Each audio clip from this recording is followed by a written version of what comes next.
No, I'm going to go out after. How is everybody? Um, oh my God. Oh, Jesus. We have another, let's see. Oh, look at my hair.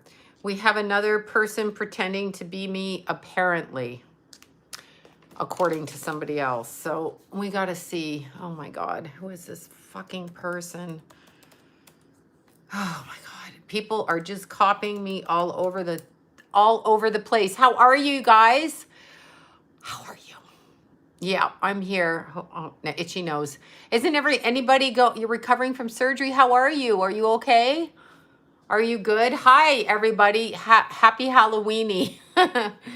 How is everybody? Ontario, Canada. Trick or treat. Trick or treat. I have no candy because if I had candy, I'd eat it. So I'd eat it all and the kids would get nothing. Nothing. Toronto. Wait, Halloween was dead in Toronto. Oh, yeah, you've passed the Halloween. Hold on. I have to check this girl. She sent me a bunch of stuff. All right. On somebody who is copying me. Oh my God. Now who is this person? Now they're copying me. All right, let's see. Oh my God. We have another follower on Instagram. It's Sloan with 2 L's. Now I got to find this bitch and fuck this bitch up. Again. Oh my God, right? Oh my God. So go report her, please, you guys. Thank you. It's Halloween. Oh my God. Tracy, thank you so much. Thank you, guys. Thank you so much. I'm just thanking this girl for sending me the faker. All right. So let's pull the faker account up. Let's pull the faker. Let's pull them up. I wish they would really stop this. I think they blocked me. So I have to go to my secret account to show us how to spell the faker account. Let me look it up. I got to find it. I just hate them when they do this. Okay, my aunt's crazy husband tried to kill me by What the fuck are you talking about? Report him to the police right now. Oh my God, I should be what? What did you say I should be? Oh my God, Keely, why? Why did they do that? What's that about? What is that about? Why? Good. Fuck that guy. Fuck that. Is my makeup on point? That's unusual because I just came in from hiking a hell of a hike. That's unusual. You just arrived. So did I. I just arrived. I'm trying to look cute, but whatever. Yeah, no, Keely should fucking... what was he drunk? Was he high? What's wrong with him? What's wrong with him? Like, what is the problem with him? What's the problem with your uncle, your aunt's crazy husband? I'm looking for this stupid copying woman. Oh my God, I'm so annoyed. I am so annoyed. Okay. I don't know that I can get onto it from this phone. Okay, I was getting her out of the house and I had my phone recording. Oh, she called you to help, right? Yeah. Drunk and drugged. Oh yeah, isn't that typical? Drunk and drugged. Yeah, I know. There is a faker. Apparently I can't show you because I don't have apps on this phone. I don't think. I have a few apps, but I've had such a problem. I can't. I've had such a problem. She said drunk and drugged. Yeah, I know. What's your opinion on the spirit? Yeah, anyway, so the person pretending to be on me on Instagram always blocks me. They always block me so I can't see them. And then they get people follow them. How many times have I told you freaking people who follow these people not to follow these people because it's a total lie. It's a total lie. Let's see. Add account. Log into existing account. Okay. I have no idea what my password is. See, this is the problem. I have to wait to look at this phone because I literally don't know. I don't know what it's Sloan S. They won't verify me. I'm not relevant to them. So it's not, verifying has nothing to do with that. They just enjoy doing this. Obviously, Instagram enjoys doing this. So it's a problem. It's a problem. They enjoy doing it. So when they do it, I mean, just visit their page with a incognito Chrome tab. I don't know. Oh, I get what thank you. Let's try that. Okay. I don't know how to do that. Hold on. I still don't know how to do that. On my phone, I can't do shit. I don't know how to do it. Anyway, she's asleep. She's asleep. She's scoping. Okay, can you do a video on psychopaths, pedos, metaphysical level? Yeah, they're out of their bodies. That's what's going on right now. Yeah, it always stresses me out. She just messaged me and I'm like, I'm stressed out. It doesn't matter. Fake Instagram. Yeah, it's SLLOANBELLA, and that's the one that they put up at Chrome tab. Not on the phone. I don't know where the Chrome tab is on my phone. Top right corner doesn't let me see. I'm on Safari, and so I don't even know where that goes. I hate these people. They always call up people and they're like, I would like to give you a reading. Yeah, I know it is probably a family member. It's probably a bitch ass family member. I hate this. I can't even pull. Yeah, okay, let's just go to Google and let's see if I can pull it up on the right hand side. Okay, I have no idea on this, but let's see. Chrome, thank you, whoever said it. I found it. Okay, so, okay, got it. Let's just see. I don't know how to download it on my phone. Do I want to download it on my phone? Now I'm afraid. Yep, I'll get it on my phone. The veil, it's extremely thin. I know people are, this explains so much to me, the being out of body. Serial killers, she won't last long. Well, you know what? They do last long because I actually have to send my driver's license in every time. Thank you. Is there 2 of them? Wait, are there 2 new ones? I have to send my driver's license in, find the email, say, can you stop doing this? And they're like, yeah, you're not enough to be valid, verified, whatever. I'm like, that's fine, but why do they keep copying me? I reported and blocked the imposter. Yeah. I mean, it's just, I just want to kick the shit out of them. I mean, who do they think they are? Because they always write up, what did this girl write? I have to tell you. I'll stop bitching in a second. I just got this. You're welcome. Okay, I'm going to kick him or her off again. Thank you. Yeah, she's very sweet, this girl. Thank you, Amy, for telling me because I can't see it. So I guess it just popped up and Amy's like, oh my God, there's another one copying you. So here's what she said to Amy. She said, hello, beautiful soul. Okay, first of all, I don't fucking talk to people like that. If you know Black Man, Bella Sloan Enterprise. Yeah, that one too. I know, right? Like my business name is Sloan Enterprises and it's like, yeah, I know. Anyway, she wrote, hello, beautiful soul. Remember, I don't talk to people that way. I actually live on planet Earth and I don't actually, wait, I'm no longer tripping. I have no idea. Okay, so anyway, I would love to give you some insight and clarity. I picked a lot of energy up from your profile. DM me if you're interested. I will never do this. I am not interested in doing that. I do not want to do that. I do not want to do that. I do not want to do that, okay? Psychic Sloan Bella might be one of mine. I might have grabbed it because there was another girl that was Psychic Sloan, spelling it like me when her real name was Paris, and fuck her too.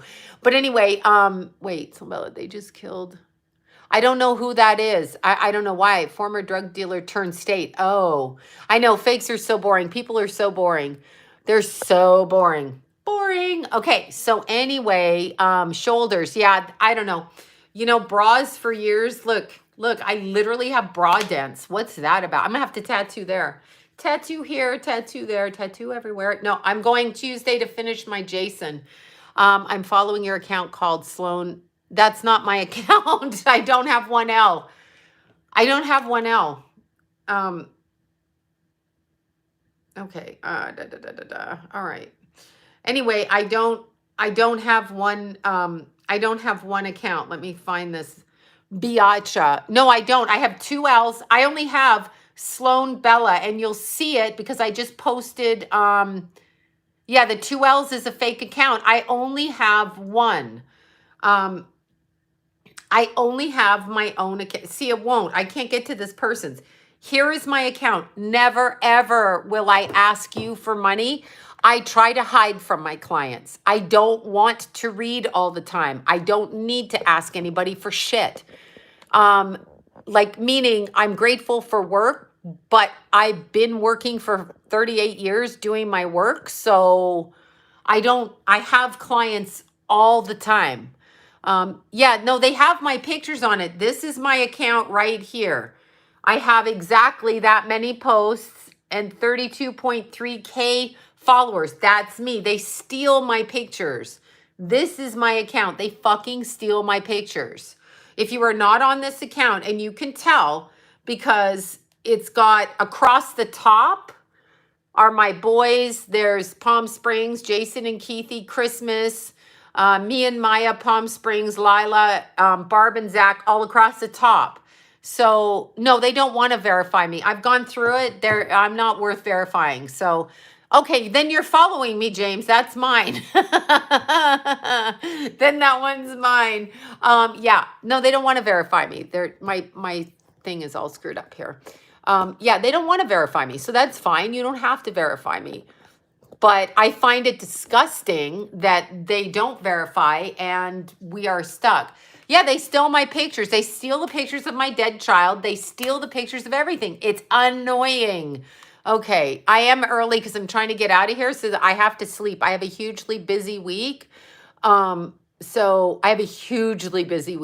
if I have not emailed you back and I have forgotten your appointment because I had to reschedule you, I am not trying to rip you off. I will happily give your money back or email me again for the 50th time so I can actually do the reading because, yeah, it happens all the time. It's terrible. It's just terrible.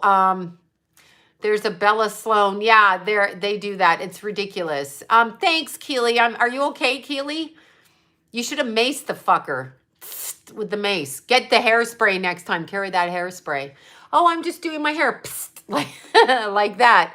IG, I know. So it's totally not ethical. They don't do a darn thing. No, you don't have to get a reading from me, Danny. Never. You don't have to. People don't understand. No one has to get a reading from me because I don't care. That's why I will never ask you.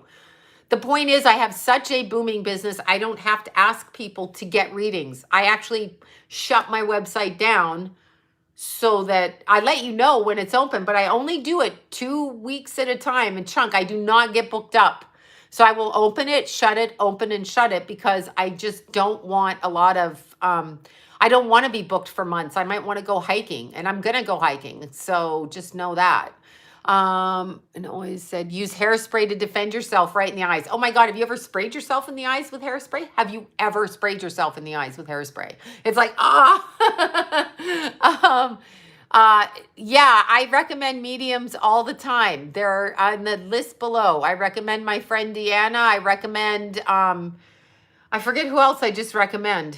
I can't remember. I just said somebody else too, but I do recommend people all the time. I've always been in high demand. I've done this work 38 years. It has nothing to do with my YouTube. I was in demand before I ever got on YouTube because I've done the work, you know. Oh, Kenna, thank you. I'm like, wait, who was I recommending? Kenna. I'm like, wait, there's somebody else. Of course, it's Kenna. So I've done this work my entire adult life. I started as a teenager and I have done this work since before I got married, since before I had kids. Bear spray, but that's huge. Carried little spray and just shit with the hairspray. So I've done this my whole life. So of course people are going to call me. I have repeat clients always. So that's just a thing, right? Roach spray. Oh my God. Can you imagine roach spray? Oh my God. No. Okay, so what I wanted to talk about, first off, here's what I want to talk about. Let's just switch topics right now. I don't think anything of anybody.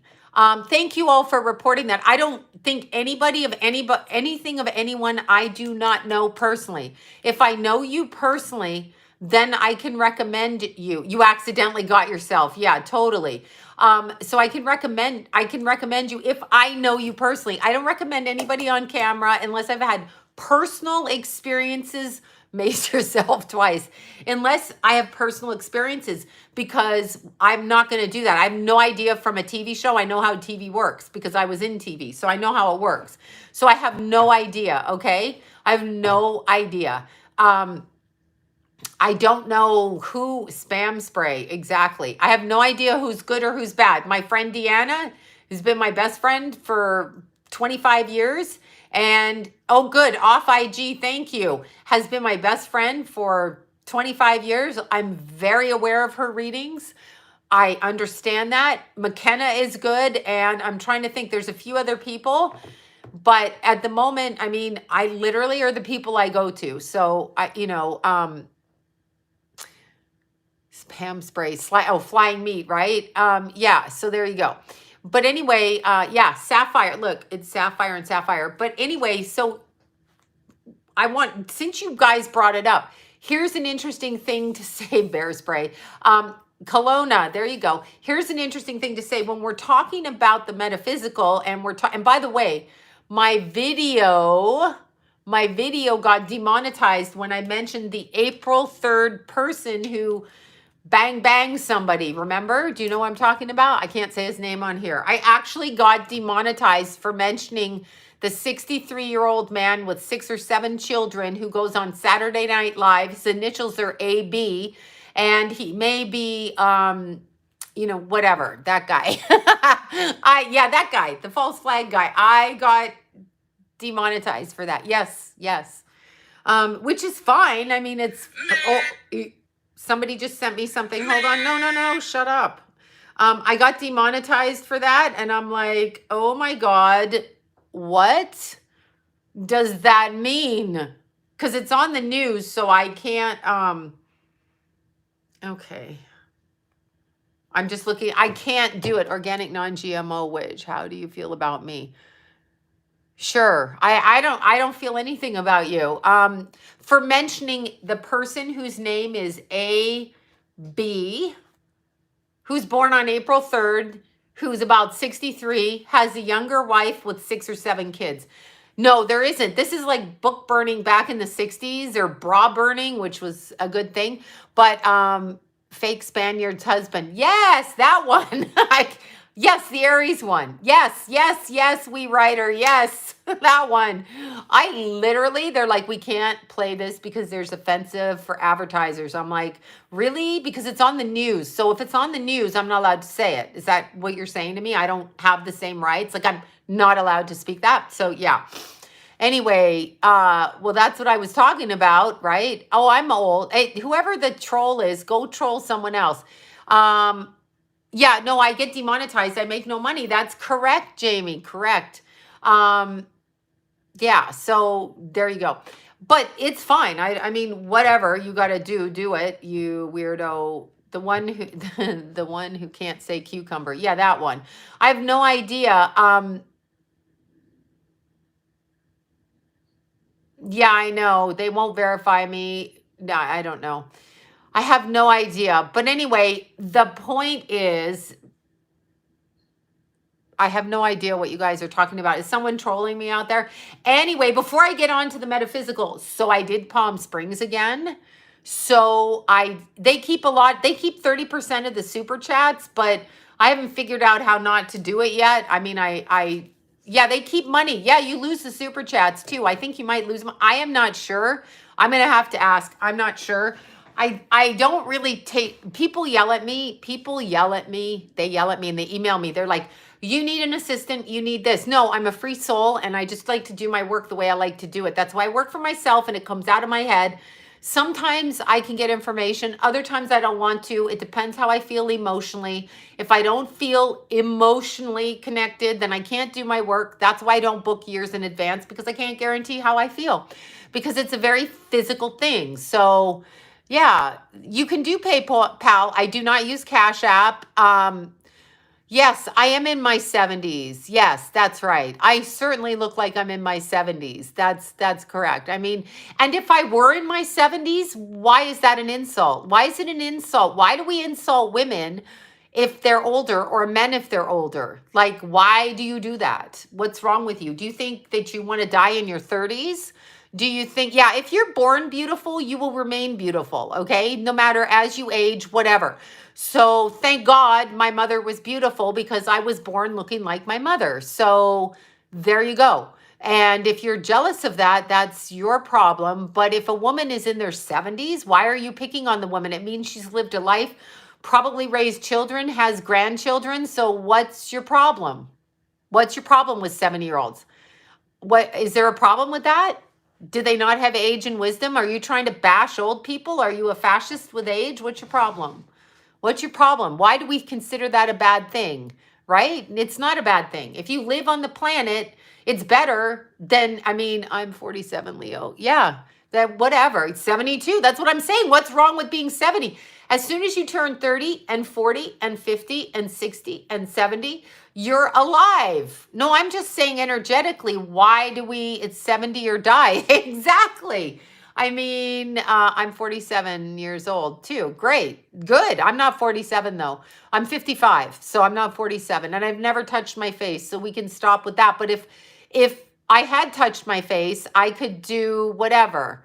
I mean, I could choose to do it if I wanted to. So when you are talking about that kind of stuff, you're actually, it's very interesting. It's a dumb energy when you bring it out like that. It's a stupid energy, what you're doing.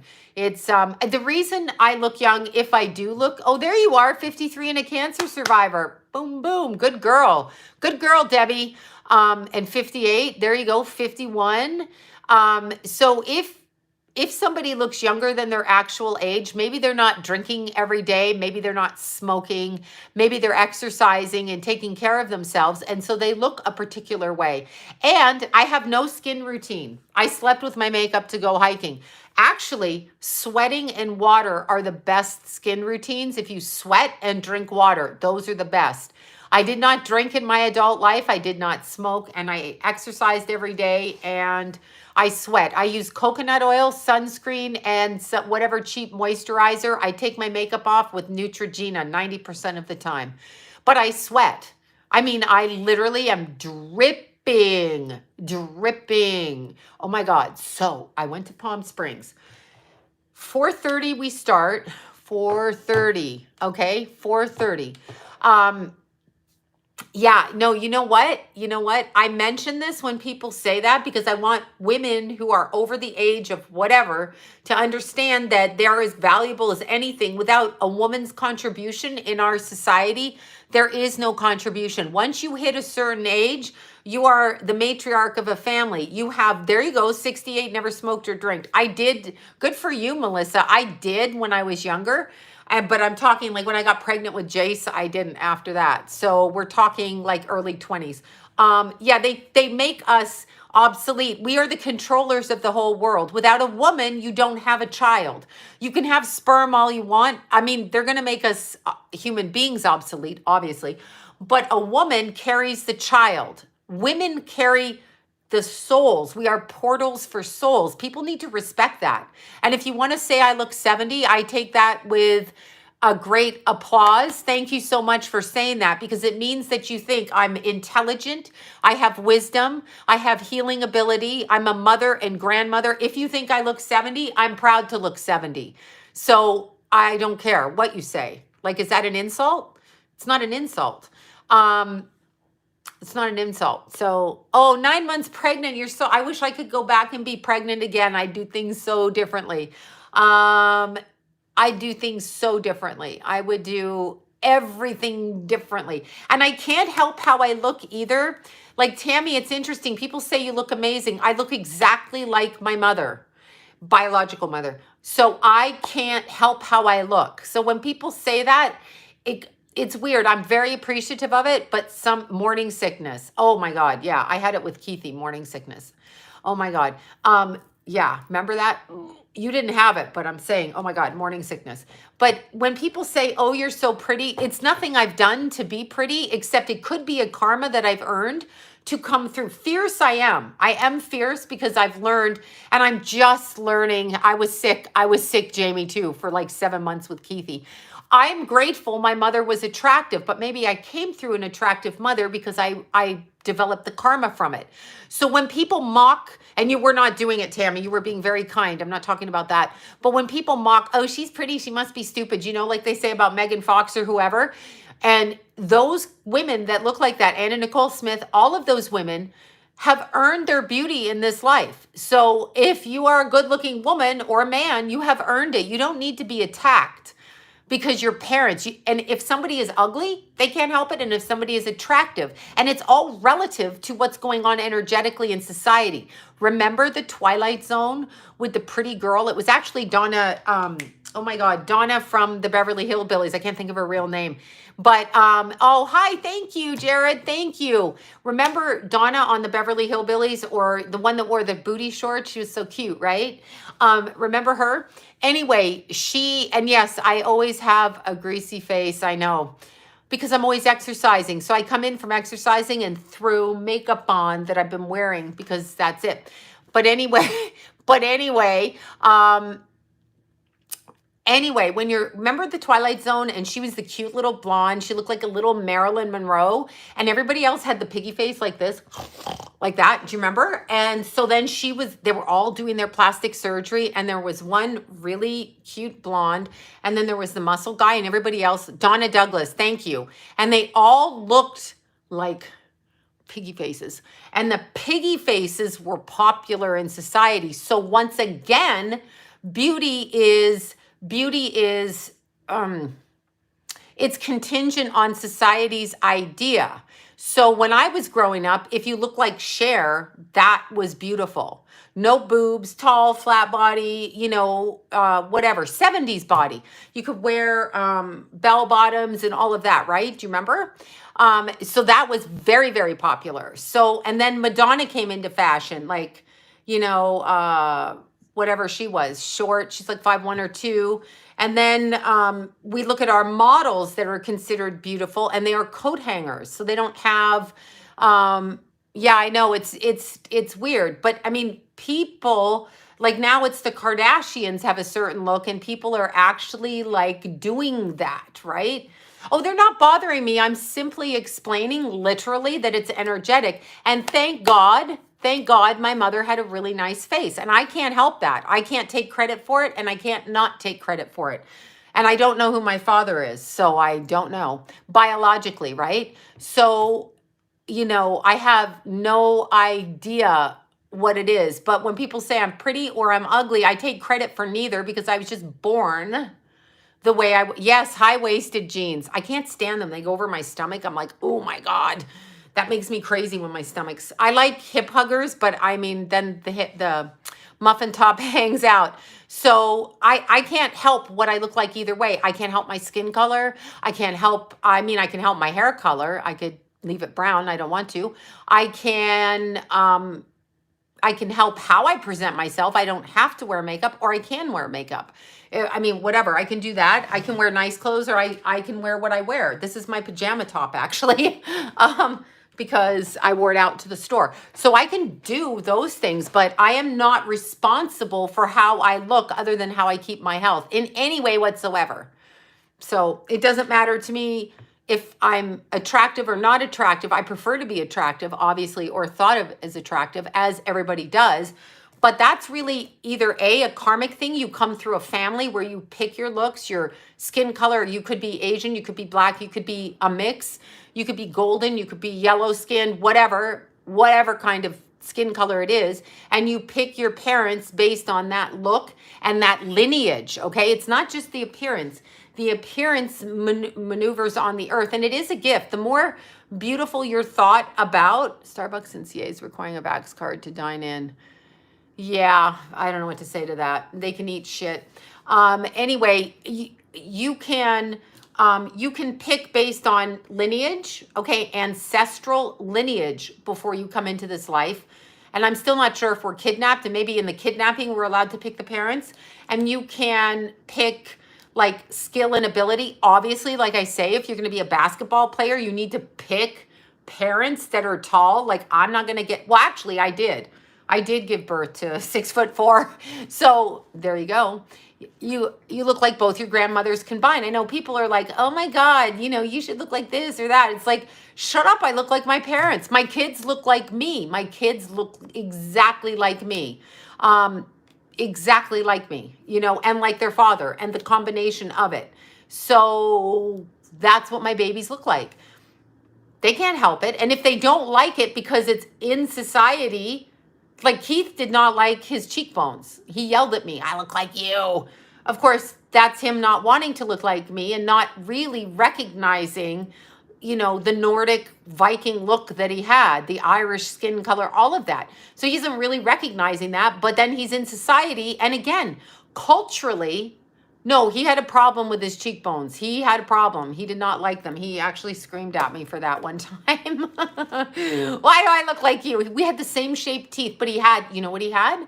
He had his father's nail beds, which was really interesting. And he had, I think it was his father's side of the family, the hips and the structure, but he had my mother's ass and he had my ass. Don't ever tell that, but he did.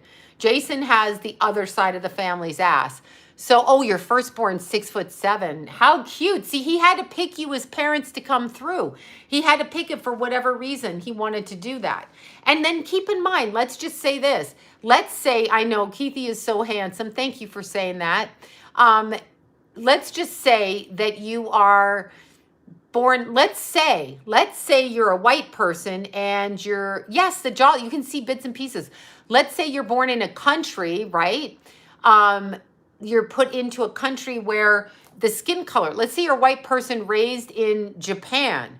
So you're going to have a different version of beauty for yourself because the culture around you is entirely different looking for the most part. So you are going to have a different feeling about yourself, right? So as you age and your strength, the woman's power comes through when she is older because she's not regulated with, what man she can fuck to have a baby. Oh, am I supposed to say that? But yeah, Cher's hair was beautiful. But Sloan, my son had learning difficulties. That's normal. I had learning difficulties growing up. I was dyslexic, ADD, and didn't get more than an 8th grade education. Voila. And here we are. So there's that. Thank you. Oh my God. Hi, Jennifer. Thank you guys so much. You and Tracy and all of the people that leave stuff. Thank you so much. But we see people, if you're white and you grew up in a black neighborhood, you're going to adopt those cultures because you want to fit in. It's natural to want to fit in. So everybody, it's not until a woman ages and she's had her children and she's learned about that and she's not Cherokee Irish Jewel, beautiful. And it's French vanilla. There you go, 6'7". Ooh, lucky, 5'11" and 6'7". But it's not until a woman is aged and realized that a relationship isn't important other than for the, well, it is, but it isn't. So I watch so many dating coaches online and they're like, love matters and it's human nature. And I'm like, no, we put too much in that. Maybe we're here to do something different after our kids. In truth, maybe we're here to do something. We're here to have kids and we're here to do that. But maybe we're also here to elevate society and it's much different. And a woman in her 50s understands that. So there's strength with age. They can see, there's knowledge, there's all kinds of things. So when people do that, and by the way, women in their 50s, 40s, 50s, 60s know what they want sexually. They're not buying into the bullshit that people try to put on women when it's really the man's issue either. There's a lot of that goes on in society. So I don't know what to say. Anyhow, this 70-year-old that I am, this 70-year-old, oh my God, you're so annoying. Here, let me just, you're stupid. Report. Yep. There. Okay. There we go. Anyway, I reported the message. Sometimes I'm just not going to listen to people all the time. It's just not going to happen. Anyway, so I went to, no, the trick-or-treaters went down the street, I guess. It's not dark here yet. What I was going to say is I went to Palm Springs. So we went at 4:30 in the morning. I was supposed to meet David at 4, but I was late, 4:15. Then it took us a while, got to get my knapsack on, shit like that. There was a lot of work on the freeway. A lot of detours in the middle of the night. And I got stuck on this really tiny road. I just turned 60. Awesome. I got stuck on this really tiny road and all the traffic was over there. And I had no idea why I was over here, but I was over here, right? So anyway, we started. The trail was packed with people. Packed. It was packed with people.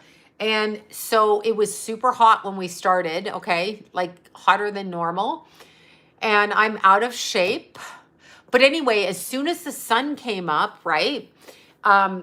David took off running to the top. He's way faster than me. I'm a slow one. Well, I'm not slow. I'm faster, but faster than a lot of people, but still slow. And I have problems in altitude. But anyway, he took off and ran to the top. So I went along the trails and I met some interesting people on the trails. I talked to people and it was really fun. I don't know about that. Thank you for that super chat. I don't know if a pet could be the reincarnation of a baby. I don't see why not. The soul could enter into a pet in order to heal you. That's possible, I think, but I'm not actually sure of that.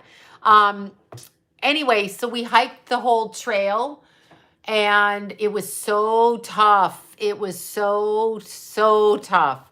That trail is so tough. It's considered the steepest altitude climb, they say, in a day hike in the world. Now, what I mean by that is what pets can reincarnate. Yes, they can, but I don't know if they're children that you've miscarried or aborted or terminated. I don't know that. But anyway, this trail starts at 400 feet. Like you can go to Mount Whitney, you can go, you know, wherever and climb. But this trail in a day hike, it's considered a day hike, as in people take 12 to 18 hours. I don't know how that's possible, but whatever. Thank you, Gretchen. Thank you so much, you guys. Anyway, because you're climbing from 400 feet to 10,800 in one climb. Like, no, but Mount Whitney, you're starting at 9,800 feet and climbing to 1,400. So that's just say 6,000 feet. This hike, you're climbing 10,008 in one hike straight up. You're starting in the altitude at Mount Whitney, which the altitude will kill you. It would kill me. And I have not done Mount Whitney, but you starting at 9,000 feet. This one, you're starting at 400 feet, going through 3 atmospheres and climbing to 10,800 something in one climb. So you're climbing from just above sea level right into 10,008. So Wikipedia, yes, no, but Wikipedia, you're not starting. Mount Baldy, the race I run, we only do 4,000 feet from 6,000 feet to 1082. That's different. That first 6,000 feet, I'm climbing on this thing. No, it killed me, Keely. David fucking ran up there. He ran up there. 5,000 feet's great. I don't get sick till about 9,800. And then I'm fucked. And when I'm racing him, okay, praying for you and your husband. I'm praying for whoever, Allison, Storm, and her husband. I'm starting and I'm fast. It's straight up. It is straight up. And I'm praying. I'm trying to go fast because I know when I get to the altitude, I slow down. So when you get through there fast like that, oh my God. And so then I get a headache from anything. I have to hold my flashlight. My glasses give me a headache. My baseball cap gives me a headache. Everything gives me a headache. And then I have to like eat. I'm so tired and I forgot to eat and I forgot to drink coffee. So I was double tired and double pissed off. I was a half an hour faster. You know, it was a half an hour away from me at the bottom of the trail. I was a half an hour faster than the last week, but shit, it is hard. It is hard. It is super hard. And I do get altitude sick. I really do. Yeah, you have to pee 100 times. Exactly. I get ears. I get headaches. I get delirious a little bit. Like I was actually, but you cannot turn around because you're halfway through the desert and it's 90. So when you crawl down, it'll be so hot, you can't. So it's just like, oh my God, it's so hot. So I have a problem with it. I cannot. I have to just go straight up. And once I commit at a certain point, I'm fucked. And that's what happened. And I was even like, oh my God, I'm dizzy. So anyway, David, yeah, stop and cry. Oh, I cuss. And I'm like, I'm going to beat my time. I'm going to beat my time. I didn't beat my time. But anyway, he ran up and then he came down and I'm like, I cannot believe I didn't beat you to the top. I mean, I didn't at least catch you. Yes, I have. I had plantar fasciitis hi, Esther. I had plantar fasciitis for 3 years till I gave in and got a shot of cortisone on the bottom of my feet. And that was about 12 years ago. And I haven't had that happen ever again. So plantar fasciitis is something. It was brutal. I felt like I had bone cancer on the bottom of my feet. So I have had it. I keep my weight down. I try not to take medicines, all of that, because that causes it, right? Oh, Mount Whitney, because Rudy, you're in the altitude. The altitude is the problem. And you're starting at 9,000, but you're climbing to 14, and that's a whole other animal. About 11,500, I start to get super sick. Like sick where if I can't get down quick enough, I'm fucked. Like I'm just like, no, you can't. I did it only once on my feet and I never had a problem again. So it was just, there you go. Yeah, I have to sit down and do the readings. The problem is when I'm booked, I don't have the energy to do lives, book, and then do videos. So I have to be very peaceful and have my time. I wear Solomon. I wear Solomon up the hills.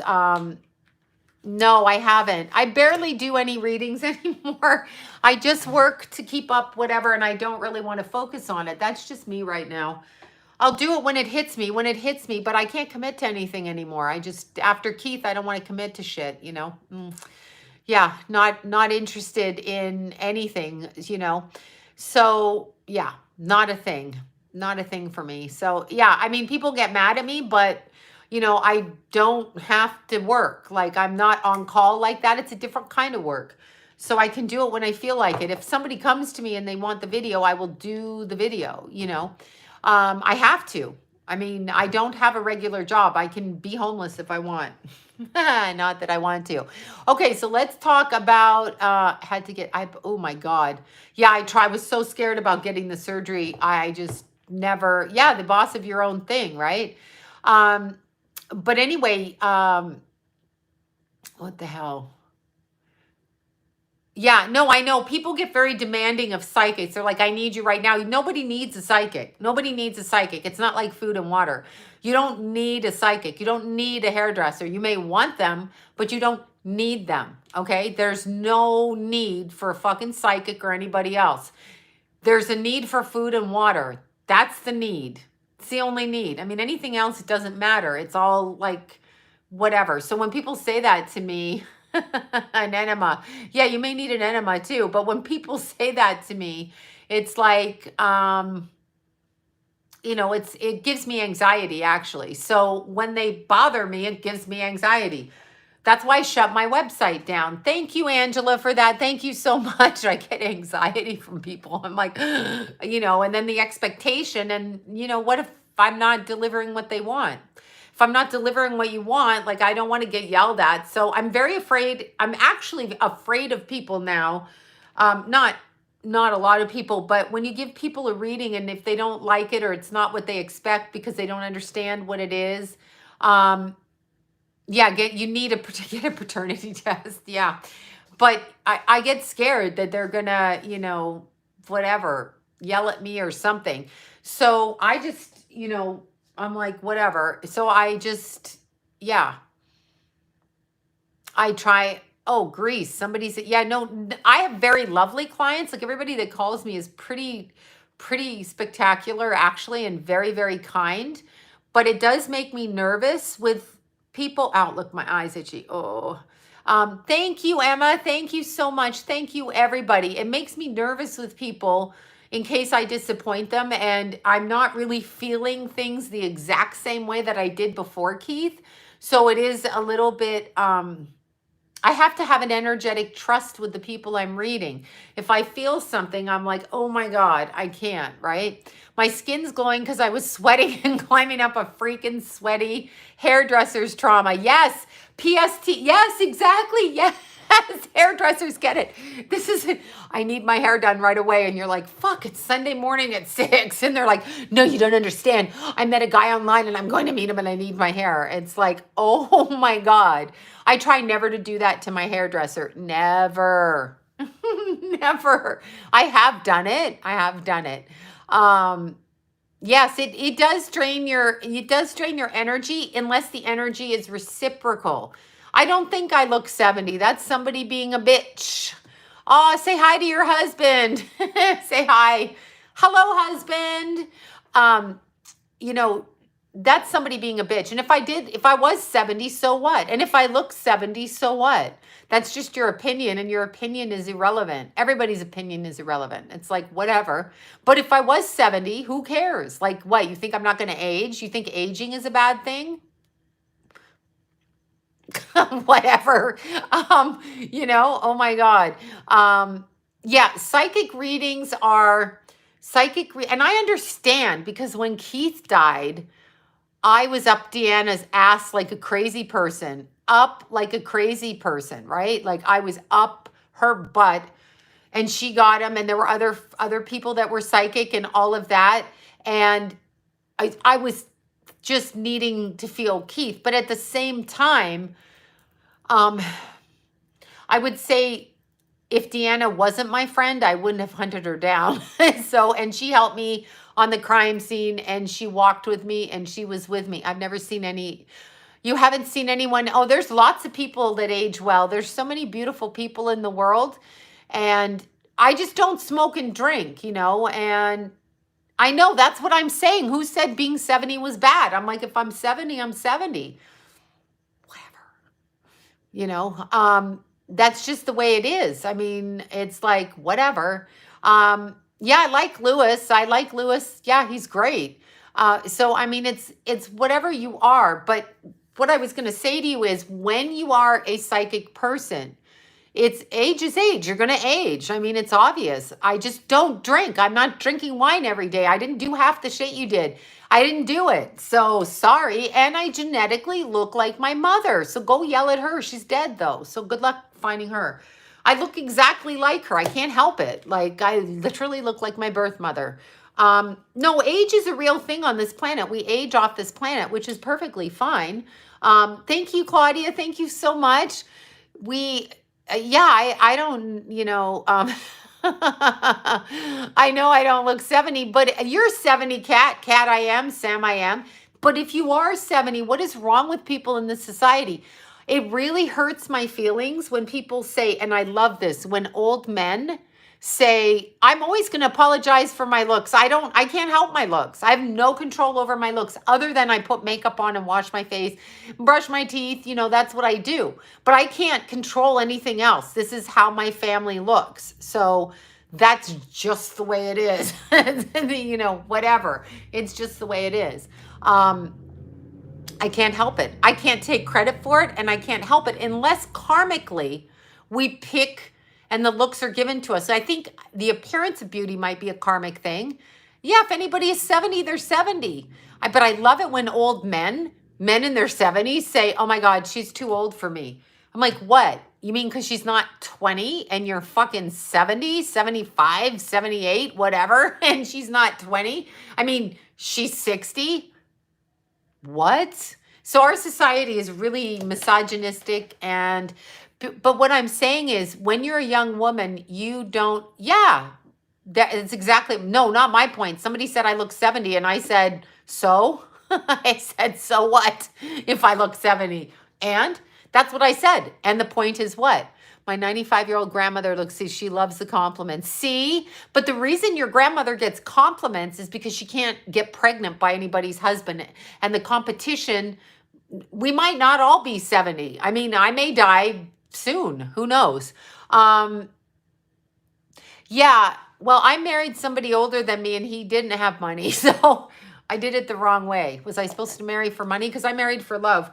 But I've always dated much older men. So that's the thing. Yeah, occasional anything doesn't matter, whatever. But when I'm getting back to the psychic, I've tried not to apologize. I've apologized for my existence my entire life, as a lot of us have, because we are taught by society that we are not good enough. That's what the Kardashians are about. We are not good enough. That's why they put them out there like that. That's why they do that, right? So I know when you have good genes, it's not like whatever. I mean, whatever. But anyway, let's see, I don't hear from my mom or my 4 siblings. I'm not apologizing. I look the way I look. I can't fucking change it. But I'm saying I'm not responsible for it. I can't help it. My mother looked the way she looked, and I look like her. Like, how can I help that? That's like saying to a black person, you're black. So their parents were black. They have dark skin. So when you critique somebody because of their skin, because of their appearance, because of that, then you are critiquing them based on something they know. The Kardashians don't look attractive to me, whatever, with their diaper butts. I can't do that. No. But anyway, see, they're changing a trend. So now all young girls who are natural are going to think they need to look like that. And it's like awful, right? What's my eye color since you're psychic? Really? That's not how a psychic reading works. That's just being stupid. A psychic reads energy. And I want you to understand that people pick different strands of energy based on how their body receives it. And it's not a mind game. It's not like when people do that, like you're a party favor, tell me what I'm thinking. Oh, fuck you. Don't treat people like that. That's fucking gross. Like, what are you? Why should I tell you shit? Who are you that you talk to people like they're your slaves? Don't ever do that again to a psychic person. If you're psychic, then what am I thinking? You know my eye color. Shut the fuck up. No, I don't. Because A, I don't give a shit, right? I don't give a shit what you're doing. Number two, that's not what a psychic does. If you truly trust a psychic and you go to a psychic for readings, they're not a parlor trick. They're not a party game. What they are is somebody who is going to... I'll chat always about what I want to. Exactly. Because it's my chat. Get off my page if you don't like it. But here's the thing. When you go to a psychic, if the psychic has trust that you're not trying to trick them and you're not trying to hurt them, they will give you the best information they can, right? They will give you the best information they can. So they will do it. And a psychic reading is a story. No one's pushing my buttons. I'm answering the way I choose to answer. I like to answer these questions. No one's pushing my buttons. I don't think I look 70, and if I do, I don't care. I mean, I was married to a 75-year-old man, so whatever. Obviously, I don't have a problem with age. You know, I don't like getting tired and slow and stuff, but like whatever. Are you dressed as a witch? That's so good. But no, you shouldn't have to explain yourself, but I will talk about it from the perspective of metaphysically. I will talk about it from the point of metaphysical, and I will talk about it in terms of how we come onto the planet. And I will also talk about it in terms of psychic readings, because a lot of people get psychic readings from people they don't know anything about, and they don't understand how a true psychic works. Not the ones you see, not the ones that sit there in the New Age community, and they're like, you can co-create anything you want. No, you can't. That is bullshit. You can try to manifest all you want, but if another soul comes in with a different purpose than what you're trying to manifest, like you manifest, for example, my candles 2 days before my son died were for the protection of both of my children and for their happiness and for our relationship to be good and secure. That's what I prayed for. However, there's another karma going on with the other people. One of them happened to be my child. And that has nothing to do with me. That has nothing to do with co-creation. That has nothing to do with anything except that they have a karma and I have a karma. Of course, I want something different. But you cannot say you can co-create, you can have any soul contract, exactly. And you can have anything you want. Keith is my little co-host every night on my arm. You cannot say you can create anything just because you want to manifest it, just because your ego thinks you have a right to it. What the hell is that? Do you understand what the law of attraction is? The law of attraction is another way that people say, I have a right to have whatever I want, anything I want. Well, maybe God has a different plan for you, and maybe there's something else. Aw, thank you for saying fucking, my middle name, fucking, my favorite word. But anyway, oh, Lori, oh my God, Lori, I have your birthday present at my front door. I was in Palm Springs though, so don't yell. And I thought of calling you on Friday, but I went to sleep early. Don't yell, Lori, I have Lori's birthday present. I am only, okay, tomorrow I'm like a month late, but I have it. Lori, I have it. I have it. Look, Lori, Keithy. I love my Lori. I love her so. Do you know I have, and I'm going to tell you this. When my son passed and before my son passed, my beautiful friends stood up for me in ways I can't even express. Not family members, friends. And they were so beautiful. And Lori is one of my beautiful friends. I mean, literally, I must have given her a splitting headache. Lori, can you believe this? Blah, blah, blah, blah, like that.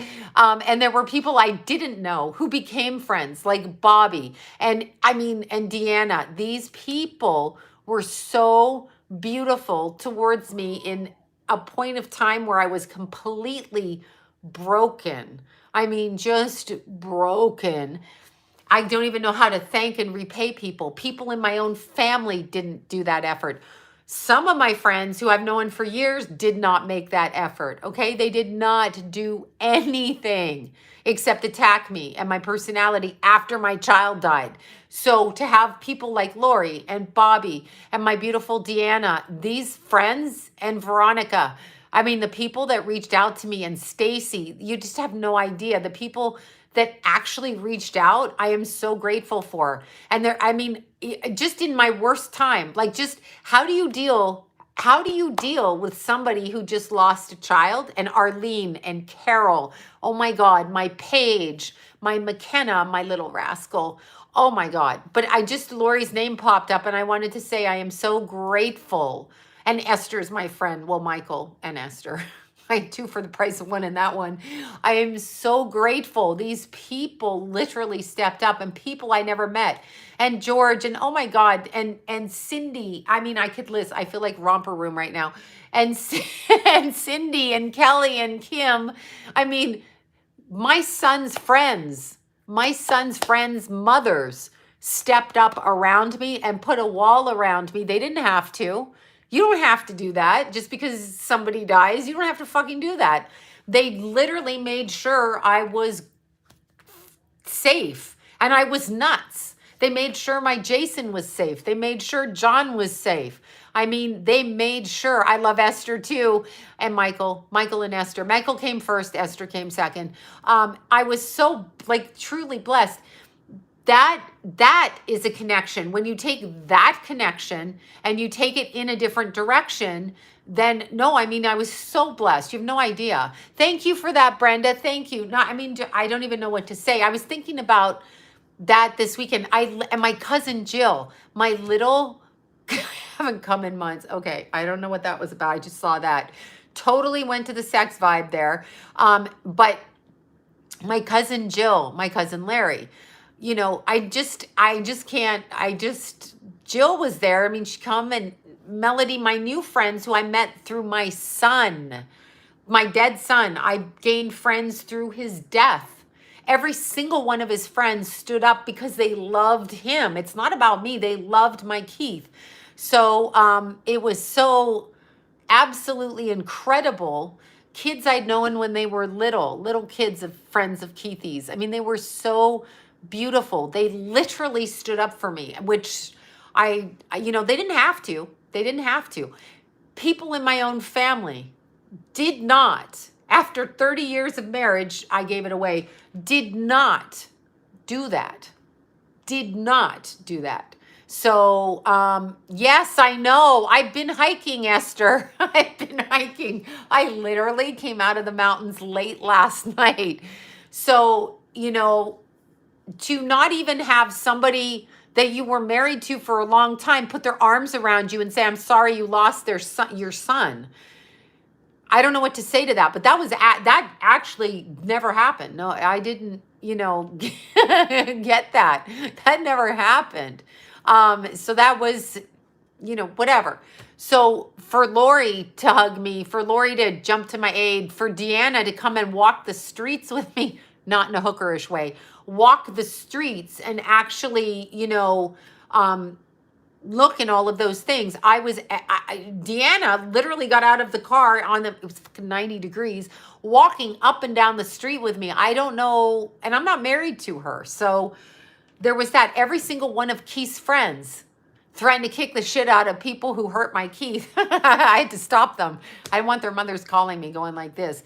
But they invited me. They took care of me. So that's what I'm saying. I'm saying those things that you think, and what I realized, and I realized this today because when one of my friends lost her sons, I'm not saying who, but when one of my friends, and Estelle too, and Barb and Arlene and Carol showing up to look at my child on the street like that, like literally Arlene drove straight out of her house with her husband. He threw her under the yellow tape and she stood by my side on the day my son died. While I don't know why I'm going on this tangent. While he was on the ground, Carol came from the other direction. We called her my aunt. They said no one but family. So Carol was my aunt, and poor Jason's like, why is well, who's my aunt? Jason, he's like so distraught. He's like, who's my aunt? I'm like, Carol over there. And they stood with me for 4 hours in 102-degree heat, 97 onward in July, in the valley, on the heat, and stood on the street with me and didn't hesitate. Like, they had to look at Keith in that way on the ground. Didn't hesitate for 1 second. Not 1 second. Carol doesn't have children. She has cats though. But she stood there and looked at my Keith. Arlene stood there and they talked to the police, protected me, drove me home, did that, came to my house. I was in fucking shock. So when you look at people, she's hiding in the bedroom. No, they did cover him, but you can see his body on the ground. There's the coroner's thing. You can see it. We stayed with it. And then they watched as Jason and I went, and Kenna stood out there. She stood out there and, did that. I mean, that's what they did. David drove right out, Keith's friend, to go see George. George's mom took Keith's car home, and George's sister. And this lady called me. I don't know who she was. I can't remember her name, but her son is on my Facebook. I think his name is Dylan. Anyway, he went to school with one of my cousins. That's how I found out about him. His mother was driving by. She got out of her car and she prayed around my son. She had an autistic brother in the car and he was very upset by what he saw. So she left him in the car, but she stood outside and prayed and said there were people praying around Keith. She bothered to tell me. It was like, I mean, I got to see Keithy, and no, I know, I'm sorry, I should stop. I don't know why. Halloween, Keithy loved Halloween. But yeah, no, people are sorry. I'm not saying it for that reason. I'm saying it's not about blood on this planet. It's actually about how you treat people. So nothing with money matters. In times of that, I was so well taken care of, and I don't even know how to explain that to people. I have no idea how to explain it to people. I just have no idea. Keith was so loved. Double Aries. I'm kidding, kind of. I'm like, double Aries. It's a joke. It's a joke. But anyway, my friends were so, they all did. My point is, it's very uncomfortable when something like that happens. It's so uncomfortable. What do you say to somebody who lost a child? You don't know what to say. You have no idea unless you have lost a child. And even then, the circumstances are so different, right? Like if someone's hit by a car, someone's murdered, someone commits suicide, these are all different ways people can pass. Children, somebody has an illness, cancer, and if it's a child. So you don't have no idea what to say to somebody who's lost a child. I didn't have any. My friend's son passed away last month, and Arlene again went, but that's how I met that friend, was through Arlene. And even though you've been through it, poor Arlene's been through this twice in a year, right? With two of her friends, two of those sons passed away, and she's gone right to their side. You don't know what the fuck to say. You don't know what to say. But the point is, as long as you try, that's what's so important. And people don't realize that, because I had people show up and then family members, and then they're like, I don't feel like going. I can't handle it. I can't feel it. And although I understand that, yeah, that's what happened. Although I understand that you don't feel and it's difficult for you with your son, I get that. I get it. But still, you have an obligation to find out what happened to your child. So Keith was 24. Yeah, my little Keithy was 24 and spectacular. So I don't know what to say to anybody either, but when somebody has something happen now, I must stand up for them.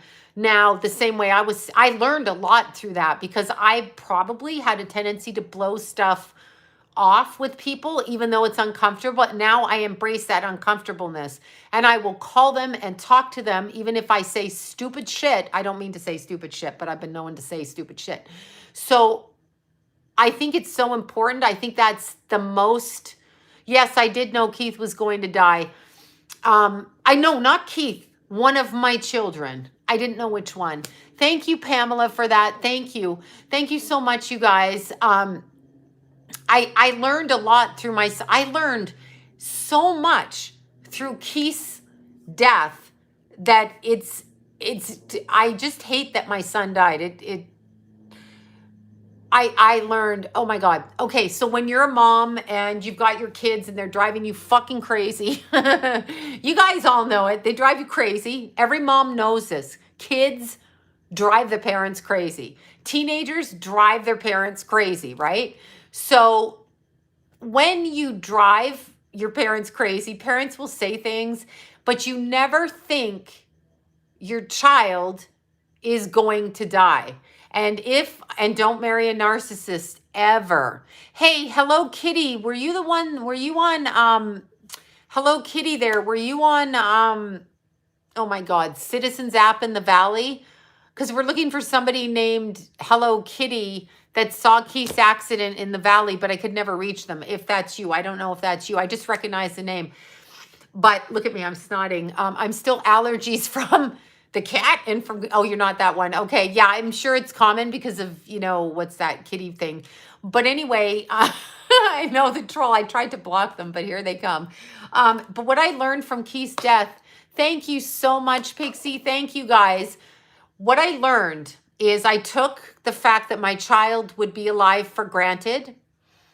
I never thought that I wouldn't see him, and you really don't know.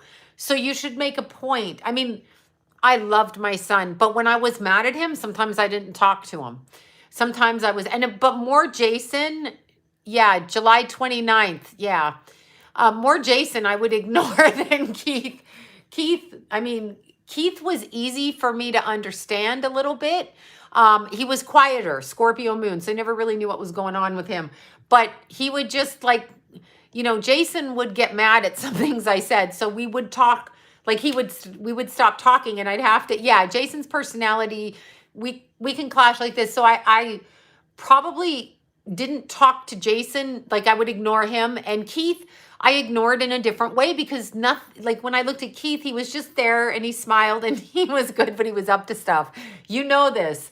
Yes, humbled to numbness. That's a good point. So I kind of didn't worry about Keith as much because Jason was like, I'm gonna, here I am. And Keith was like Scorpio moon. So Scorpio moon's a lot different. You never really know what, yeah, he hides it. That's what he said. He said to me one time when he was really mad, he said, I saw what you did to Jason. So you're not gonna catch me doing it. And he goes, if you want me to call you, he was 10. If you want me to call you, I'm going to tell you what you want me to say, but it doesn't mean I'm doing it. And I was like, what did you just say? He was Scorpio moon. He was going to tell me everything, but it's interesting. So if I could do it again, I would make a point, but we don't think that way. That's not the way we think. And then I didn't know Keith bought the bike because I didn't live in the house at that time. I had moved out 6 months before Keith passed. I, moved into my own place Jason's a Cancer, with an Aries rising and a Capricorn moon. He's all cardinal, that boy. But so I had moved out and I needed my peace. So I moved into my own space. And so my boys, I just kind of had to come. Yeah, they are sneaky. They're up to stuff. They're up to stuff. But anyway, I had come back to visit and done that. So I wanted, I wanted my boys to see that I didn't leave them. They're, like that kind of thing. I'm so itchy. Hi, Katrina. Oh my God. Hi, Katrina. My cute little Katrina. I've seen your cute pictures. So anyway, that's what happened. So Keith and I, I did see him and I did get to say, something was telling me in my head, you need to, then you understand. Something was telling me I needed to apologize for my son for the way that I raised him, my Keith. So I did the last few weeks before he passed. It was in my head like for 3 months. Tell him you're sorry. Tell him you're sorry. So um, I don't think he cared that I moved out. I think, yeah, I don't know. I tried to remain friends. I went there to do his, doctor stuff and get food and do that kind of stuff. But I did it so that I could see my boys, because if I alienated myself from my separated husband, my boys wouldn't be my friend, right? So that was my thinking. So I learned to go back and just to like take little things over and that kind of thing. Yeah, the terrible guilt. So I told Keith, thank you for that. Thank you for that, the super chat. So I told Keith, I'm sorry for whatever I did to hurt you. And the last words he said, not the last words, but I mean, like a couple weeks before he died, he said to me, he said, you were a good mom. I love you. And he hugged me. I was so broken by what I'd done, and, which had been bad at times. I'm not saying I didn't like go berserk. I had really bad PMDD. So every month during my period, I was coming after them. I was fucking coming after them. They opened their mouth. I was like, I'm gonna fuck you up, right? But that was my hormones. I couldn't help that. Honestly, I tried everything. But it was just, I think perhaps they thought different of me than no, I blame myself. They were given an impression of me which wasn't what I was, and I responded in a way that wasn't really me because I was in a war with their father. So when you're parents and you're in a war with your, I am not reading what's going on with Lisa. I'm not reading. I'm sorry. I will pray for you, but I didn't read what was going on. You guys have to fill me in. Yeah, nobody's perfect, but it's kind of like it was all thrown onto me. Like, if you hadn't have done this, if you hadn't have done that. So, oh, she's terminally ill. Oh, I'm sorry. Yeah, Lisa, pray, really. Pray. No, I haven't seen Keith in my dreams. Not really. Yeah, you're going to have to pray for that. I'll pray for you as well. I'll absolutely pray for you, Lisa. I don't know how to help with cancer. I don't know once it enters the body. It's not necessarily a death sentence, so a lot of people survive it. So I would say you pray. Don't be scared. The fear will make it worse. So don't do that. Actually start getting strong and know that we all die. It's just a matter of when and how. But I will pray for you when I'm off tonight. So yeah, I think if I could go and do it again, honestly, if you're going to marry somebody and you're going to be in a battle with them to see you, to see, like, for them to see you as who you are and for them to berate you because you're not living up to whatever standard, you're probably in the wrong relationship. And it's neither person's fault, but you don't need to stay in a marriage like that. And we make a mistake in our society thinking that we need to stay married just because we have children. So, and I'm not blaming anybody. It just, if you marry somebody and it's a mismatch, then it's a mismatch. Doesn't matter if you fuck them and have kids. It's a mismatch. And you're not supposed to stay. We're taught, that's another thing in society. No, we've always been going through this. I try to keep the peace. I don't know how else. This is true. When you've been a mother and you know that, and you ladies know this, I'm sure ladies know this. So, or people know this. Maybe boys know this too. Men know this. But if you are a runaway child and you come from a family, you will be okay, Lisa. I will pray for you. Either you're in God's hands or you're in this on this earth. Don't be afraid. So really start getting strong with yourself.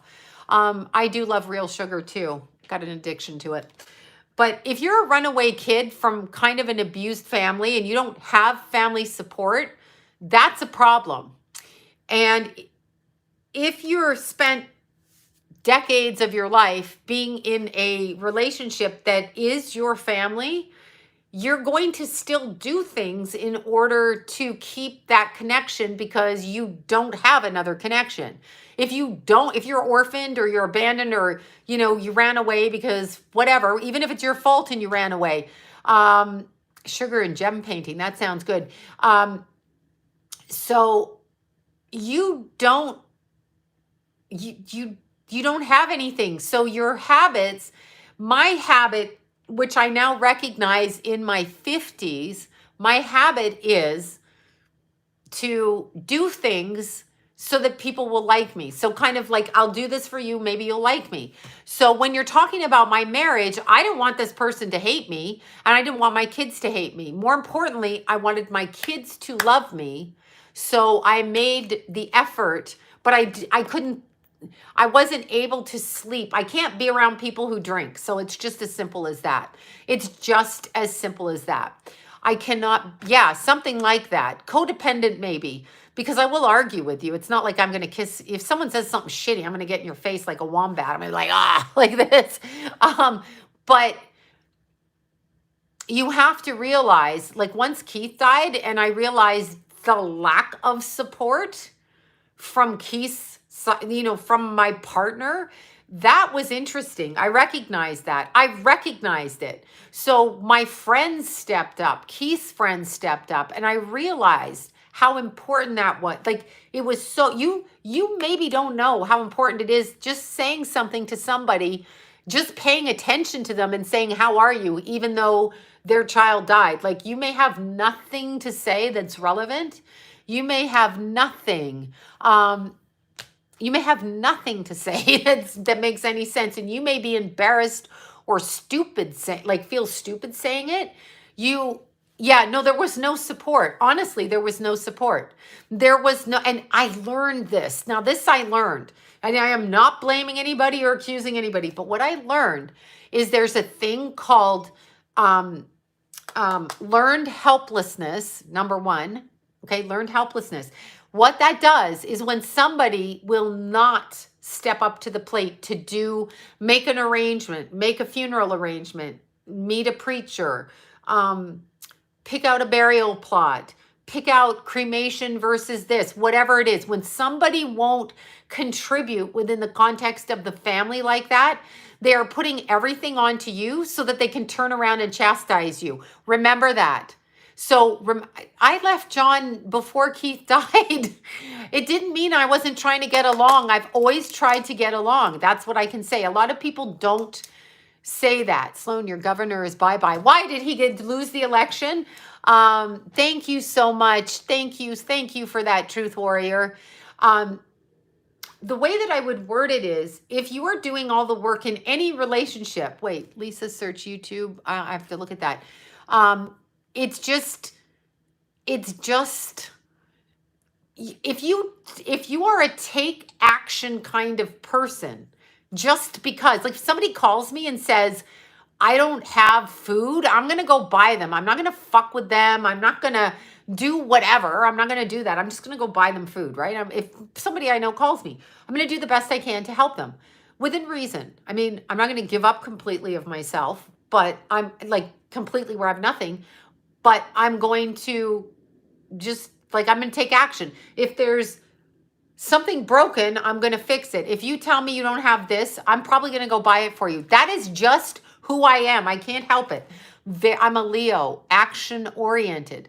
If somebody is not action oriented and you're in any kind of an interaction with them, and every time you do it, you get critiqued for it, they're doing it to you on purpose. They're putting you in that position in order to blame you. It's a way of chastising you if they do nothing.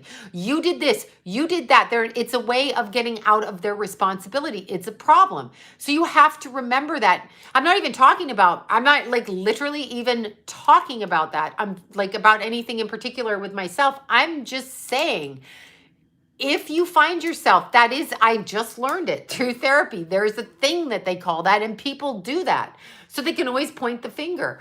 You did it, you did it, you did it. It's like, I didn't do that. I just did something because something had to be done. That's it. And they like to blame you because it's a way of fucking blame shifting you. So you have to be very careful. Yeah, they use it to punish you. They use it to punish you. My Mars and Venus are conjunct in Leo. Wait, did you, or in Jupiter? I just forget what you said. Mars, Venus, and Jupiter, that's pretty strong. But it's deflecting. But you have to understand when you're doing all of the planning, even if you're planning a vacation, that leaves the person open to critique you. So you have to be very careful. And that's what bothers me on this planet is I like to take action. So when somebody stops me from taking action, I'm like, you're impeding me. Stop. I want to take action. But then you'll be chastised for it. So energetically, there's an imbalance for it. So if you're going to do that, right? If you are going to take action, regardless of what the person says or does or whoever, it could be a coworker, it could be anything, you actually have to understand there's an imbalance of energy going on, right?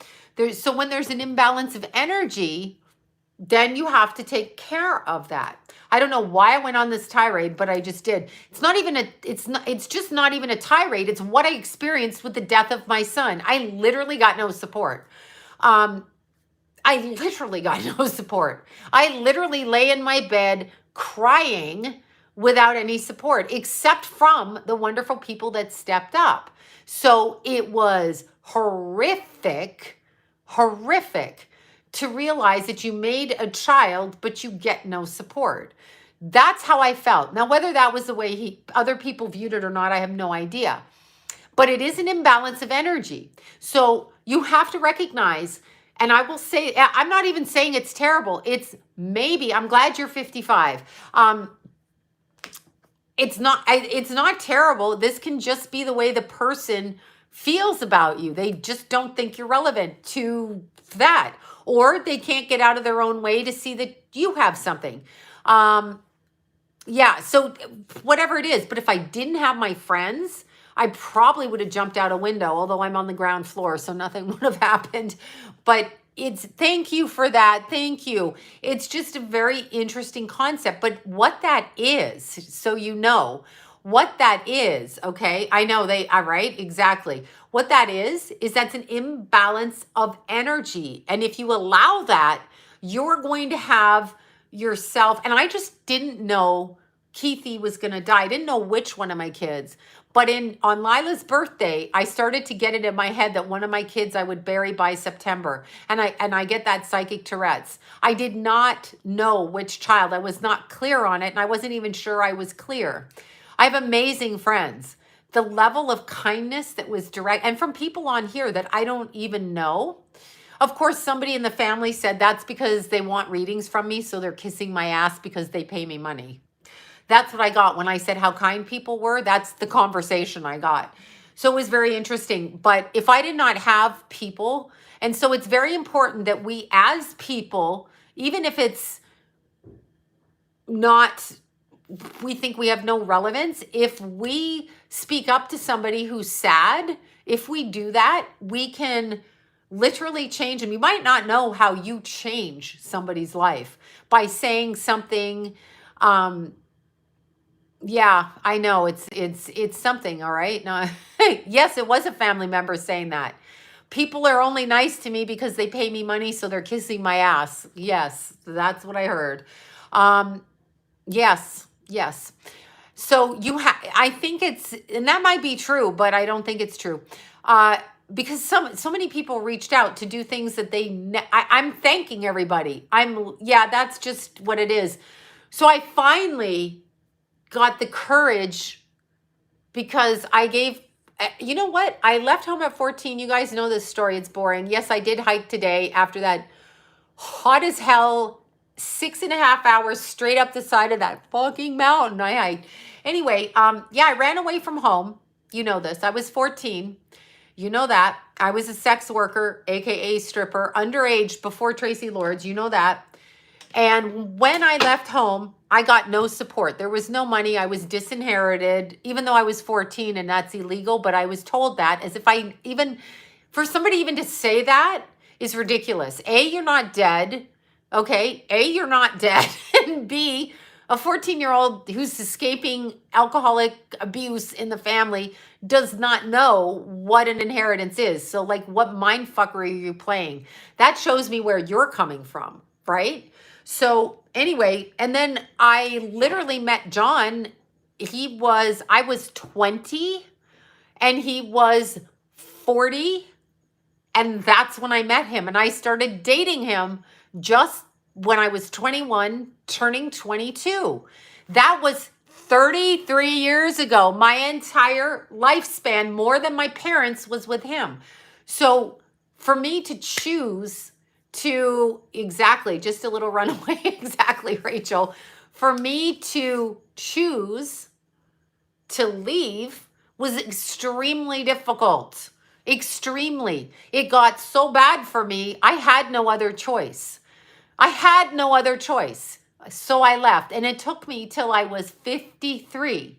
And I tried to remain friends. And I begged him to go to a therapist. I did whatever. I went to the therapist. To which he replied, "Your therapists are full of shit. You just get them online. They're not real therapists. Da da da da da." So they did that. Okay. So, all right, fine. But that's what I did. And then my little Keithy passed away. My boys were mad at me because I left. But I took that and I tried. I think I was emotionally, yeah, they say they disown, well, they did disown me. I never spoke to my parents after that. I saw them once, never spoke. You guys know when you run away. My mom said I abandoned her. I turned 14 in August and I ran away in October because of the abuse. I'm just saying. So it was just an interesting thing. It's been a life's lesson. And what I learned, and this is very important, I think, what I learned is that when you come from a family of whatever, alcoholism, drug addiction, abuse, toxicity, right? If you don't correct it, even if you leave and you save yourself, right? Even if you save yourself, you survive. You just survive, right? Even if you survive, just you get away, you survive. That's a good thing. But you're going to end up as a sex worker and you're going to end up dating somebody you meet in that capacity, which is what happened to me. So you're going to meet somebody who thinks that way of you, right? Yeah, 17, too young as well. That's what you're going to do. And if you don't get therapy for yourself, which I was always in therapy, but I don't think I went to the right therapist, or maybe they were maybe not well versed in the issue. Yes, of course. Pimps always want money, don't they?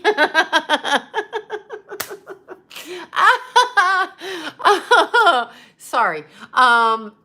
But anyway, don't pimps always want money? Yes, they do. Oh my God. Oh my God. Oh my God. I'm sorry about your niece. She jumped off the bridge.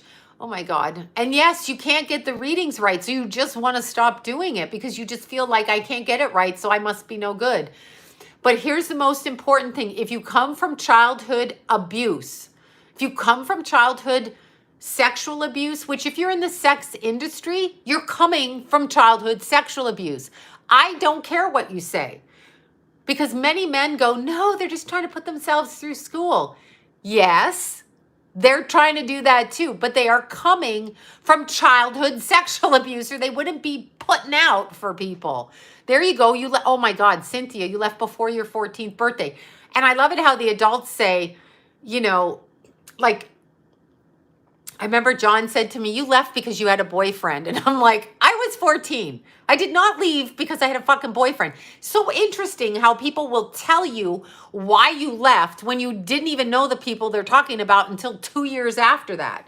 So they try to put their interpretation instead of dealing with what happened to you because they don't want to hear what happened to you. Nobody wants to hear what happened. You guys do, but I'm saying in your relationship, they'd rather act like you're this. And another thing that I was told after I ran away, and the young woman that just said she ran away before she was 14, she probably entered, oh, see, you ran away. She started strangling you. I'm so sorry, Karen. See, all of these. And they want to put the shame on you. Yeah, all of that shit. But here's the thing, you probably end up in the sex industry or stealing or something along those lines because you got to support yourself. You're going to suck dick, strip, prostitute, and prostitutes feel, and so do strippers, I'm in control, I'm taking the money. You're not in control. Yes, you're taking the money. That's a good thing. You're taking their money, but they are sexually abusive. Thank you for that, Cassandra. Thank you. Thank you for that. Thank you for the super chats, all you guys. Thank you so much. You are sexually abused. You are having what's called reactive abuse. You are also learning to make money, but you are reacting to men or whoever abused you. It can be women too, because I was abused by women and men, both sexually, okay? Both. And one of them worked in a church as a Girl Scout leader, Brownie Scout, troop leader, troop person, whatever, brownies. It was brownies. I was kicked out of the brownies. So I didn't make it to Girl Scout. But I was also abused by females, okay? So it's not just opposite sex and all of those things. There are living free, just like I hate so-and-so. But when you're looking at it and you run away, you are not running away because it's easy. And I'll say this, especially in the snow, okay? It was cold. It was cold, okay? My animals abuse me. Well, yeah, they can do that. But when you run away and you end up as a stripper and you think you have control or the prostitute, I'm making the men pay. The men will pay me. I'm in control. Yes and no. The reason you're not in control as a sex worker is because you are still vibrationally living out your sexual trauma, or you would get self-esteem and not do that. And I'm not saying there's anything wrong. Many friends in the profession, many people I know came out of that profession, but the fact is you are not in control. Yes, you are not in control until you find God. That's correct. And you are certainly not in control if you are putting your energy in an environment with men who are traumatized sexually themselves. They're gay and they're looking at other men. They're straight and they hate their mothers. They're sexually, what is that? Sex addicts. So they're in porn all the time, which means they were sexually abused, okay? And of course, my friend laughs at me. He's like, when you say men are sex addicts, that's all men. And he's right. Young men like a lot of sex. That's true. But I'm talking the ones that have to go to porn constantly and have to go to strip clubs constantly, or prostitutes, sexually perverse. So you are living in their trauma. You're caught in a locked trauma. And that's what that is. You are caught in your sexual abuse. You have reactionary abuse. You are reactive to the abuse you suffered as a child, and you are trying to keep control. Thank you for that. Left at 15. Yeah, men are just, there are good men. I have beautiful, your John's name is Anthony. Living free, you crack me up. I hate Anthony Living Free. I hate him. She cracks me up. All of a sudden, it's like, I hate John. I'm like, what? No, the nymphomaniacs, when you say that, though, when you say nymphomaniac, let's word that correctly. That's a word they give to women, usually. Oh, she was a nympho, as if she could help her sex addiction and sexual abuse issues from childhood. There's no such thing as nymphomaniac. There is reactionary sexual abuse and promiscuity due to sexual abuse. That I loathe him. I'm not blaming anyone. I'm just saying what was said to me. I'm actually saying what was said to me.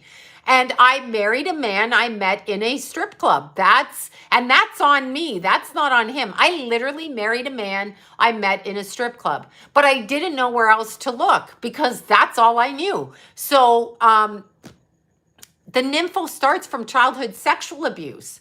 And any man, I know it's acceptable in our society. Of course he has Taurus planets, a fucking good call there, a Taurus moon. You know how they are. But then that makes me the Taurus moon because the moon is the female. Yes, very south node in Scorpio. Yes. No, I met him. But the problem was the problem was I had a first husband that was very, very violent. Childhood boyfriend, very violent.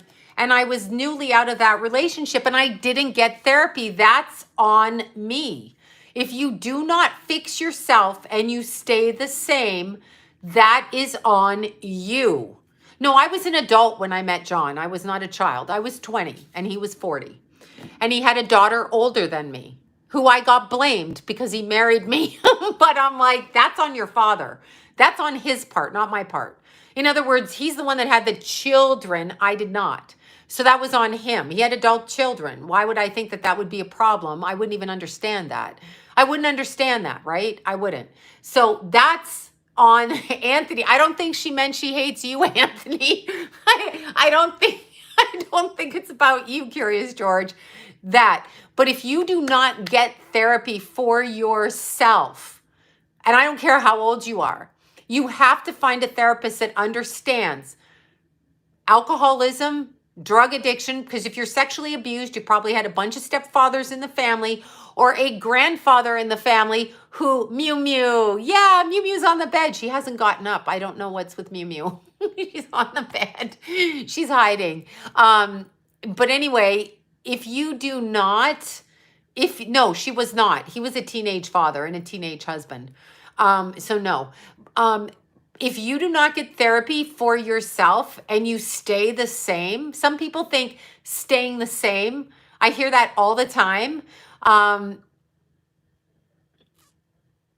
Yeah, well, yeah, exactly. I do blame myself. It is my fault. I am responsible for my choices, regardless of my age. I mean, I was an adult, but I wasn't equipped with enough information. I wasn't equipped. There's nothing with my son, Jason. He is beautiful child, and I love my Jason. I love my Jason. He was my firstborn. He was, oh, we're blaming John. No, I'm saying if you don't, you guys are funny. You're like, I hate Anthony, I hate John. It's the funniest fucking thing. Everybody put your ex's names here and we'll hate them all. No, my Jason, when I had Jason, my life was complete. I really wanted children. I just loved having children and I found it very, very, very, I truly, no, not Curious George Anthony, the other Anthony, the ex named Anthony from Living Free, her ex named Anthony. We hate him too. Put him on the list. But you have to, and you hate Joe. We hate Joe, Vicky, Dan. Wait, there's a devil born December 25th. Fucking hilarious. We got 3 Johns, a Jimmy, a Rob, a Drew, a Jim, Cole. Oh, pregnant at 14. Then you know what I'm talking about, Tracy. You know, there's a Justin. We hate him. We hate Scott. There's a Kyle, Paul, and a Jake, I think you said. A Robbie. Hilarious. Don, Dan, another John, Mabel, Keith. Wait, oh no, Keith is good. We don't hate Keith. Trevor, Joe, a Jim. No, we don't hate them, but it's like a funny thing. Sean, Steve, we're getting it out of our systems here. Vic, Eli, Mike, William, Mike, Darren, Jeff. Oh my God, Tom, Roddy, and Jerry. I think that's what you said, Wayne. I'm throwing her John in for free, Bobby. Don't. No. Fred. Okay, there's Fred, the ex, Lewis and Brooks. Todd, Alan, Chris. Oh my God, this is so much fun. This is hilarious. David, I need candy. Jason the Aries. Oh, fuck that guy too. Christopher. We don't Mike. David. There's a couple of Davids. Dick and Harry. Tom, Dick and Harry. Sam. Oh my God. Brad is the worst. Ken. Chester. Lee and Dee. Oh my God. I'm sorry, Harry. Dead Kenny. Somebody wants somebody dead. Scott. It's just really fun. Garrett, Randall, Elon Musk. I'm sorry, that's even funny. Fauci, Dan the Aquarius. Wait, Chris the Capricorn. There's tons of Johns. It must be with the name. But no, you guys understand. But your mother-in-law, let's throw her in too. Biden, Peckerhead, Trevor, Zach H. You guys are really great. Pookie, fuck that Pookie, right? Garrett Bournes, I don't know who that is, but Alex the Libra, Stan the narcissist. Chad, fuck that guy.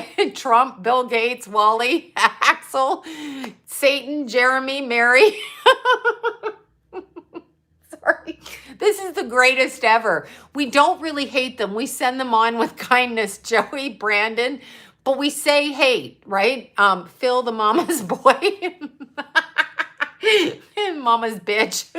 Buck Snort, I know. Oh my God.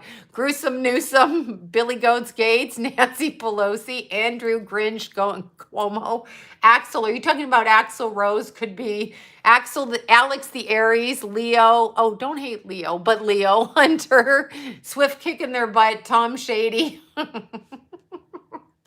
You guys are great. Douche Canoe, exactly. Yoga Pants, totally. And his mother, Trudeau. But no, okay, I'm going to stop. Serious face. Most important thing for everybody everybody who's come through any kind of trauma, death of a kids, death of parents, anything, in order to be healthy and to see with eyes that can see, you actually have to get therapy for yourself. You have to know Robert the Cheater, Princess James. Does Princess James need a tampon? Oh God. Yoga Pants, Keely, exactly. But you have to get therapy for yourself.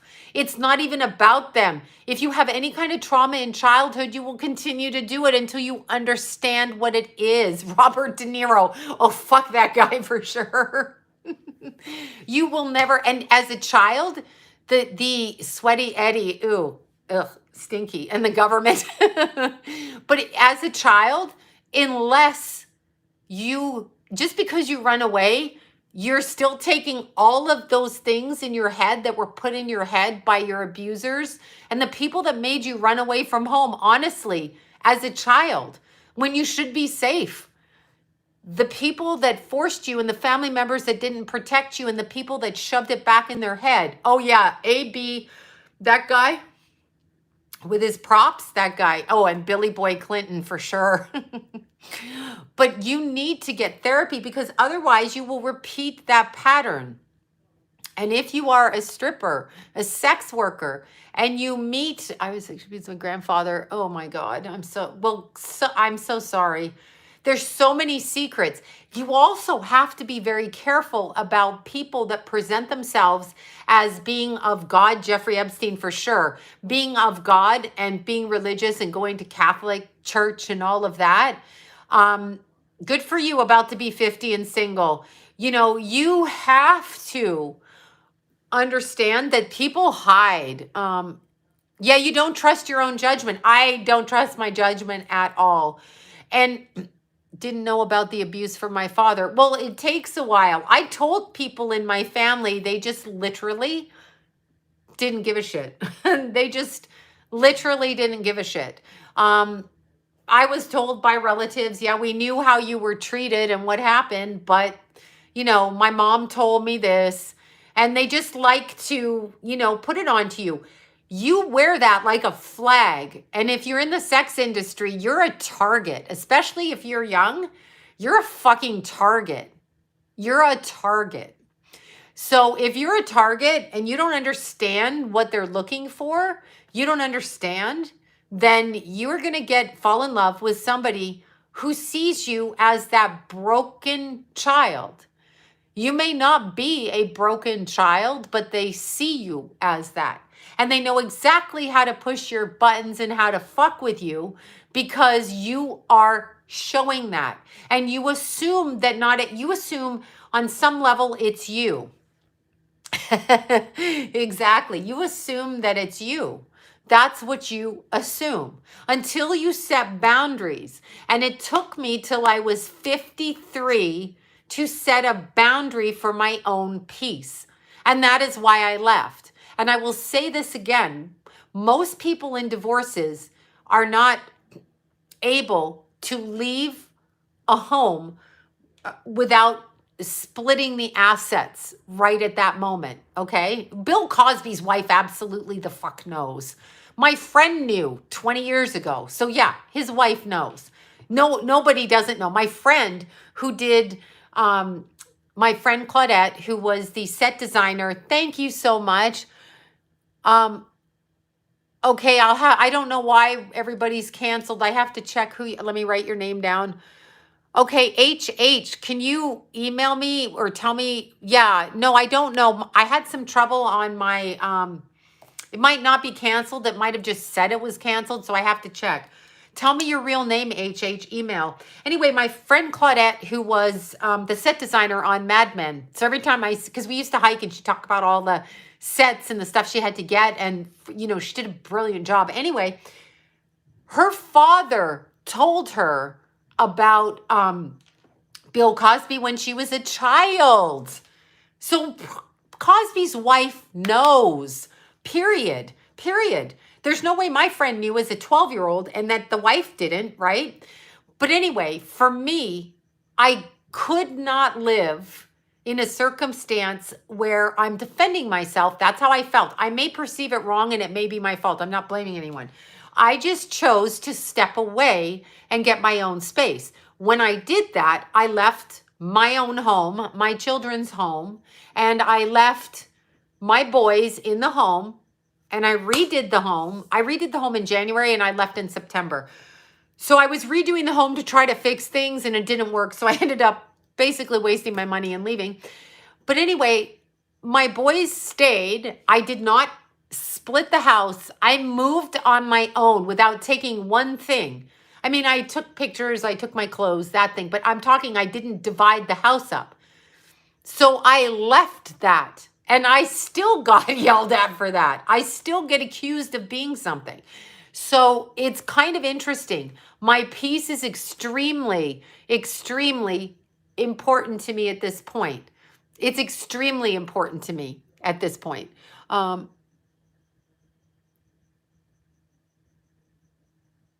Wait, dissociative personal disorder. Yeah, somebody's asking me. I don't know unless you, okay, so you know, wait, JF sent, okay, thank you, JF, okay. Thank you. I will look it up. I'm sorry, I don't read my emails a lot of times. I really apologize. But anyway, I will talk about that. I set my boundaries at 53. I wanted to go to sleep and not have to defend myself and not be blamed. That's all I can say to you in a home. I felt like there was too much arguing and I could take it no more for me. And because I have to argue back. If you call me, okay, if you call me anything that isn't true with the way I see myself and it's offensive to me and I guess it's my pride, I am going to get in your face. And yes, of course, Cosby's wife knows. I am going to get in your face and correct the way that you're trying to describe me. If you are lying about me, I'm going to call you on it every single time. So it's going to cause fights with people who don't like it when I bring it up, or people, you know, that's what's going to cause fights. I'm not going to ignore you. You don't get to speak that in my home about me to myself in front of my kids, anybody. So I am going, and it's a constant battle with somebody who's very invested in seeing you as a piece of whatever they're seeing you. So however that is, Frank, there's another Frank up there. So however that is that they see you that does not agree with your soul, then if you're at all feisty, you're going to fucking say it. So all your kids are going to see is this arguing. So finally I got the guts because I was a coward. I was a coward. I was afraid to leave. I was afraid that my kids wouldn't love me, the usual things. So my kids were adults and I left. And then my little boy died. So I'm going to say this. If you have a child and you're in a relationship and your children are young and you are fighting, get the hell out. Get the hell out. Get the hell out. You should be proud, Linda. Get the hell out. I stayed because I did not want my kids to hate me, but I couldn't stop arguing with this person who doesn't see me the way that I see myself. If you don't see me the way I am and you see me as something awful or the opposite of you or whatever, I'm going to argue with you. If you tell me I did something I didn't do, I'm going to get in your face. It bugs me in my home. If you're on the street and you say it, I'm like, fuck you, and I don't care. But if you're in my house and you're calling me something, I'm going to call you on it. I can't help it. That's my fault. And so, yeah, that's, you know, that's my fault. And I should have just, if I thought about it now, I would give the advice. It's not all his fault. I take responsibility for 50% of everything that went wrong in my marriage. But that's all I'm taking. I'm not taking any other responsibility. And I'm not an alcoholic or an addict. So I was completely sober, okay? I was completely sober. So I did that on purpose because, yeah, I stayed. I did not... I have no idea if John, I'm sure he was with many other people. I met him in a strip club. Why would he be faithful? I mean, come on. You know, and people that are on drugs and alcohol, I have no idea. I know nothing about any of that. But what I'm saying is when somebody's an addict, they're probably lying and cheating. That's what addicts do. So even if they tell you, I did walk away. I'm saying I'm 53. I chose to be able to go to bed by myself. Of course, my ex is in Aries. Who else is in for the fight? But I fought too, right? I fight as well. So, and again, on the day of my son's passing, I went to my home. John was sick, and I went to my home to make a Skype appointment with him for his doctor to show him how to do that on the phone. I checked in, and then I came up here for work, and I said, where is Keithy? I went up to his room, and I knocked on his door, and he wasn't there. I literally made the mistake of thinking I'd be able to knock on his door the next day and see my son. I was not able to do that. So, oh my God. Yeah, yuck. I'm sorry you got an STD. Yeah, so I am 50. You're responsible. Like, I'll take 50% of every, I will. But what I will not take responsibility for is anybody calling me something I'm not. Hi, Bobby. Oh my God, I'm almost wrapping it up. You were out with your grandkids. But I went on a tirade about therapy and how's that. But the way that I would word it is, if you have young children and you are fighting with your spouse, male or female, doesn't matter, get out. It's not important. And if, yeah, I don't like the control either. I had a real problem with it, but I was also scared. You know, when you come, and I'll tell you this the truth, when you come from, thank you, Cato, Bobby and Cato, give us John's phone number. No, I can't do that. Hilarious. You're bohemian and still 70. Yeah, I feel that if somebody sees you in the worst light possible, you probably should just, there, you got away from your, we just did a whole thing on exes we hate, Bobby. We did that. I would say that if you're in the sex industry, men are going to just not see you in a good way. They're going to think you're a whore, and you're going to be, that's the undercurrent. That's what you're called. You're a whore. Okay. The family calls you that. They all think you're bad, but really, okay, really, the men who marry women in the sex industry should really be held accountable for their choices if they can't treat the women with respect without using that word directed at the women, because that word is a reflection of the parents of the women who abused them in childhood. So the abuse in childhood is why your wife or the mother of your children, of course, my middle name is whore. I don't care. But when you say that shit to me, when you say that, I will fight you back. You do not get to say that in my house. I will come in your face. I won't. I woke up in the middle of the night, and it's called reactive abuse. I did not understand that. But yes, they accuse you because that's why they target you. Give us John's address. No. I'm not saying it was like that all the time. I had 3 really nice years in my marriage. Jason's birth was the happiest I ever was. It was so beautiful after I had my Jason and then had my Keith. That was 3 years in there. Jason was 2.5 and I got pregnant with Keith. It's reactive abuse. Yeah, I know what it is now. I would wake up in the middle of the night after something and I would like be like, motherfucker, you said what? And yeah, I had 3 good years out of 33 years. I had 3 good years. Happy when I was pregnant and happy to have my children. I think sometimes people marry you thinking that you're going to do what they want you to do. Aw, cute. There you go. You have PTSD. Exactly. Bobby, you and I have talked. Thank you. Yeah, thank you for that. My poor kids. I mean, it's really not good for somebody to call another parent, male or female, no, John, nobody will be set straight when they think you're a whore and they want to fuck with you. When they think you're out to do something to them, even if it's not your intention, whatever it is they call you, they will never see you as you want to be seen. That's part of the investment. So I don't know what happened, but yeah, I was promiscuous. I really wasn't promiscuous. I don't know. Living free, you're so cute.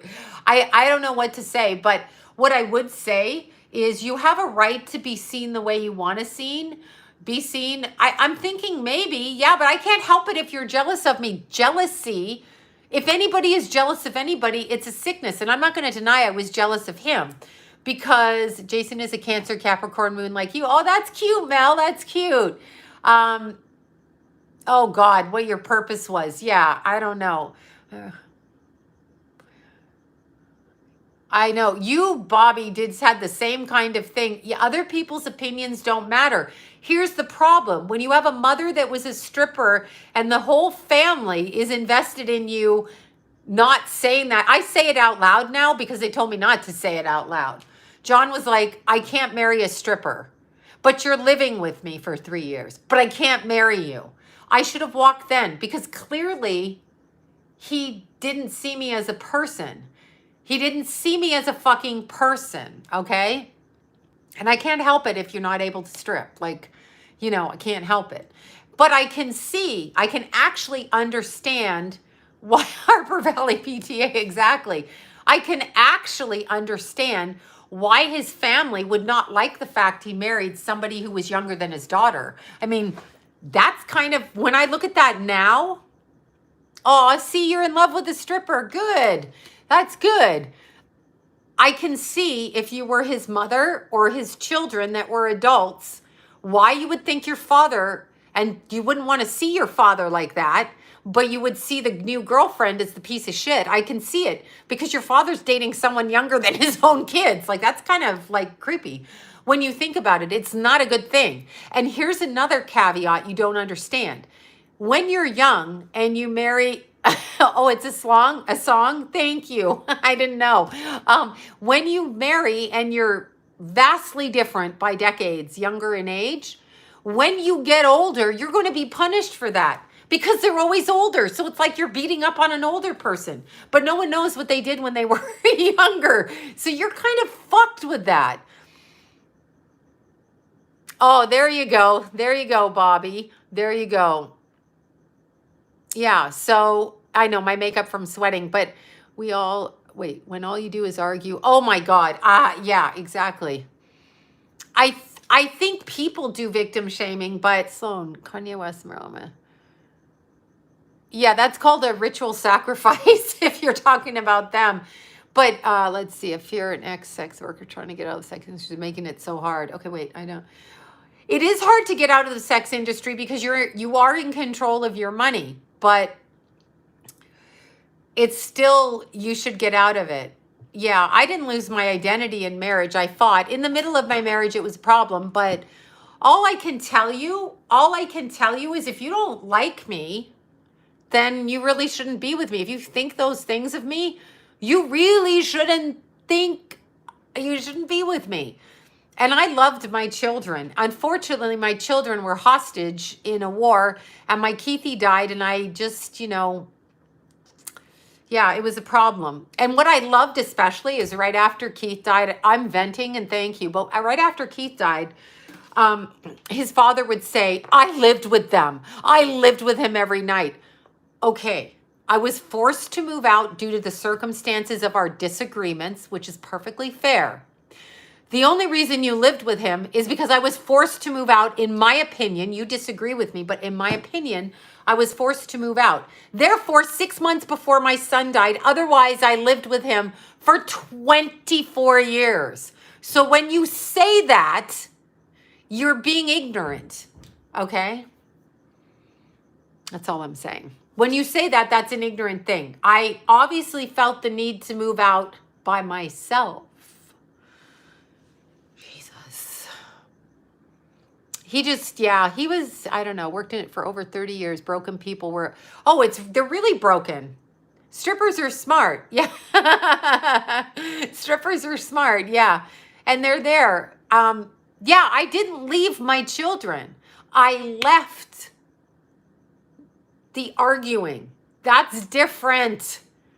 And because my son died, you did not just, can you imagine being divorced and your child dies and you're the parent that doesn't live with them and they're like, you didn't even live with them? I mean, fuck off. Like, really. My kids were 24 and 28. I mean, come on. No, 27. Jason turned 28 2 weeks before Keithy died. So 27 and 24. So, yeah. Yeah, I haven't even had a fling. Nobody approaches me. Yeah, no, I'm saying my whole married life, but I don't blame. Can you imagine if you're like a mother-in-law and your grown-ass adult husband who's like, when did we get married? I think I was 24, so he was 45. So your grown-ass fucking man, boy child, marries some stripper who's like 24, and you're like, what the hell is wrong with him? She's 20 and a half years, it's 20 and a half years younger. She's younger than his daughter. Can you imagine that? Like, that's got to be fucking horrifying. Got to be horrifying. Still, not my responsibility. His responsibility to think about how his family would react, not mine. So there's that. But yeah. Oh yeah. No, the kids, it doesn't matter if you wanted more kids. Marry someone your own age. Yeah, marry someone your own age. Because you're just setting the new wife up to be hated by the entire family. You are literally marrying somebody who's younger to set them up to be chastised because it looks perversion, and they're never going to see you. That's all I'm going to say. That's all. Yeah, I liked his mother. Yeah, she wasn't bad until I married him. Yeah, they hate you. They're going to hate you. They think you're stealing their father when it's really the opposite way around, really. Yeah, I don't know. I see, Bobby gets proposals. I've never had a man pursue me except the 2 men that I married. Men do not pursue me. They befriend me, but no one ever tries to pick me up, ever. Never. So 1 first husband and 1 second husband, and 1 boyfriend before the first husband, and the same boyfriend in between the husbands, and then the husband. So yeah, never. Yeah. Well, 3 years isn't much. Younger women go for, well, yeah. Exactly. But I mean, no one's ever approached me. So what can I say? I think I'm too aggressive. I have boundaries now, and you cannot cross my boundaries. You cannot do it. But it is an imbalance of energy. Yeah, I liked my mother-in-law, actually. She was nice. She used to babysit our kids a lot. And You know, there's no boy, no one asked me out. If you're asking about me, no one asked me out. I keep saying it. No, I don't have boyfriends. Nobody fucking asked me out. Nobody.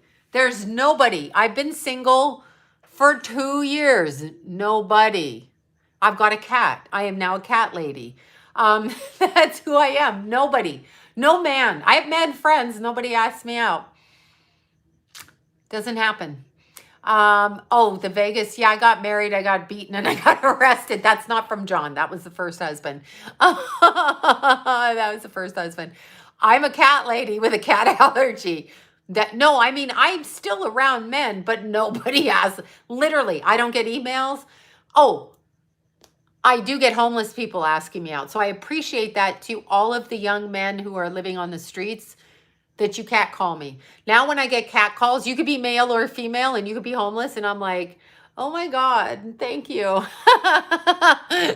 Cat calls, right? I have my cat. My cat sleeps with me.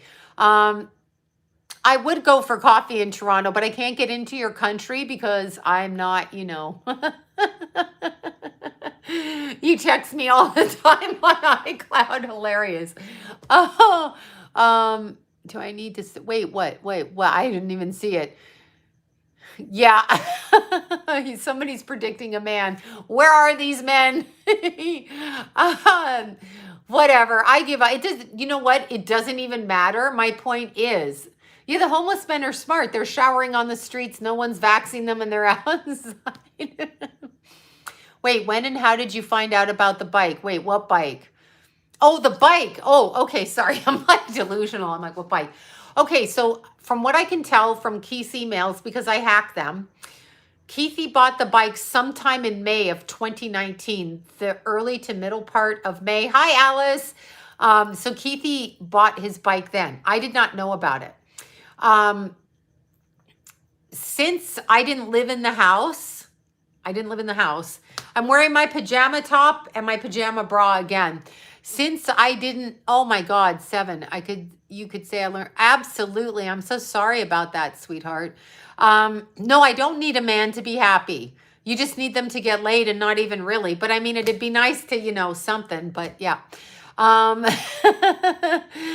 anyway, I think Keith bought the bike in early May. So I would go to the house, but the garage door was locked. John would lock the garage door, and I never saw the bike. I saw Jason's bike. Jason's bike was black. I did not see Keith's. One day I stopped by unannounced, and the garage door was open, and I thank you, Aunt Curious George Anthony, for asking me out. That's sweet. I can't get into your country. It's a torrid love affair from a different country because I'm, you know, my homeland. I can't get back to my people. I can't get back there.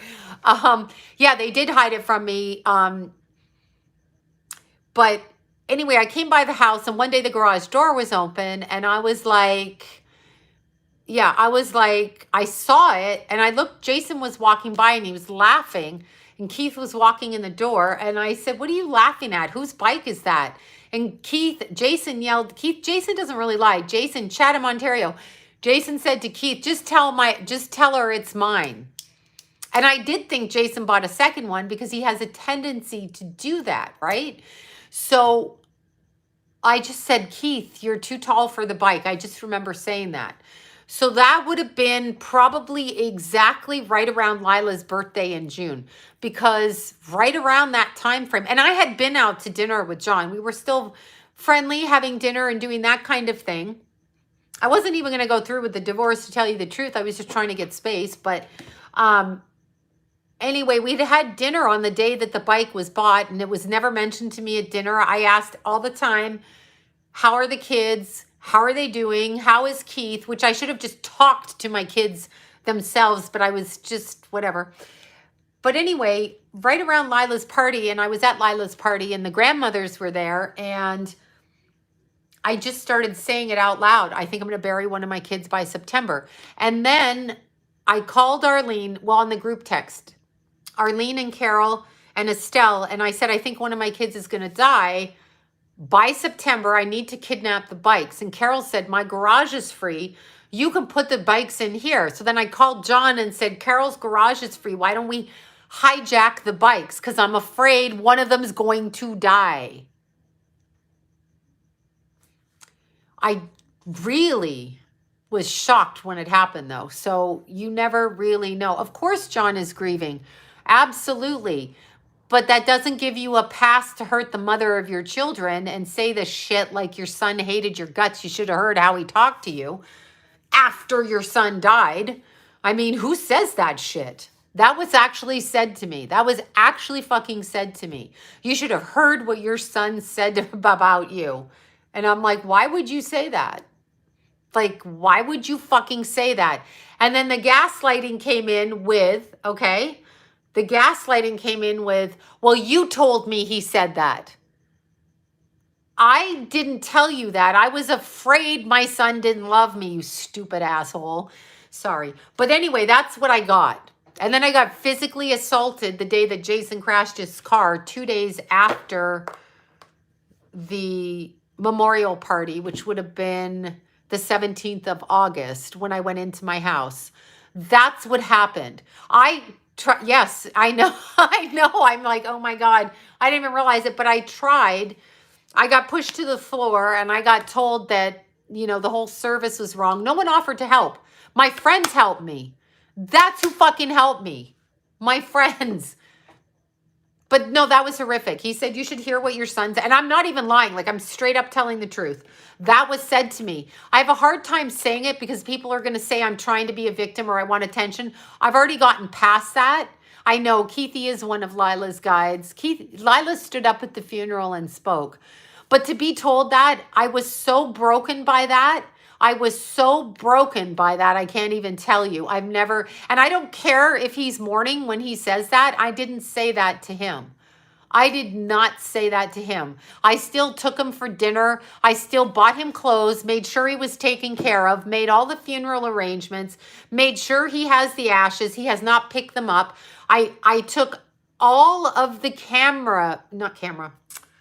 pictures, 7 huge Costco boxes out of our garage, digitized them for $3,000, made him a whole collection of the videos and all of that, still take him for dinner, pay the car insurance and pay the cell phones and bought him a new computer. Gave him my new computer and I bought a new computer. And that is what I did. So yeah, if you say that to me, I can't get it out of my head. I am not looking for sympathy. I got past that. I do not care if you are grieving as well. I did not do that to you. And nobody put their arms, my Jason did. My Jason did. My Jason put his arms around me. But yeah, I know. No, he's never said sorry. He said I was no, he doesn't say sorry. He called me a bitch today. He called me a bitch in front of Jason today. But you know, I'm just gonna say I made a comment to him about something and he tried to blame Jason for the comment. And I'm like, I didn't bring Jason's name into it. And he basically had Jason up in arms over something that was never said about Jason. So I put myself on the speakerphone and just said, I didn't say that. And then he said, well, I have it on tape. I said, play the tape in front of your son right now. And then I got called your mother the bitch. Click. So yeah, I actually don't care. Like he can say, you know, whatever. I fought back. But it was just interesting because what I learned when my son died, that this man didn't give 2 shits how I felt. You know what he said? Your son didn't even fucking like you. And he said, I loved Keith. Keith lived with me. He lived with you for 6 months more than he lived with me. That's what he did. So I was like, are you kidding me? Oh, it was totally abusive. And I was actually after the service, now maybe he forgets doing this, but I actually taped it and I had to, and I had witnesses. Anyway, what happened, I'm speaking it because it's true. I'm not saying anything that's not true.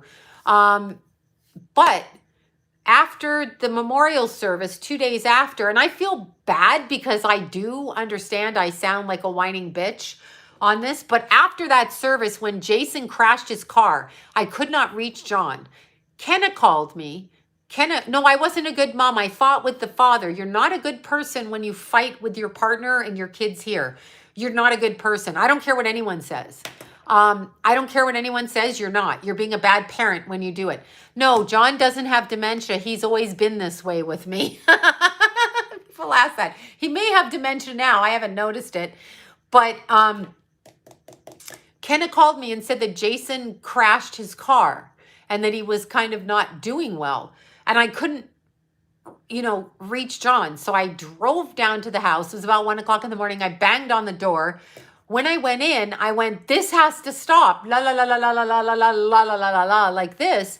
And I got, you know how when people scream at you, I got shoved to the ground, and then I got mocked. I got told that the funeral service was a joke. Everything I did was a joke.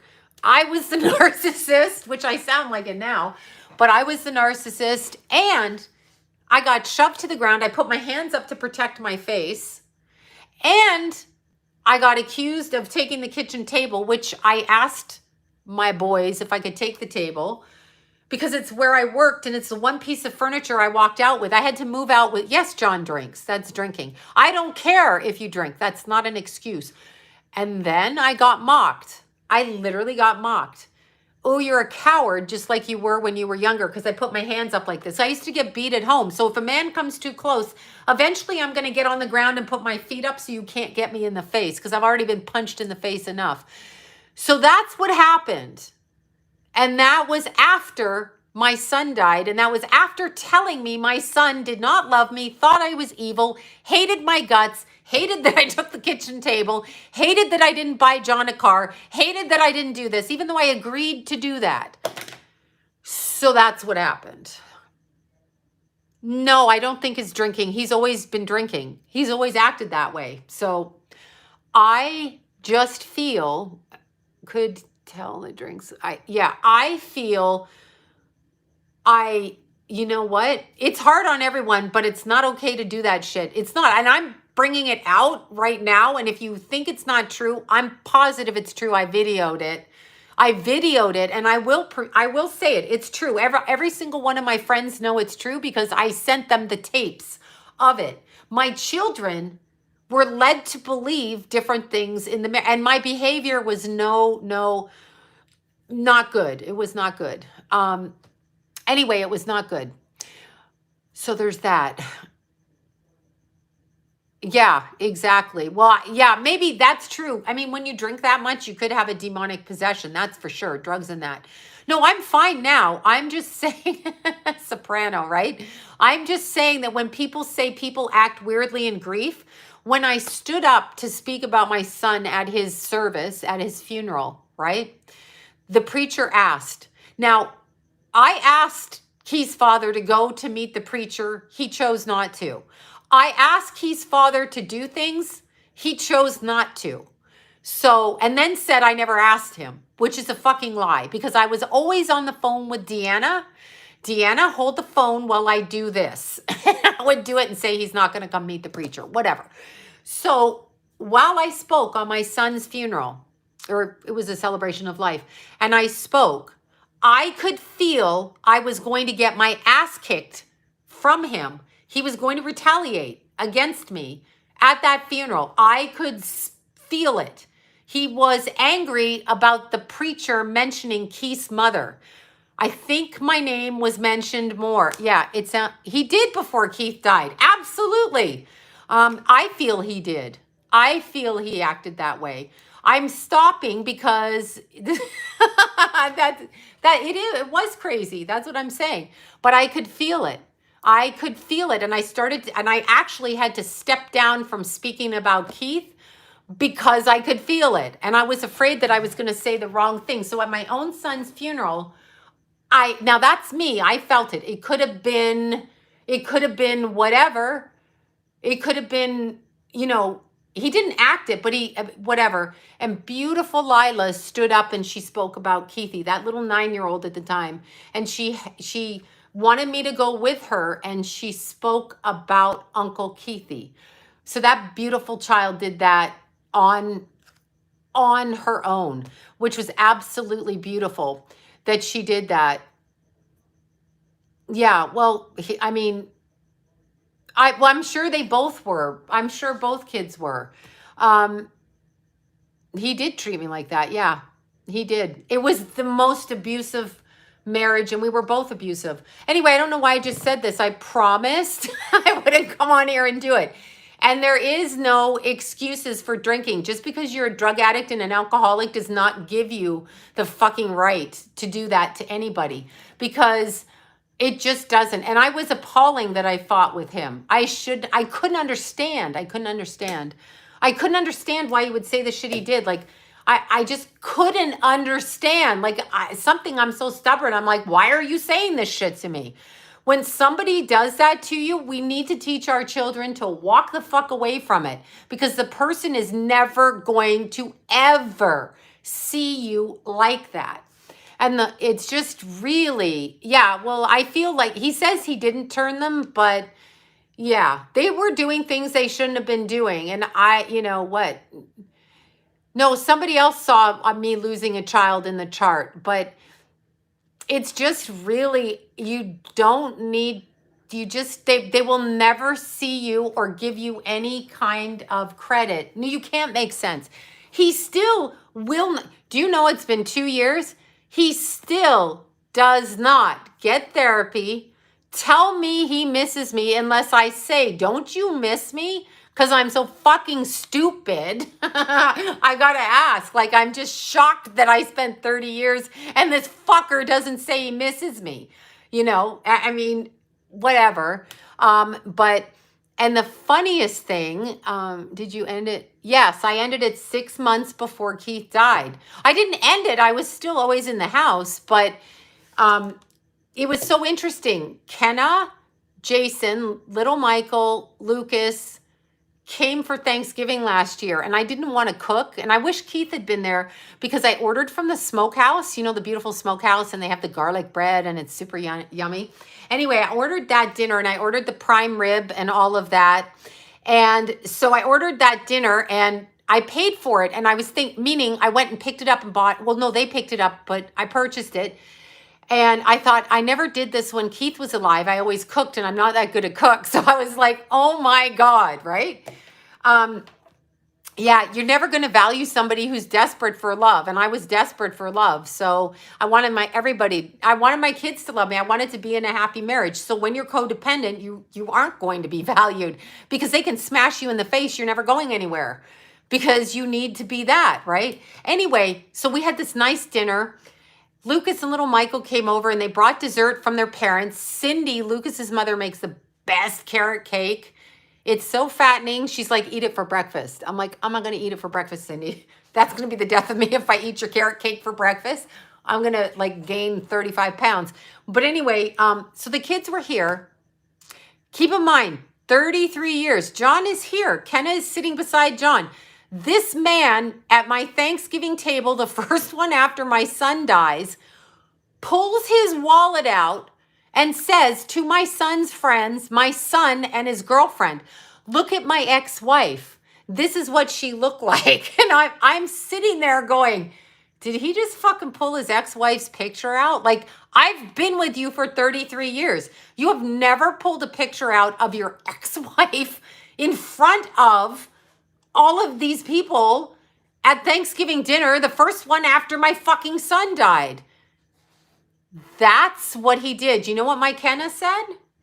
Don't worry, Sloan, she's ugly. Kenna just went, don't worry, she's ugly. Kenna stuck up for, I know, they were probably mortified.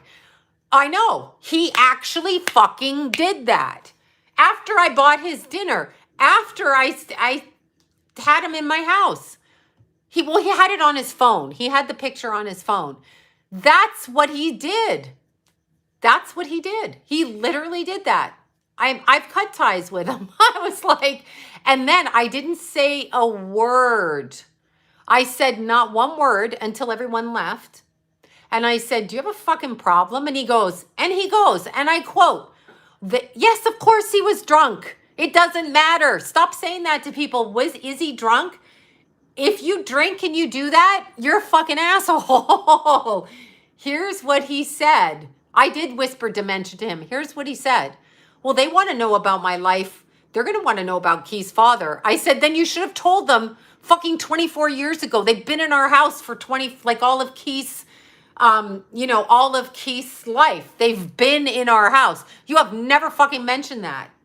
They don't care. They don't care. No, I didn't say anything. Like, whatever. Go. I said you should have never divorced your first menopause. Drinking is no excuse. But that's how my Thanksgiving was after Keith died. So that's insanity. That's ridiculous. It's ridiculous. Because I know you had a first fucking, yeah, codependency is no good. No, he was never impotent, but maybe he is now. No, his dick was never the problem. That was never a problem. Yeah, trying to make me feel insignificant. But alcoholism is no excuse. Those are actual facts. Those are actual facts. My child just died. This is the first Thanksgiving, and you chose that. Kenna stood up for me. Kenna stood up. And she said, and it's not about pretty. John's ex-wife is a very attractive woman. It's not about that. She didn't know what to say. And so that's what, yeah, spirit. Yes, Bobby. Exact. Mew Mew's in bed. She's been sleeping in my bed. There are spirits that come through alcoholics. No, there's no Thanksgiving this year. I'm not going to be here for Thanksgiving. I will not be here. I will not be here. No, his ego's not crushed. His ego's not crushed. You don't do that. Kenna was great. She snapped right back. She was like this, yeah. No one else knew what to say. I know. Oh, I saw Mew Mew for a second. Come here. Come here. They want to see you. Come here. I can see. Look, she's, I was cleaning. Hold on. Can you see her over there? I was cleaning out my, did you see her? She's over there hiding by the MacBook box bag. Anyway, Kenna was really lovely. Yes, I have a van that I will be moving with, but she's in the bag now. Do you guys see this? Can you see? She's in the bag. Can you see her over there? How cute, right? Yeah, she's over there. Yeah, Bobby, I am going to come visit you. No, I'm going to go hike for a while. But yeah, that was I know, isn't she cute? She likes it. I was cleaning the bag. I had kept the bag because I'm like, if I ever have to take the computer back, but I didn't. No, I'm not moving from LA. I'm just not going to be available during the holidays because I'm not going to do that again. And I'm speaking about it and I feel really guilty for speaking about it because it's there. But if I don't fucking speak about it, yeah, my guest house is super cute. My landlady is darling. My neighbors are lovely. They drink to abuse. And they drink because they're cowards, because they can't deal with their own feelings. That's what they do. He blames me for everything, but it's fine. That actually happened. I have witnesses to that. Like, I'm not making that shit up. So it's a true story. I'm allowed to speak it, and I will speak it. It's a true story. But the point of any of these stories, besides it's garbage and I was stupid to fight back, the point of any of these stories is if you are in a relationship where I don't care if he's hurt. You're not allowed to do that. If at a certain point you're 75 and I've been with you 33 years, you can stop doing that to me, especially after my son died. And that's the honest to God truth. And it's disgusting. The level of that kind of abuse after my child died is disgusting. And that is disgusting. And I still invited him to every party that was for my son. I made sure he was taken care of. I made sure he was respected. I made sure of those things. I paid for everything and I included him in everything because he was my son's father. I mean, he is my son's father, but my son is gone. So I did that. And that, oh, of course he's going to leave the earth soon. He's old. I mean, yeah, you're probably only going to live to be 90, right? So I am going to stream my road trip. That's the next thing. But I put up with it. Yeah, I feel sorry for him that you would do that. Like, I'm now understanding that something must have happened to you to treat like that, to be that hateful to somebody. That's not good. I'm specifically talking after Keith died. I'm specifically talking after Keith died. And so I knew I was going to get my ass kicked after the funeral. I knew it was. And after the memorial, I took beautiful Jordan's mom, Cindy, all of them. They loaded my car with the signs that you see and all of the food and the flowers that were given to us. It was really hot because it was my birthday that we had that. We had the memorial service. I had a choice between my birthday and the day after, right? So to be fair, I've been disrespectful to him. I've been disrespectful to him. But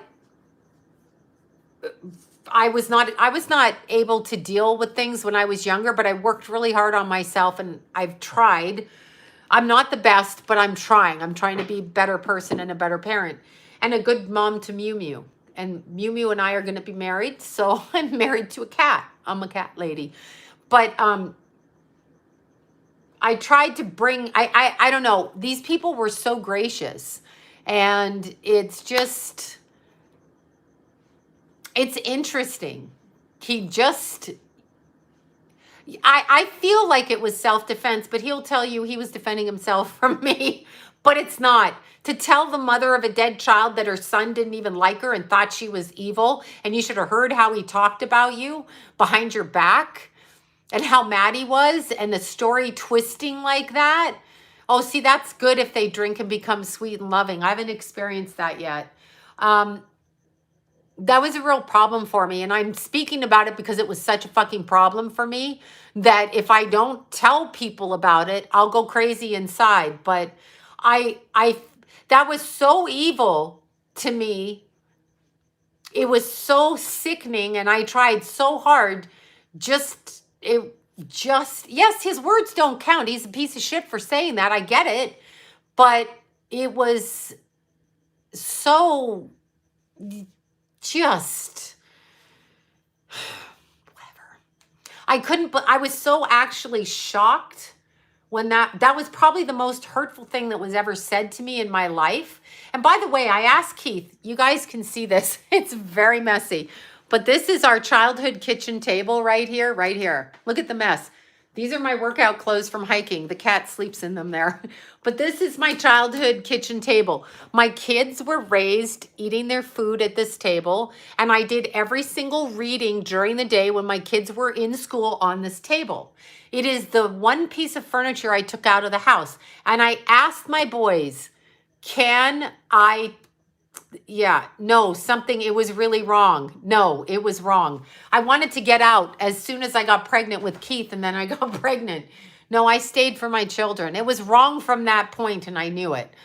I just didn't know what to do. So it actually was not a good relationship. No one's going to tell me it was. It really wasn't. And I don't care why I stayed. I made a mistake. I made a mistake. It was a huge mistake. I did not value what my feelings were. I thought I had kids. I stayed. That's just what I thought. Not saying he was mean the whole time. He did a lot of good things. I'm not saying that. But this table, I asked Keith, do you mind if I take the table? And Keith came and he moved the last load of stuff up, which was this table. And so after Keith died, John would say, you should see what your son thought about you taking the table. And I was like, he told me I could take the table. No, he was pissed at you. He didn't even leave your kids with a table. So that's all the shit I heard. And so I literally stayed in my marriage. I got out of my abusive marriage you're so smart. I did not want to leave my children. I was a stripper and a psychic. How far was that going to get in court? And I had no family backup and no access to the bank account when I wanted to leave. And I wasn't working at the time. So that's what happened. When I was pregnant with Keith, I really considered, should I have another child? I don't want to be in this marriage. And somehow Keith came through and I had the most beautiful child. And that's what I did. Oh, your dad passed. I'm sorry. We married the same man. Yeah. This has just been whatever. I will never, I loved Keith. I loved him. But I just heard last week, you didn't even want your son. You didn't even want to be pregnant. I'm allowed to have hormonal feelings when I'm pregnant. Anyway, Yeah, I'm allowed to have that. I know, right? No, I wanted to take the table. These, yeah, Keith made, I mean, whatever. My husband's all cheated and I kicked them. You're smart, Bobby. I was too afraid. I didn't know what to do, actually.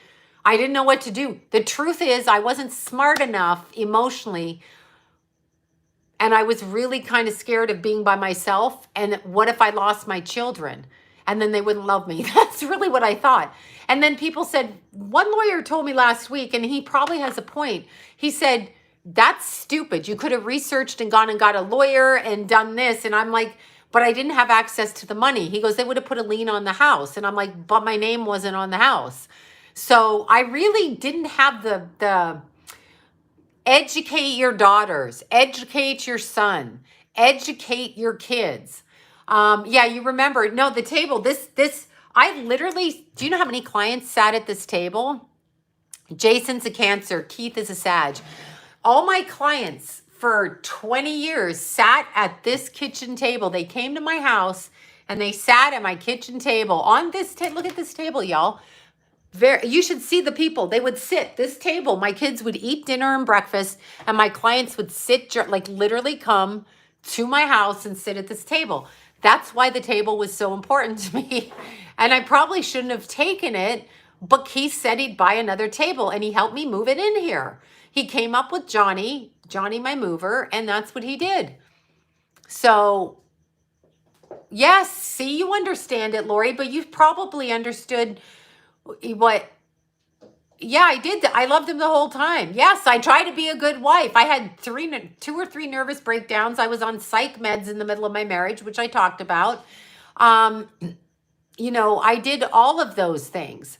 I did as much as I could. Like, I tried to get help. I did all of that. I had a lot of psychological problems in the marriage: anxiety, panic, fear. I couldn't sleep. I couldn't, I just was traumatized. I was literally, and that's not all his fault. Part of that's probably genetic too, because I hear it runs in the family. But it was, no, the table didn't mean more to me than anyone else. No, I didn't have any furniture for the place I moved into. I redid the house. To make it nice. I reapplianced it. Not all of the appliances, just the stuff. And I put wood floors in, and I put granite countertops in, and we repainted, and I left. And then I took the table. It's the one thing I took from my marriage. That's it. No money, no nothing. I left it for them. Do you understand? I left. I filed for divorce without division of assets. Why am I fucking saying that? You guys, it's none of your business, yet I can't top. Yeah, well, no, I was pretty psychic, actually. I was pretty psychic. During that time, but I was so, they might screw up your psychic abilities, but I was actually very psychic during that time. Yeah. That's it. But I mean, I left. I actually filed for divorce without requesting money from the other spouse. You all know California is 50-50 state. I'm just learning this now from the lawyers I'm talking to. You know California is 50-50 no-fault state. Most women in California, including family members in his family that are getting divorced, are requesting division of assets. I did not. Don't put that on me. I've been gone for 2 years, still paying bills down there and still paying my own shit. So I didn't ask for anything. I did not ask for anything, nothing. And I redid the house, but I was trying to save the marriage by redoing the house. That's not necessarily his fault. I didn't ask for alimony. I didn't ask for anything. He's asking me for spousal support. He wants all the property and spousal support. I'm not going to mention that anymore. But I didn't. I did not. I've paid my own way, and that's what I've done. And I don't see anything wrong with it. That's what I did. So I'm getting called a gold digger and a thief and all kinds of shit, and I haven't asked for anything. In fact, I gave him the pictures of his dead son on a, what do you call it?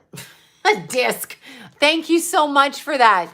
Do you know what I'm saying? I digitized all of the pictures digitized that, made one for Jason, did all of that. And I literally still pay his phone bill and his car insurance on 2 cars. 2 cars. So there you go. And I asked for nothing. So there's that. And I don't care. I'm whining publicly. So be it. It's out there now publicly because my truth is not heard. It's not heard. It's not heard, right? So there you go. That's what I did. So I don't think I was unfair or unreasonable because I wanted to leave in peace. And that's it. Yeah, I have to stop paying, but I actually feel guilty. I actually feel guilty. I know. I'm sorry, Bobby. Well, no, it was their table, but nobody was at home eating. He eats on the couch. He sleeps on the couch, whatever. So I feel guilty if I don't. And I feel like I'm going to get punished if I don't pay a shit. But I'm learning, not that shit. And I'm saying it straight out loud because there are stories. I never get to say what I want. I never get to say what I never, in the family, it's not understood. So if my family members or his lawyers or the judge are watching this, that's actually what happened. So that's what happened. Exactly. I do feel guilty. There's a lot of shame because he is older. So, but yeah, no, I know. I'm saying that's, oh my God, why the fuck? No, the cars are not in my name. No, they're not. They're in his name and that's fine. My car's in my name. There you go. That's a trigger. Wait, what's a trigger? The guilt? Hold on, come back here. Yeah, well, that's what he's doing. He's saying my son hated me for but Keith moved the table in here. And then he says, you made your son move the stuff. Keith offered. I didn't ask my son to move. I paid my friend to help me move and to do that for his time and his effort on his day off. I did not ask any of my children to move. Keithy, yes, of course I'll get old, but I never asked him for anything. I never asked him for anything. I don't expect him to caretake me. I left the marriage without asking for anything. I didn't expect anything. Do you see? For 33 years. So that's what I'm saying. Teach your daughters. No, they were grown men. I know he's still doing that. You didn't even live with your son. You didn't even live with him. That's right. I left because you were obnoxious 6 months before. I don't care. Yeah, of course he was striking out, but whatever. We sold the bar in 87. I'm going to have to do it forever. I already know I'm going to get screwed, but whatever. I don't know what to say, but it is what it is. I don't even care what it is. Not the point. The point is, my point is, when you are in a marriage that is fighting like that, when you are in a marriage that you fight like that, you actually need to leave. Even if you think you can't, you need to leave. This is what you need to do. You actually need to do it. I did marry for love. I absolutely fucking married for love. I got called all kinds of names. I got called whore, slut, see you next Tegan. I got called everything. I got called everything. Yeah, by the family members, by the way. Of course I love him. I can't believe that he doesn't see me as who I am, but that's my stubbornness. So I'm learning in therapy how to get rid of my stubbornness because I can't understand. I cannot understand. It's very hard to break. Spamly. It's very, it was physical sometimes. And on my part, I would whip shit at his head. But yes, he has issues. I've talked to many attorneys. I have one I think I'm going with, and it's never free. They'll talk to you for a few minutes free, but it's really not free, and you're going to have to take action or not take action.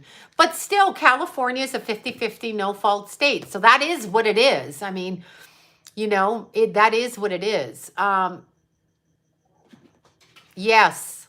Yeah, I know. You're right. I know. I just didn't want to do it. Yes. That's it. You got it. I've got a pride problem. That's a Leo problem. False pride. Exactly. Oh, biggest mistake. No, it's my fault. Wait, start. Yes, thank you. I did beg for his attention. I don't get his attention. That's correct. Do you know this is something I learned too. In 33 years, that man never went to bed at the same time as me. He made sure to avoid me at bedtime and sure to avoid me in the morning. He woke up later and he went to bed later. So there was never a connection in the bed other than, you know, whatever, to have children kind of connection. So there was never that. Never. And that's a huge thing. You need to commit to, he didn't want to. He did not want to. He wanted to watch TV and he didn't want to connect with me that way. If he did, he would come connect that way and then get out of the room. So there's that. And that is cruel. That is not a good thing. And finally, I was just like, no. So these are all things that you don't realize, and that's a problem. So yeah, okay.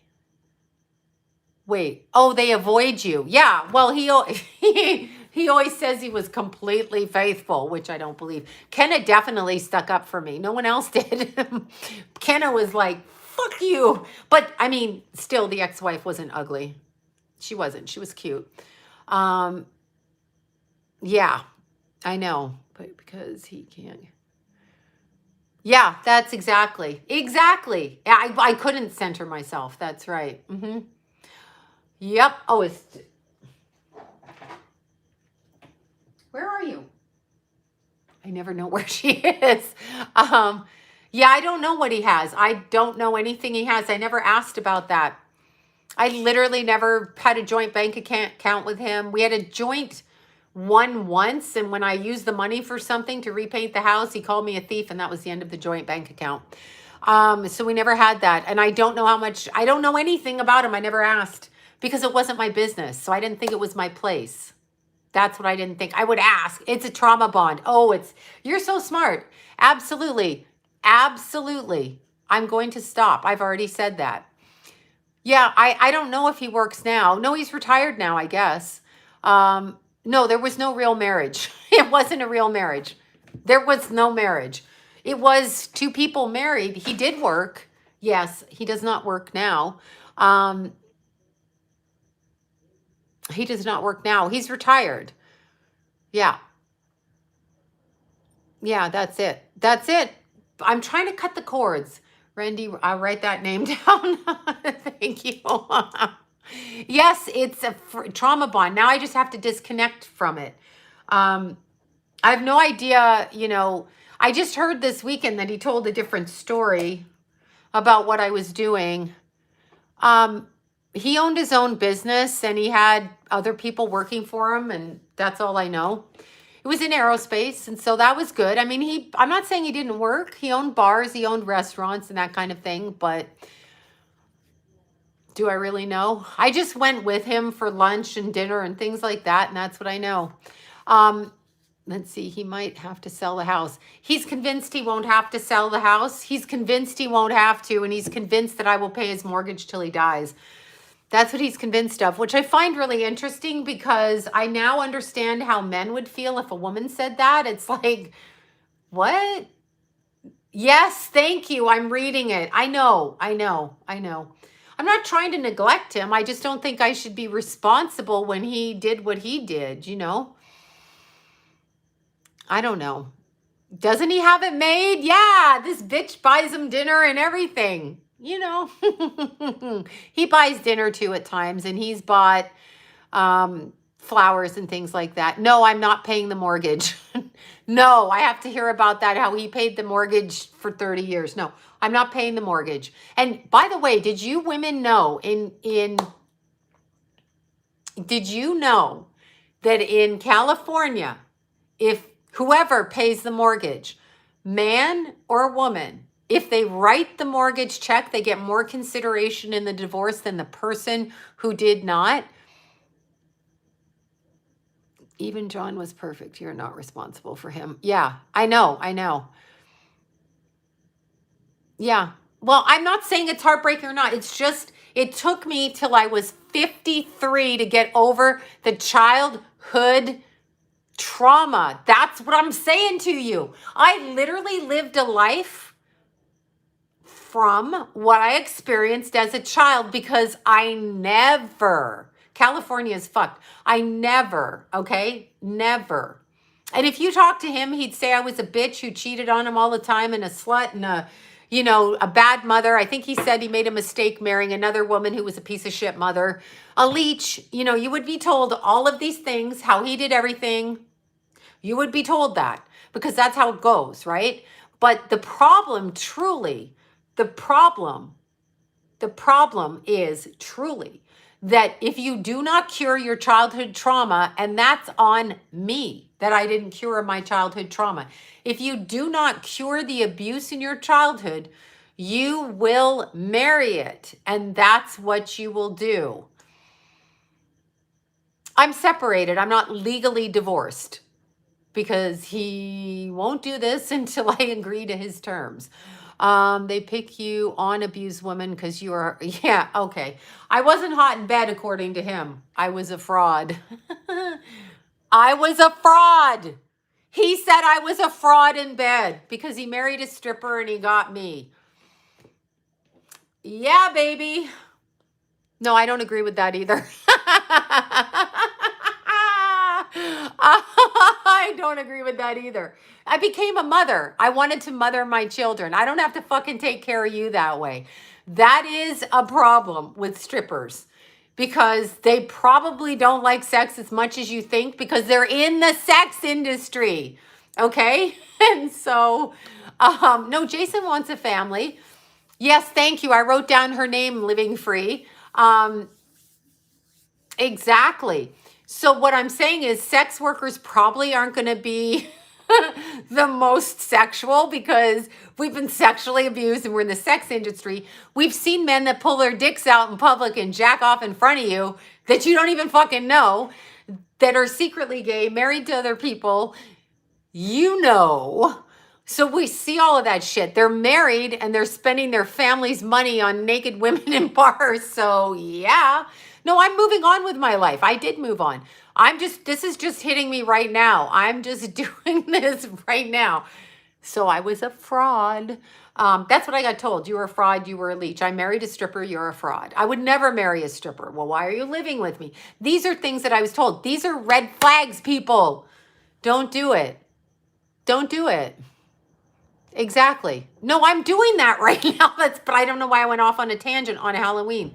What the fuck is wrong with me? I'm probably going to have to delete this because I think it might affect me negatively in court because I'm speaking my truth. But these are things that, Mew, come here.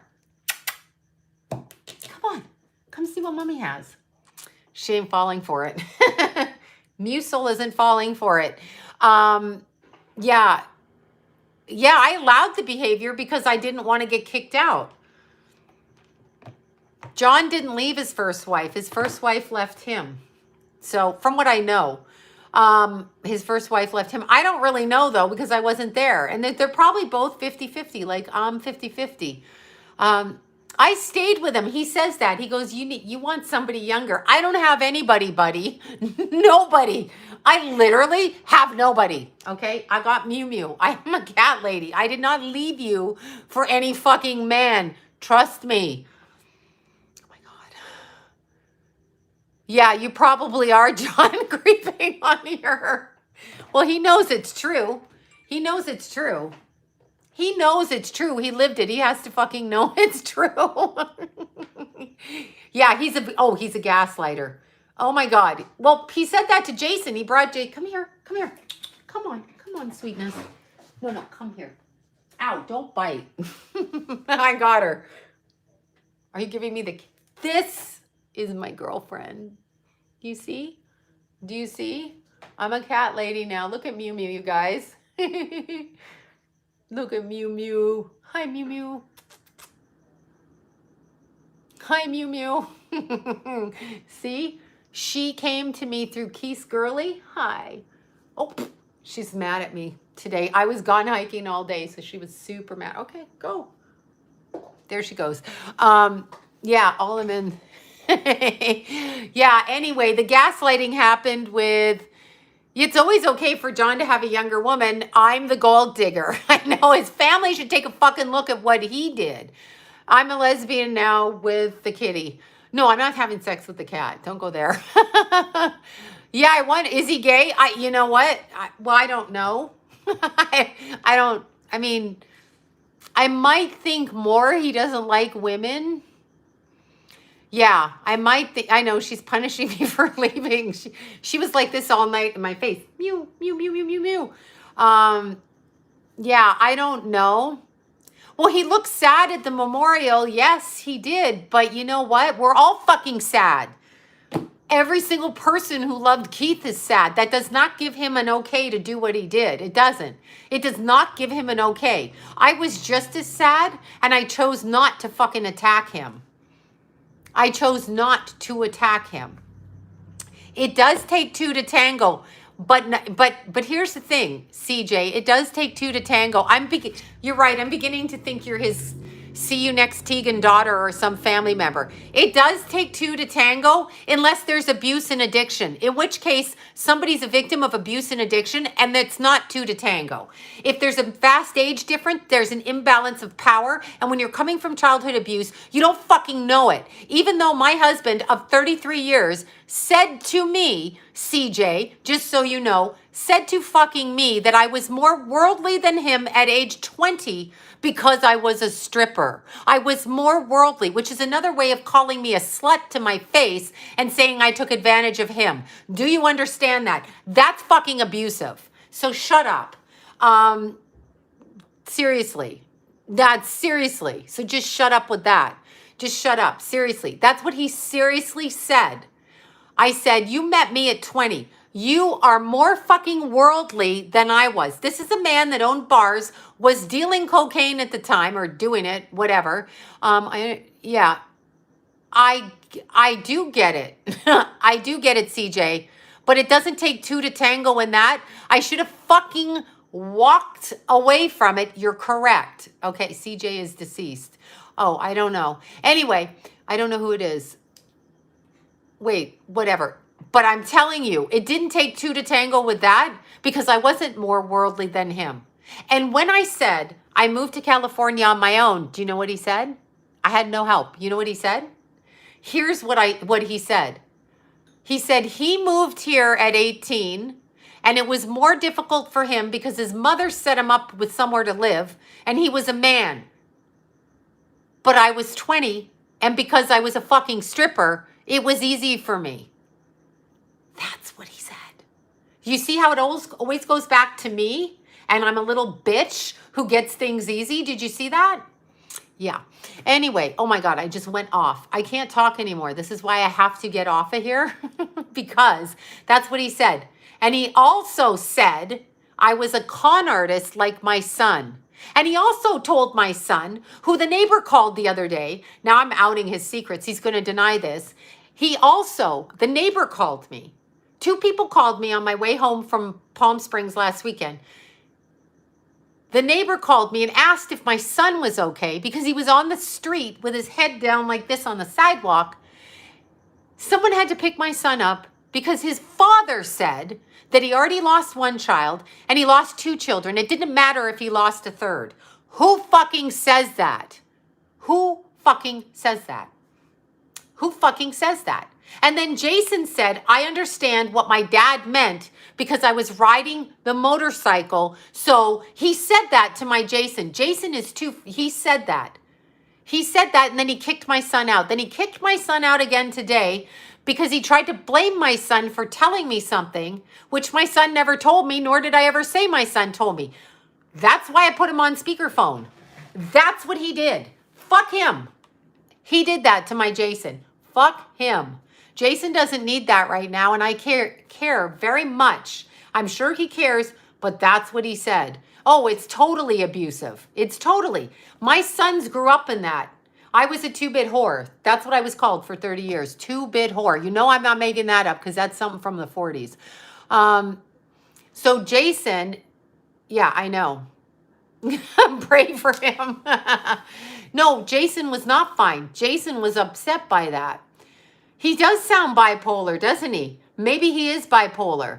But anyway, Jason called me and Jason was like, why the fuck did you I never said that to you. And I was like, I didn't say that. And then we got John on the phone and John's like, You did say that. I said, I never said Jason's name. I said someone. I never said Jason or Kenna. He went straight to blaming Jason and Kenna.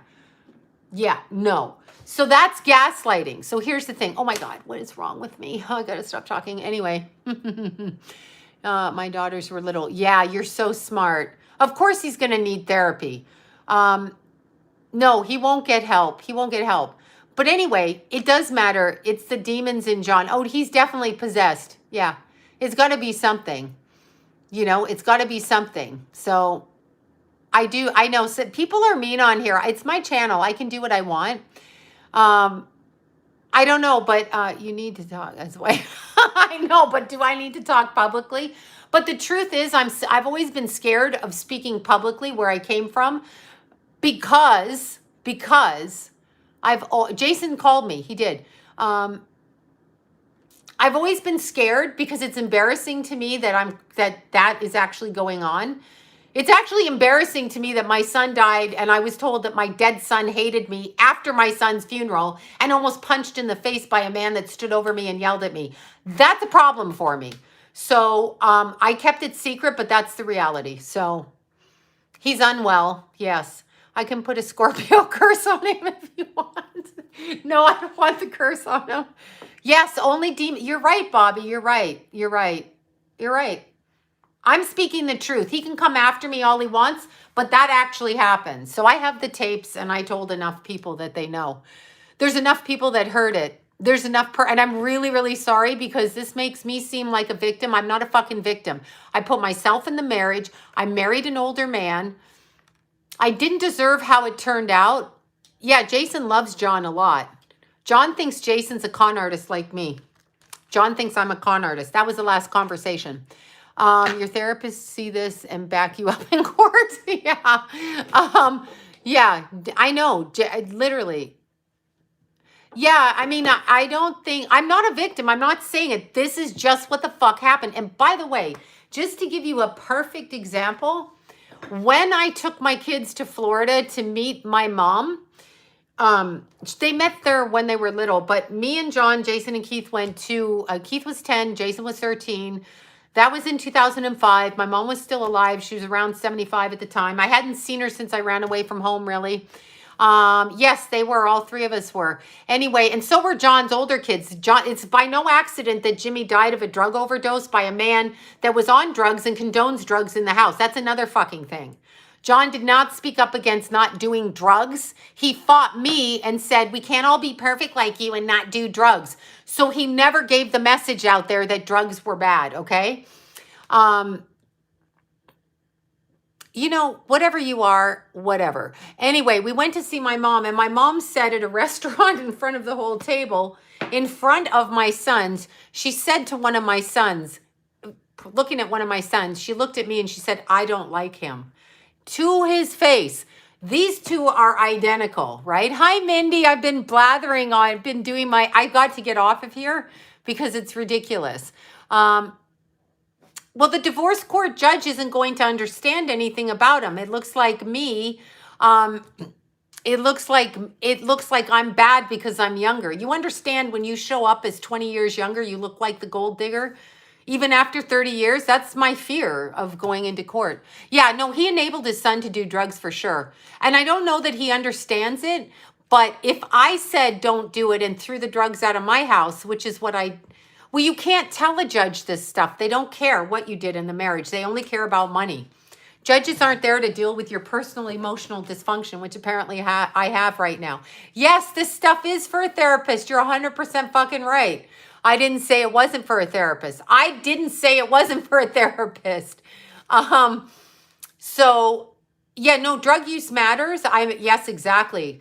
Drug use matters. When my kids were bringing drugs into the house and I found it, he would say, don't go in their rooms. You shouldn't clean their rooms. You shouldn't look in there. Yes, it was against me, right? He has a lot going against him. Only if they know this, they're not going to know it. Understand in a divorce. Yes, exactly. Look in a divorce court. In a divorce court, they're not, if you even say he did this, thanks, Mindy, so much for that. If they even say you did this or you did this, I do show the judge. The judge, you pay the bills. But he's 75. And so I was never a gold digger. That's actually what his daughter called me, and she did that. Although she says she did it for love. So I can't judge what she did. But it came from the family, and it pissed me off. It's pissed me off for 30 years. He's pissed me off. Affidavits, exactly. Thank you. Yes. Yeah, you do, Bobby. Right. I know. It's interesting. It's interesting. No, that's exactly right. Thank you guys for that. Thank you. Oh, yeah. Okay, Betty Broderick talked to Bobby because she was the PI on that case. They did a movie. Oh, they did a movie about Bobby on that case. I mean, Bobby's in the movie. It's called, Bobby, remind me of the name of your movie. What the hell is the name of your movie? Murder in the Suburbs or something in the suburbs. Anyway, Bobby, yes. Bobby, tell him about Betty Broderick. You did that divorce, right? Isn't that the chick in Texas that ran her husband over in the parking lot? No, I don't. Yeah, wait. That movie was good. Ouch. She climbs up me with her little nails. Look. He would never marry your mom at 88. He thinks he's too good. That's why he went 20 years younger. He would never date his own age. He lies and says he dated someone older. He had a girlfriend that was 2 years older. Oh no, she shot him and his wife. Oh, that's a different one. That wasn't Bobby's one. Bobby, what was your one, Bobby? What was that lady's name? Murder in the Suburbs. What the hell was her name? Anyway, Bobby was the PI on that. Anyway, yeah. Oh, is your mom cute? Suburban Madness. Yes, Clara Harris. Thank you. I'm like, oh my God. Yes, Suburban Madness. Exactly. I thought Betty Broderick was, yeah. I'm not going to shoot anybody. The Dentist. Yes, that's the one. Look at Bobby. Bobby is represented in that movie. I think Celia Ward played you, right? Right. Yep, he's very disrespectful. I don't think he's gay, but I think he may hate women. I don't know if you're that disrespectful. And I'm not saying I like men, so, there's that. Yes, she was a socialite. I've got to go. I've lost my mind. Okay. Yeah. No, this is, I'm sure John has friends. Yeah. I think people like him. He does a lot of good things too. You filmed, no, I don't think Bobby, I can't, talk about it, Bobby. I don't know. I don't really know, but thank you all, you guys, for your super chats so much. Thank you so much. Yes, Celia Ward. Yeah, there you go. Yeah, there's that way, but I've had so much that there's no outlet. And in case, whatever, I'm not a victim. I'm not looking for sympathy, and I'm definitely not perfect. I screamed and ranted and raged and said, fuck you, and threw things at his head. And I went ballistic. I chased my kids around. I smacked my kids. I spanked my kids. I yelled at my kids. I hugged my kids. I loved my kids. I tried with my kids. I was not perfect by any means. That's why I say that. So they know that. But I love them. I love them. And I'm much nicer now because I'm not fighting somebody. So it took me 33 years to get out of my marriage. And by the time that I was pregnant with Keith, I knew it was a problem. So we all did. Yeah, exactly. Exactly. Yes, he's collecting all of that as well. Yes. But he would still like me to pay his rent till he dies because I had plastic surgery in our marriage and he took money out of the house to help me pay for the plastic surgery, and I didn't live up to my obligations. But my breasts are spectacular. Anyway, that's what I hear all the time. You had plastic surgery. You had plastic surgery. You had plastic surgery. You had plastic surgery. You had plastic surgery. You had plastic surgery. You had plastic surgery. You have plastic surgery. You had plastic surgery. Yeah. Yeah, the fuck I did. That's correct. Yes, I did. I know. So fucking what? That's what I heard. I didn't have it on my face like your other family members. I'm sorry. His whole family went and got a bunch of nose jobs because they didn't like the nose that he gave them. I did not. I fixed my pregnant body. I don't do this. This was fine. This gained 100 pounds. You had plastic surgery. You made me mortgage the house for plastic surgery. You had plastic surgery. Sorry. Yes. And you owe me to pay my rent for the next 10 years, my mortgage. You're going to give me all the property and you're going to pay my mortgage till I die. Okay. Yes, a mommy makeover. Thank you the fuck. Yeah, I wasn't allowed to have that. I'm battered for that one. And by the way,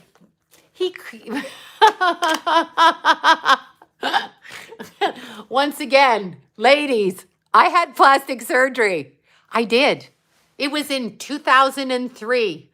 2003. I'm hearing about it now and being accused of ripping him off now. But I redid the house, which cost more than my plastic surgery. Do you understand? I redid the house. It cost more than my plastic surgery. And I'm sorry that I had plastic surgery. I'm sorry. I did it. Yeah, no, you did a nose job and Botox. Well, thank God your husband isn't attacking you for that. Here's what I say when you have the plastic surgery, okay? Here's what I say. You put him in a nursing home. I think he might be losing his mind. You can't talk this can't be normal. I seriously can't. I want plastic surgery. If I make enough, I'll help you get plastic surgery and I'll just donate to your fund. If you open up a fund, I will donate to your plastic surgery. No, it's not about being rich. If you gain 100 pounds, yes, he wants me to return the money. He says I owe him. I took advantage. Tourette's. Yes, it's Tourette's. I can't stop saying it. I'm just listening to it and I'm like, what the fuck? Yes, I had plastic surgery and I was a stripper. I was never a whore. I only charged you. I never charged him for sex. Oh God, I'm sorry. Oh my God. Oh my God. I carried both his kids too. I did. I carried both his children. I didn't do drugs. I didn't smoke and I didn't drink. That's what I did. The only thing I left the marriage with was I saved money to move out, which he says I was frauding him by doing that. Oh, yeah. Anyway, fuck off with that. Yeah, I love my plastic surgery. Yes, I fucking love it. And you know what? I'm going to get more. Oh, God, I've lost my mind. I just can't stand it. No, I'm not going to talk to him. I can't talk to him. No, the judge isn't going to buy that, but he's not going to say it. He's going to go in and say I took advantage of him. And I do look like I took advantage of him. I am younger, so I'm going to look like I took advantage of him. I am going to look like the whore that he says I am. Dolly Parton just stood up. Exactly. Oh, my God. Oh, my God. And now I got tattoos. Yeah, add this to it. When he came in my house and I opened the door to the tattoos, he saw this. He's like, did you get a tattoo? I said, yes. And he goes like this. And then he tells people, she's just like her son. Look at the piercings and look at that. And I say, I am just like my son. Why would I not be? And he always says, why do you want to be like your son? Why would you want to be like that? It's a compliment that you think I'm like my son. It's a compliment. Yes, I took his drinking money. Thank you. How much did he spend on drinking? Exactly, because I never drank. There you go. Oh, God. He doesn't care that I carried two of his children. Going in a red dress. Yeah, I should go in like that, right? John, I need hair extensions. Can you pay for it? Let's all get him to pay for everything, right? Oh, my God. No, he does not know who I am. That's right. Thank you for that. He has no clue who I am. And I really loved him like you have no idea. I thought I was suicidal. I about killed myself, but I didn't. Oh, he did. I don't know what drugs he did. He sat on the couch a long time. This is also an argument of his. I'm watching the game. I can't talk to you anymore. And I'm going to tell you this. This was a big, huge red flag. If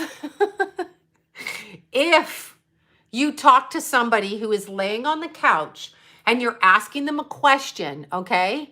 You're asking them a question about your relationship because something is emotionally traumatic and it's literally upsetting you. And you go in circles with arguments. And when they're talking to you, they flick their hand while they're on the couch and cover their face with the pillow. You fucking leave. Oh my God, that made me crazy. Can you imagine this?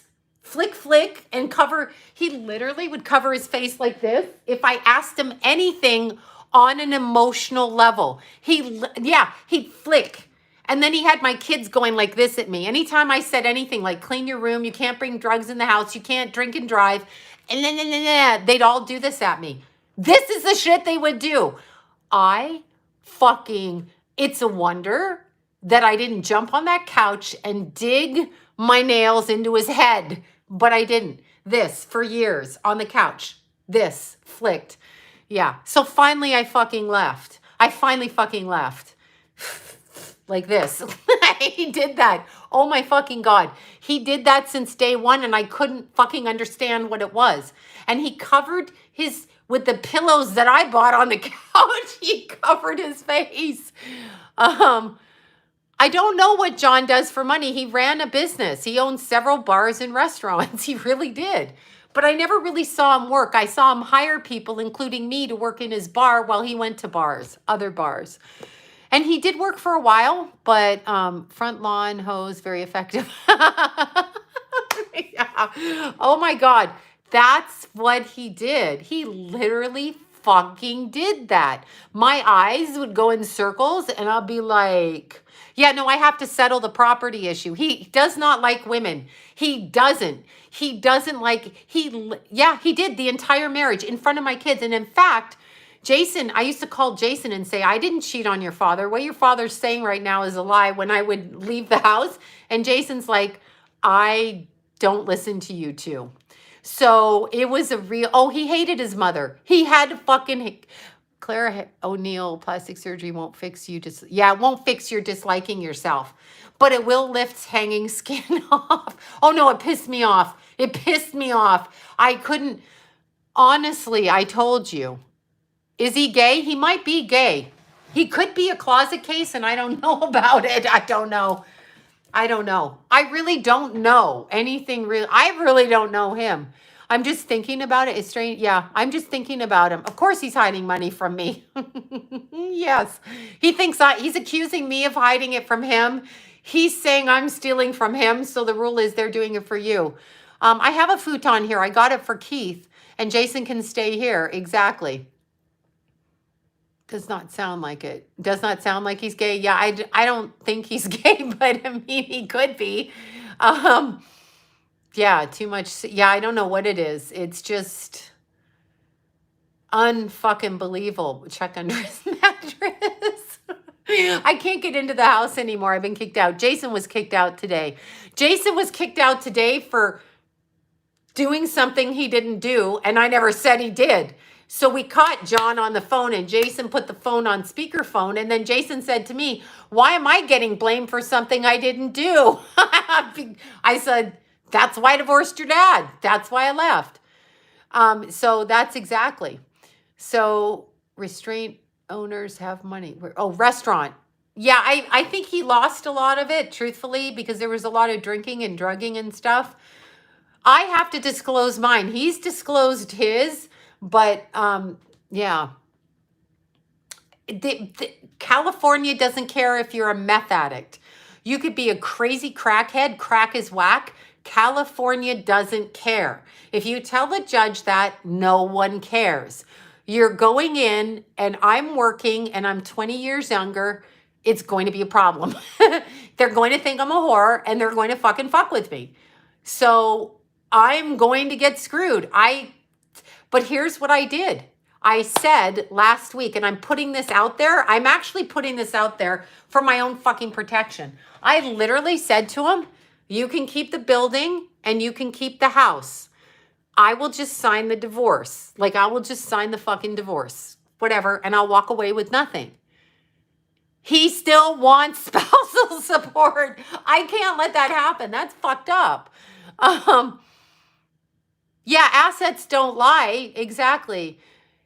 No, you can go in with forensic accountants. That costs thousands. It does.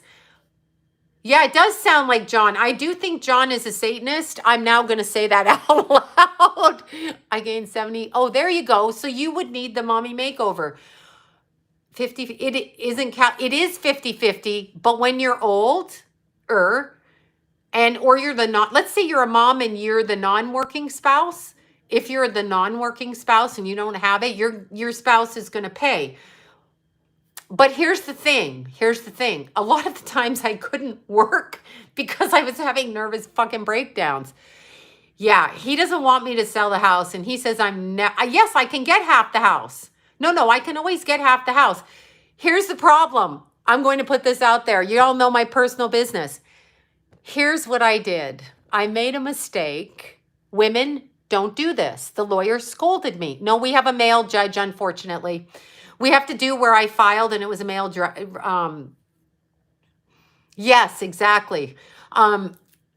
So here's the problem. In 2011, he asked me to sign off our house and said, I can remortgage it for less money if I'm just single through Obama modification. I just found out Obama modification didn't really happen then. And I signed off of the house.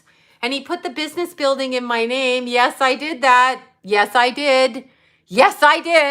So I'm a fucking idiot. Don't do that. So anyway, yes, mediation is required. He won't go to mediation.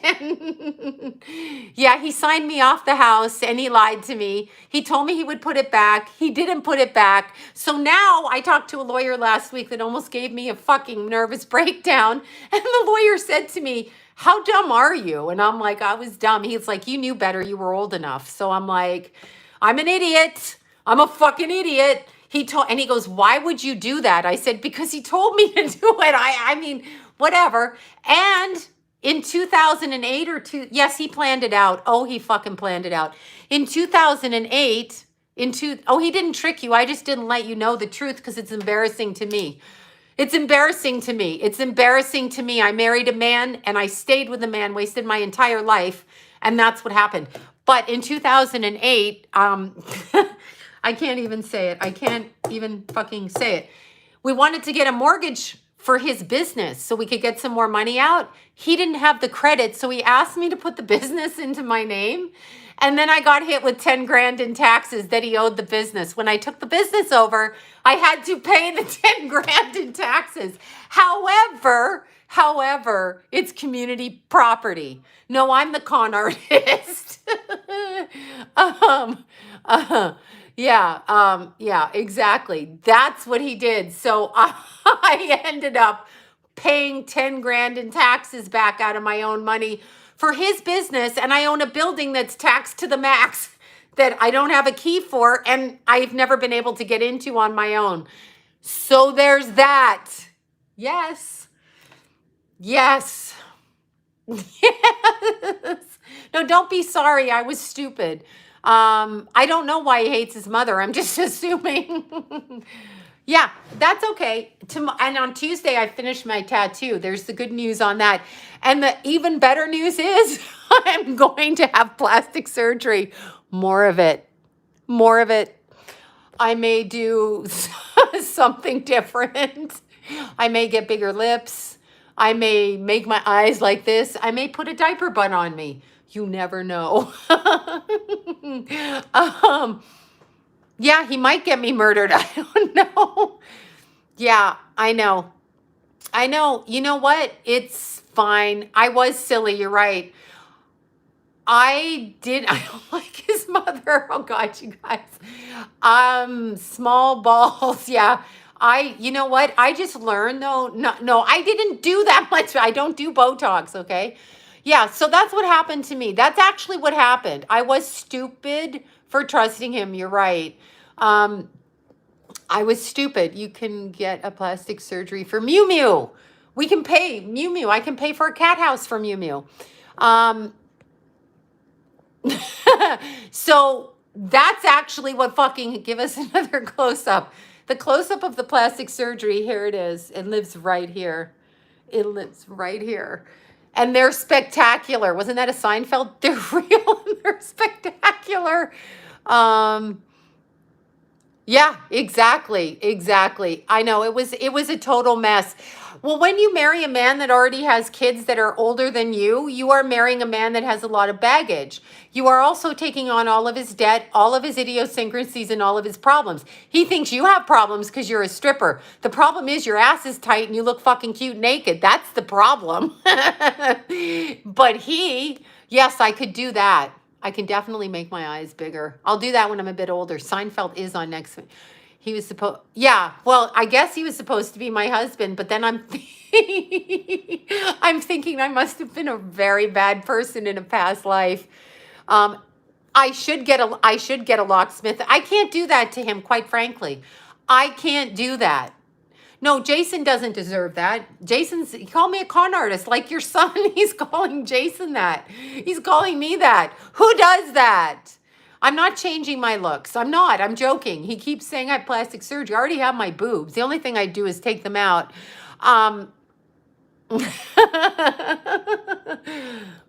Plastic surgery. I had plastic surgery. I have nose piercings. I have other piercings. She's crazy. She gets piercings. She's just like her son. I am just like my son, you fucking idiot. He's my son. I don't know that he wants me to fight. I don't want to fight. I'll just keep talking. This is what I did in my family when I ran away from home. I told them what happened to me. You know what? No one did a fucking thing. So whatever. Anyway, this is it. This is it. I know. Thank God I'm just like Jason, and I loved Keith. Oh no, you didn't deserve that in jewelry. He asked for the jewelry also in the divorce papers. All my jewelry, spousal support, paying for the lawyer, and all my jewelry. I don't fucking have any jewelry. It's stuck to my face. He goes, oh, that was a mistake by the lawyer. Was it? Did you actually sign that paper and okay that the lawyer said all my jewelry? You're never getting my fucking jewelry. It's attached to my vagina, you asshole. You're not getting it. You're never getting it. You're never getting my jewelry. You are not. Yeah, I should. Can you? Can you? No. Can you do that at a divorce? Can you get a jury trial? I should do that. Exactly. You're never getting my jewelry. It's my vagina. Do I have to say that to the judge? Oh my God. I don't know. Anyway, yeah, I think he is. I don't think he has a lot of money. I have no idea. Of course, he can have it. He can have the ring. It's in my vagina. Other than that, you can pull it out of my nose or out of my ears. That's why I wear my jewelry like that, because we did get robbed. I don't have any jewelry.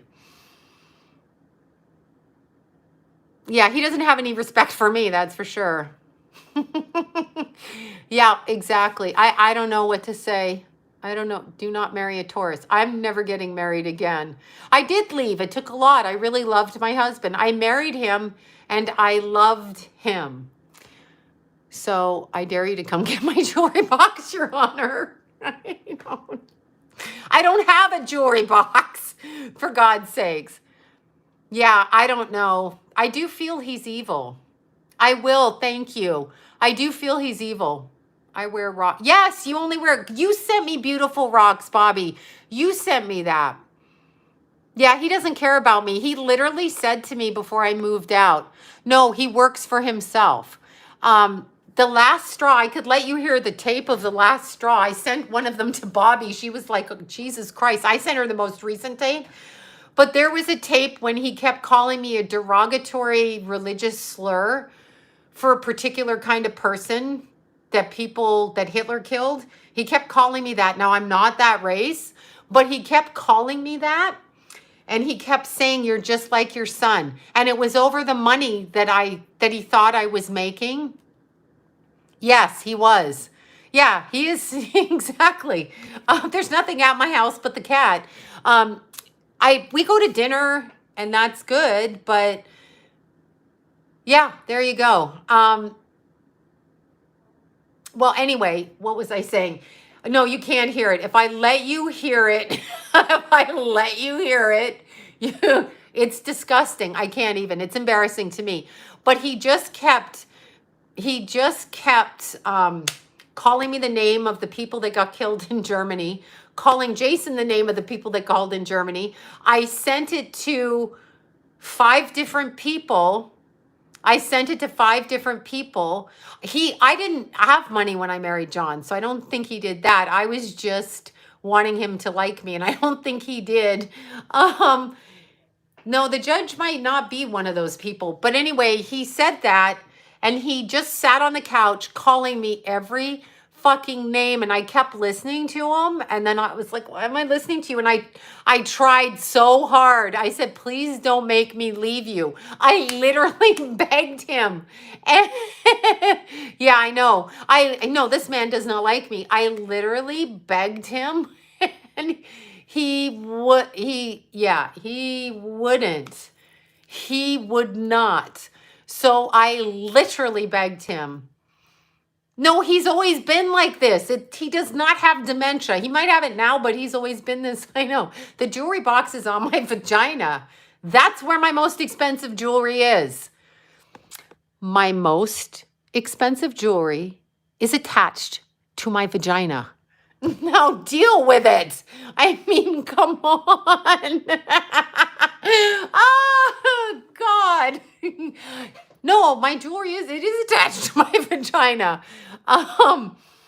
Yeah, exactly. Yeah, I don't know what to say. I'm not talking to him right now. I'm not. He just called me a bitch. That's the least of the things he's called me. But that was the last straw. And actually, one of the last straws, can I grab it? No. But it's true. Yeah. His mother divorced at when he was 3, so he's raised by his mother. I didn't mind his mother. I actually thought he abused his mother the way that he talked to her. He was really mean, but he said that she was a liar. He just said, I told him something his mother told me, and he's like, my mother lies. I'm like, so you're telling me your mother was a liar? And he's like, yes. I'm like, okay. Your mother was a liar. Whatever. No soup for you. Boom. But anyway, I think finally the last straw was when he looked at me. She got plastic surgery. Yes, this is Key's father. This is my son. Both of my sons are from the same man. Both of my children are from the same man. Both of my boys are from, I was too young to marry him, although he says, Sloan, you were a stripper. You were a stripper. You were more worldly than I was, even though I was in my 40s and had grown kids. Older than you. You were more worldly. And you had plastic surgery. You had plastic surgery. Yeah, okay. Okay.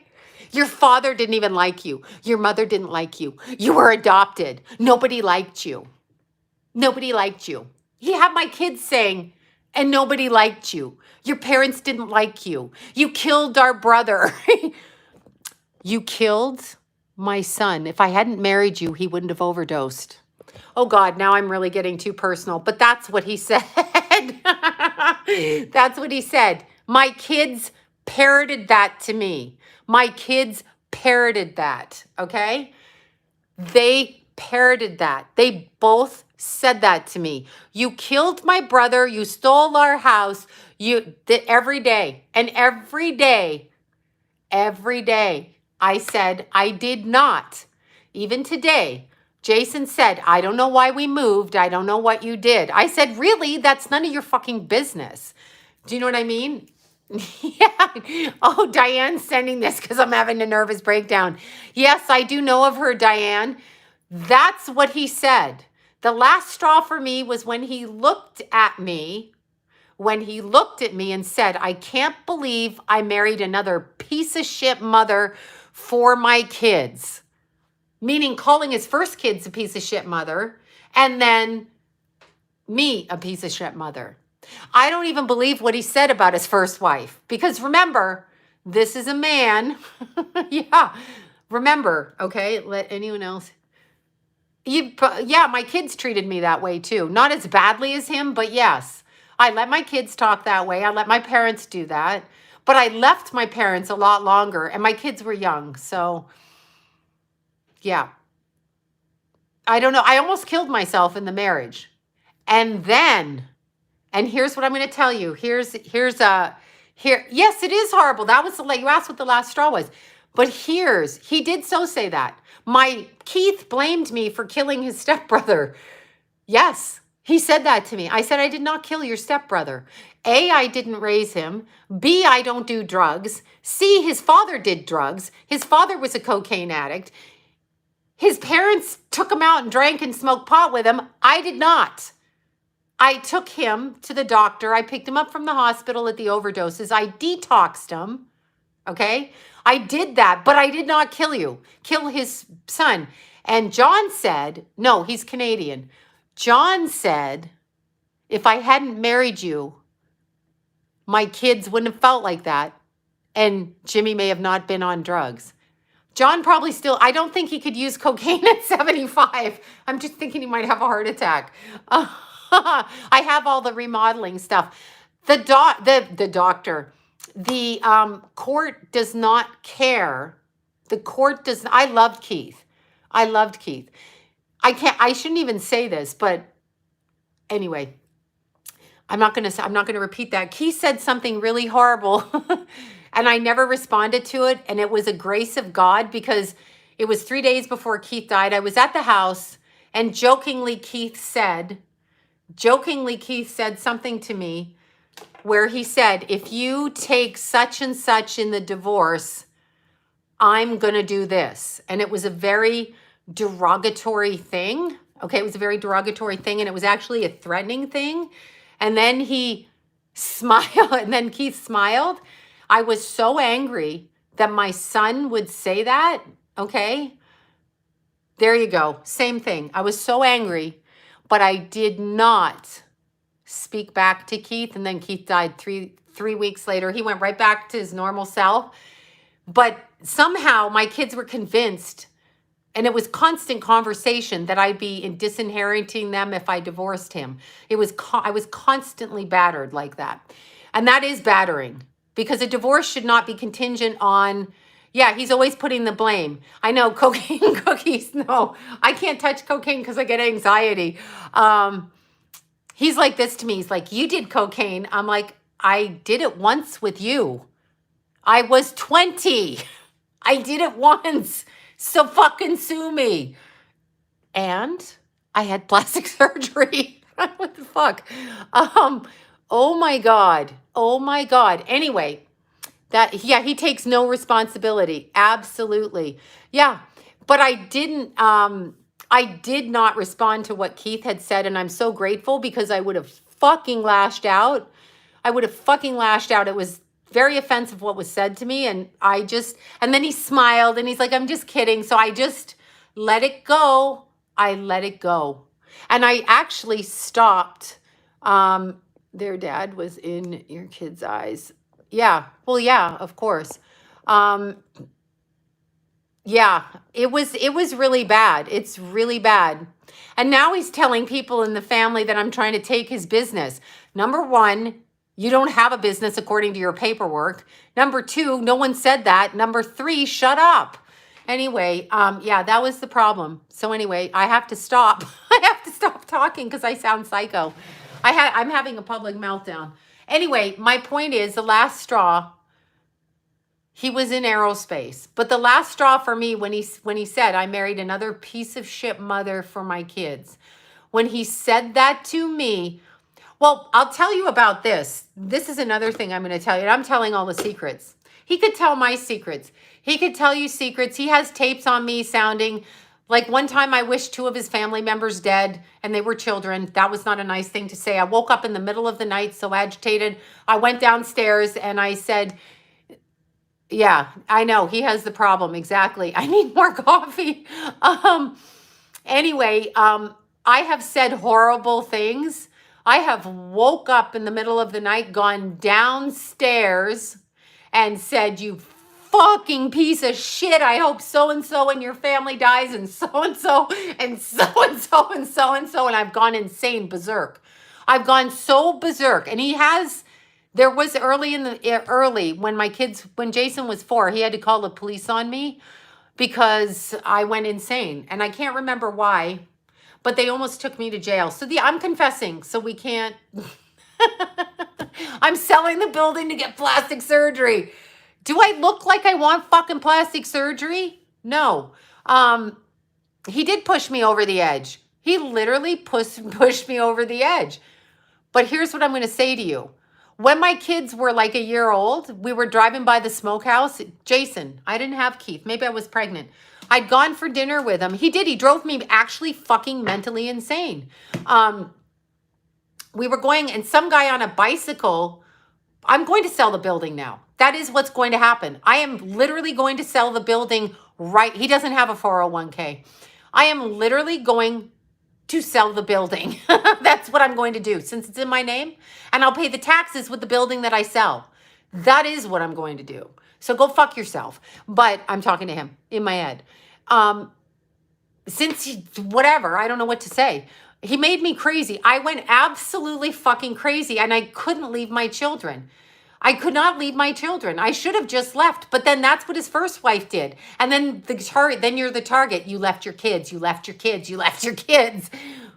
Anyway, there's 2 times that one time I saw John get out of a car and beat a guy up on a bicycle because he crossed in front of our car and John couldn't turn right quick enough. Jason was 1 and in the car seat, and I was screaming out the window, what the fuck are you doing? He did that. Then there was another time he beat up somebody in a bar and then beat them up really bad, but I don't really know that story because I wasn't there. I just heard about it. So I don't know. Yeah, John hates women. He literally hates women.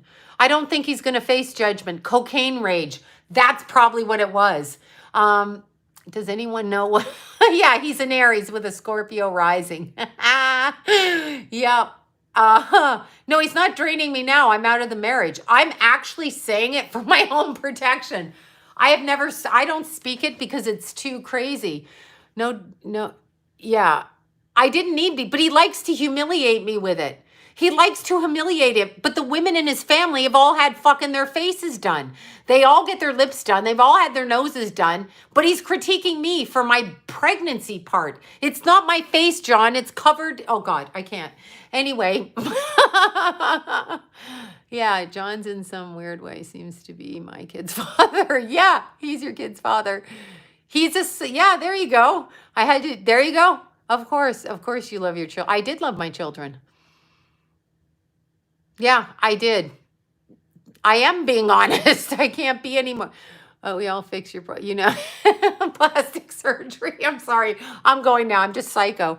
Okay, there's the money. All ugliness took his money from plastic surgery. Exactly. I mean, Jesus. That's all I hear is that I had plastic surgery. He mortgaged the house. Here's the thing. In a marriage in California, it's all community property. Whatever you do in a marriage is community property. Whatever you do. Wait, Sloan, can he possibly get clean? No, he's not going to get clean. He never bothered. No, he never bothered. He likes drinking wine all day long, and he likes doing it. I couldn't leave my kids. No, I couldn't leave my kids. I'm not joking you. I was not moving into another house. I took it. If I left my kids, he would turn them against me and they wouldn't know who I was and they wouldn't see me. If my kids didn't see me, they wouldn't love me.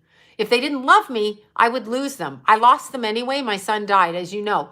But the point is, no, he didn't get the jab. Scorpio rising. But the point is, if I lived with them, they would at least know I lived there. That's what they would know. John is an Aries with a Scorpio mind, a fucked up Taurus moon, fucked up, and a Mercury retrograde, fucked up. You want to know what takes plastic surgery? You have Mercury retrograde in your chart. Oh, Jason's mourning his brother. He loved his brother. Come on, jab him. I told him. You know what he said to me? He's like, yeah, my kids were adult, but I didn't leave them till they were adult. Yeah, born in 1946. Did John do? Yeah, he should do cocaine now, right? Yeah, I wouldn't leave my kids. I took them with me. I didn't have the guts to leave them. I did not know. I had too many nervous breakdowns. I wasn't able to eat food.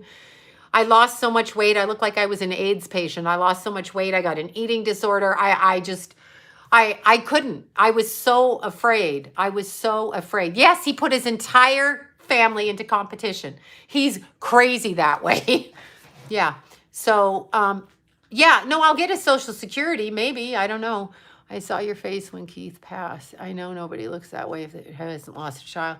Oh my God, no. He's a blackmailer too, but it's okay. I met him in a strip club and I had plastic surgery and I yelled at my kids and I cursed some of his family. Yes, I did all of these things.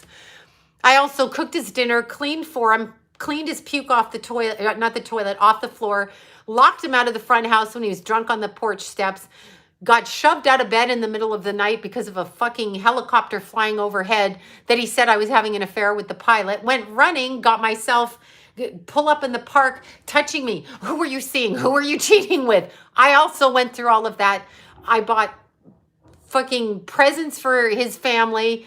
I cooked for his mother for 12 years. He insisted that his mother lived with us because his mother was there before I got there. His mother was there before, and he told me after I had 2 kids, leave the house. My mother was here first. Don't let the door hit you on the ass. All of that shit. He said, oh God, I got to stop. I'm going crazy. This is how I would yell at him. Anyway, that's it. And I had plastic surgery. Yeah, it's emotional blackmail. I wasn't going to leave. I think it might have been, yeah, I think it might have been, yes, I was a child. I was 20. That's what I'm telling you. I was 20. I was 20. He was 40. His kids were older than me. Jimmy was 11 months younger. Michelle is older than me. Why did he do that to his family? Why did he do that? Ask yourself that. I asked him that. Yeah, oh my God. He just fucking accused me every day. He just did it like 2 years ago. I let him take my car and I went running, and when he picked me up, he's like, who were you fucking up there? I'm like, I'm running up a mountain. I'm not fucking anybody. Anyway. What did mother say? I don't know. Yeah, we all have the same stories. There you go. Exactly. There you go. Yes, it is. It's awful. Yes, I can find property, but not car. Yeah, exactly. I don't think, I mean, he's been in the freezer. He doesn't go. Bipolar paranoia. Yeah. Mm-hmm. The cougars, a bear, anything but him. That's why I'm hiking. Oh, that most important thing. Okay, I've been talking for 3.5 hours. I have to stop. Thank you all for listening. I apologize for my personal mental breakdown. I am now having a breakdown after my conversation with my son today sent me over the edge because he actually thought I was the cause of this problem, and I was not. Okay, Jason told me nothing. Someone else told me something. But here's how I changed my life. Here's how I changed my life. You want to know how I changed my life? Here's how I changed my life. Do this. Here's what I did. I looked at him one day and I stopped working. I stopped taking clients. This was in 2017. I stopped reading. I said, I'm never getting out of this marriage. When my kids were like 10, I resigned myself to the fact that I was never going to be able to get away from him, and I gave up. So I just would sleep at night. It wasn't good. I just gave up. I actually literally gave up. So I said, I'm going to stay with my kids. I love them. I'll just deal. And I would still fight, but I literally gave up. I was suicidal. Like, it was hard for me not to do that. I knew not to do it, but my head, there was a lot of depression. I was in therapy for anxiety. I had severe depression, etc. In 2017, I woke up and I said, I'm never going to make enough money to get out of this marriage. My career's never going to go where I want it to go, because it hasn't. I'm 50. It's not going to happen. My life's never going to change. I think I'm going to hike for 6 or 8 hours a day. This is what I'm going to do. I did it after Jimmy died. I was not working. I had a nervous breakdown after Jimmy died, because he died after I gave birth. I had postpartum. I told you that. And so I just started hiking. That's the only way I could deal with it. For 12 years, I could barely swallow food. I had panic attacks every day. I couldn't really work. So there was problems. So I was dependent. And he called me cheating all the time, but I was actually having a nervous breakdown. He did apologize for that. Anyway, I started hiking in 2017. That's what I started doing. So I started climbing the 6 of peaks. Have you guys heard of that? Google it. It's the 6 tallest peaks in California. So I started hiking them all. And I started hiking them obsessively. And then I found Cactus to Clouds, and I started doing that. I started like doing Cactus to Clouds. That's what I did. And so I would come home. He would look at me. I would go into my bed. He would come and talk to me. I would just say whatever. I ate dinner in my car for a good 5 years. I kept going to the grocery store and eating dinner in the car so that my boys wouldn't yell at me and he wouldn't yell at me. Meaning people were angry at that time, and I was probably being rude and bad, so I probably deserved 30% of it. Either way, I just did that. So I just kept hiking. Then I started leaving in the middle of the night. And I just remember Keith saying to me, you can get away from your stepfather. You're not married to him, so get away from him. So Keith said to me one night, he said, I know you're hiking and going to meet your boyfriend. And I said, no, I'm not. I don't. Somehow he got that idea. That's not what was happening. So anyway, I started hiking obsessively. And thank you for the super chats, everybody. I started hiking and hiking and hiking. I got up at 2 in the morning. You wouldn't see me till 2 in the afternoon. I would be too tired. I would go to sleep. I would get up. I would crawl to the grocery store and get my food. Then I would do that, and I would do that again. And I just kept doing that. It changed my life. It changed my life. Let's see, like, thank you. Guys are cute. Bigfoot. Yeah, I was fucking Bigfoot. But it changed my life. It literally changed my life, right? Yeah, my poor Keithy. My poor Keith. That kid was great. Just before he passed, I love you, Mom. You were a good mom. He knew he was a good boy. He was a good boy. He was a good kid. My Jason is a good kid. So I just started hiking, and then I met tons of friends. So I'd go every weekend with Maya. I kidnapped her from Mount Baldy, and that's what I did. I'd always gone running, but I hadn't done extreme hikes, and now I'm extremely hiking. That's what I did, and it changed my life. If you bother me, I would walk out the door with running shoes and go hiking. That's what I would do. I'm out the door, and that's what I would do. If you call me a name, I'm out the door. Thank you for that, Andre. Thank you. Yeah, it was complete parental. I told him that. I said, sometimes parents can alienate their children. And he's like, that's bullshit. And I just looked at him like, we weren't even talking about him. We were talking about somebody else. So that's what I did. Yeah, Keith helped me set this business up. Keith told me, Mom, do it. Keith showed me how to monetize this, so I earned the money to move away from my house. My son taught me that. My son, yeah, Keith, he's so funny. I loved him. He was such, Mom, I'll be right over there. And he never shows up when I was on the speakerphone. But Keith was a good boy. Keith was a good kid. And he was getting ready to climb Palm Springs with me. Yeah, no, I had to do it, the exercise. I had to do it. I literally had to do it. And I was trauma bonded. Yes. He shamed me in every way. My mom shamed me too. My mom shamed me. My mom was a little bit weird, abusive too. She was a little bit like all in my space and my body. So she was a little bit sexually abusive as well.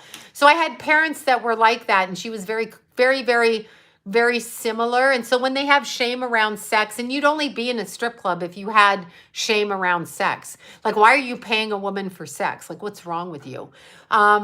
So yeah. So anyway, my mom was like that too. She had a lot of shame around sex and checking my body and shit like that. So I was abused by both parents, really. And no one stepped in. So that was nice. I stepped in for myself, but I didn't go to a therapist. So anyway, that's what happened. I'm free now. I'm free. I'm actually free. I'm free. I just have to get through this part. But, you know, whatever it is, I'm free. Yeah, my adopted mom, correct. Not my birth mom. No, my adopted mom. Yeah. You know how they do that? And they were covertly sexually abusive, as in they took the doors off the shower. People need to talk about sexual abuse too. You know, they were, right? They were covertly sexually abused. So I had to shower with them watching. Do you get what I'm saying? And my mom would check me. And I was 12 and 13. So you understand, that's called covert sexual abuse. It's whatever, it happens in a house, but I left it. I left it. No, but it's a lot of people. Yeah, she checked my body, my underwear, my bra. You know, she checked it to make sure I wasn't, you know, doing anything. Yeah. I mean, people don't like when I speak this. They don't like when I speak it, but that's actually what happened. Yeah, no, I wasn't free when thank you so much. Yeah, no, I wasn't free when I was younger. I just ran away from it. And, you know, my parents were very well respected. Yeah, he'll win 50% in court. He should win. Yeah, your stepfather, you know, Melissa, then that's called covert sexual abuse. Both my parents did that. And my mom would fondle me when I walked in the door. So I was like, don't touch me. Do not touch me. Stop touching me. Don't touch me. Yeah, Melissa, I'm sorry for that. You need to get away from that. My stepfather took the bathroom to watch from the basement. See? Do you see? That's covert sexual abuse. That's it. I'm sorry for you guys. Did y'all run away too? Yeah, my father made me leave the door open to change as a teenager. Exactly. Why is this allowed? Like, what kind of fuckery is going on? So, yeah, it's called covert sexual abuse. It's definitely, that's what it is. I know, it's horrible, but it happens. And they're alcoholics and they, you know, whatever.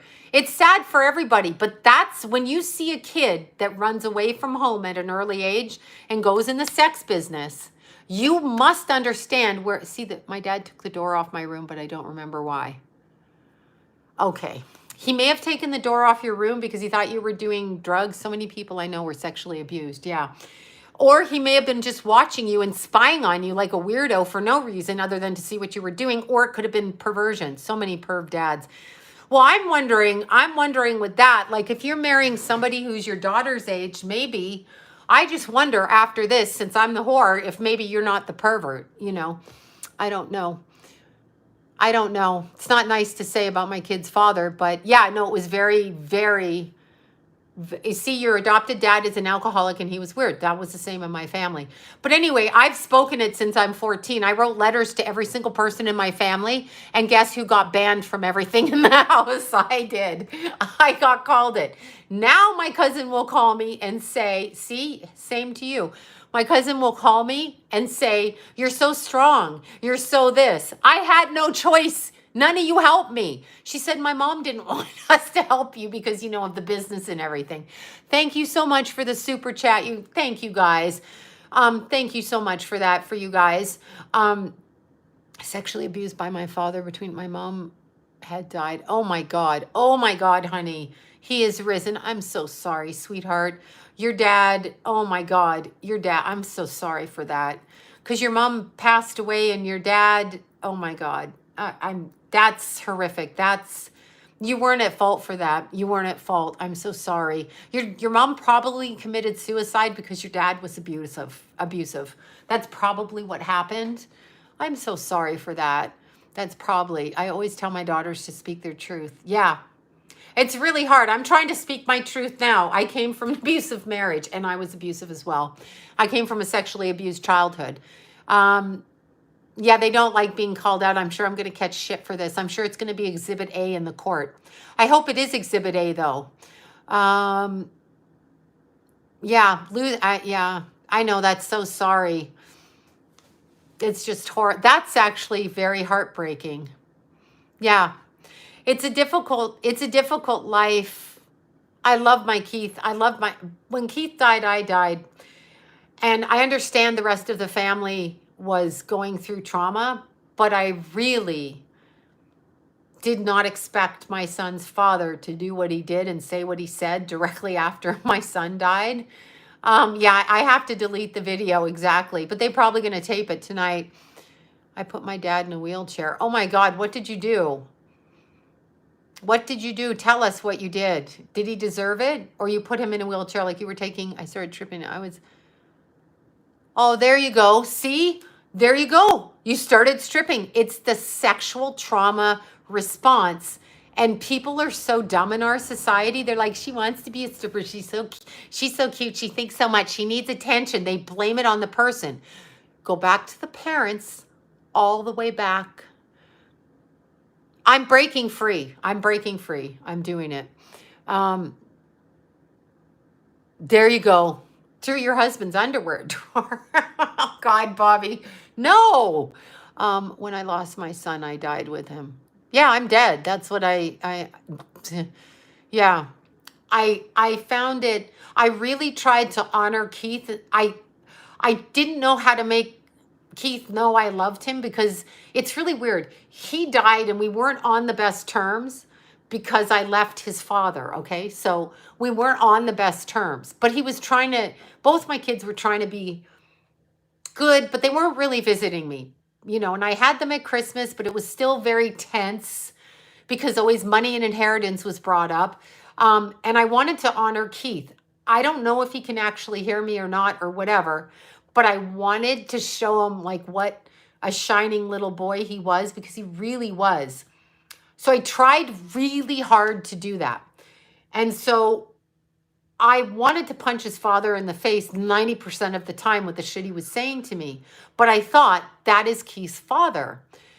So for him to turn around and do and say what he said, I couldn't even understand that. I couldn't understand that. So yes, at the first Christmas dinner I moved out, Jason said to me, "Why are you taking our inheritance?" And I'm like, am I dead? So I went like this. I'm like, him and Kenna were here.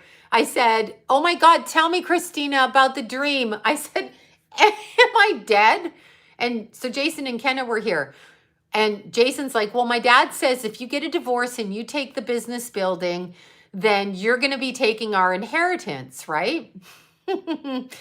Say all into, yeah. And so I said, well, I'm afraid the court's going to punish me right now because I'm telling the truth, and they're going to call me a whore and a liar. That's what I'm afraid. I don't know if it works that way in court, but that's what they have me thinking.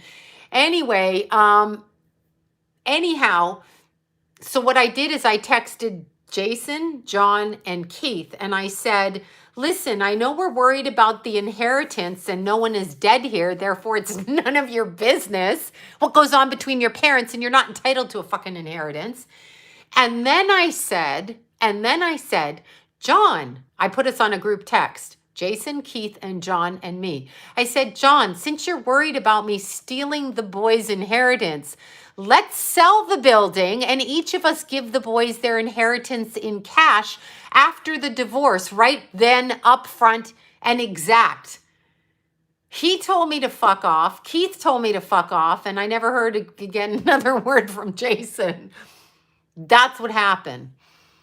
That's what happened. So that's what happened. So yeah, anyway, I tried to honor my children, and especially Keith, and honor Jason with Keith, and do that. Everything in Keith's honor, so that he knew he meant something to me, because I don't know that he knew that when he died. So that's what I had to do. So wait, what did they think he really? Yeah. Well, I don't know what they thought, but I'm not dead, and neither is their father. So inheritance isn't, a problem. But I wanted Keith to know, and I wanted to clear up my child's memory and clear up his life. I brought him into the world. I needed to tidy up his energy as he left this world because that's also part of his life. So that's what I tried to do. That's what I tried to do. That's hilarious. Yeah, I think he did distort the boys. There is no inheritance. There's no inheritance. I mean, he just said that to Jason today. He kicked Jason out and said to Jason, now you're not getting the house. What? No one's dead. Like, what? The fuck is wrong with you? Is there an East Coast tsunami? Yeah, I hope so. I'm really trying to be an adult, but I feel like a traitor when I'm talking. I'm gonna sign no panty sniffing allowed. Ew, God. Anyway, that's what I tried to do. So when my child died, I didn't know what else to do other than to honor him. That's it. I just wanted to honor him and to let him know that he mattered if he could at all feel me. And I'm not sure because I'm just not sure. If you, like, I talk to people all the time and people are like, I talk to their dead, I feel they're dead. And I felt my stepson around me and I saw my stepson when Keith passed. But I wondered, actually, my biggest trauma was understanding if Keith could feel me and if Keith was with me.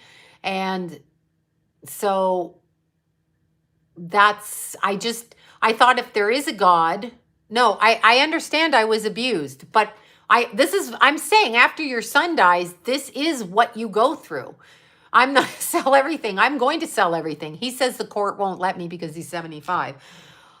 Whatever. Anyway, when a child dies and it's your child, because so many of my friends have had this happen as well, you don't really know, especially if you're not in the best of terms with them, what they feel. So and it has nothing to do, yeah, it has nothing, it really has nothing to do with like anything other than your child died and you're in trauma, like you're literally in trauma. So, yeah, he's not the God of the court, right? I honor him daily. And you know what John said after I put the bench out there? First, he said it's a great bench. Then he said he was going to have me audited by the IRS for the GoFundMe. Did you hear me? I'm going to have you audited by the IRS for the GoFundMe and the money you made in the marriage that I know you're lying about that I'm going to get you in trouble for. I never lied about anything. I didn't even fucking take cash and not deposit it in the bank. And now I only work on the phone. That's what he said.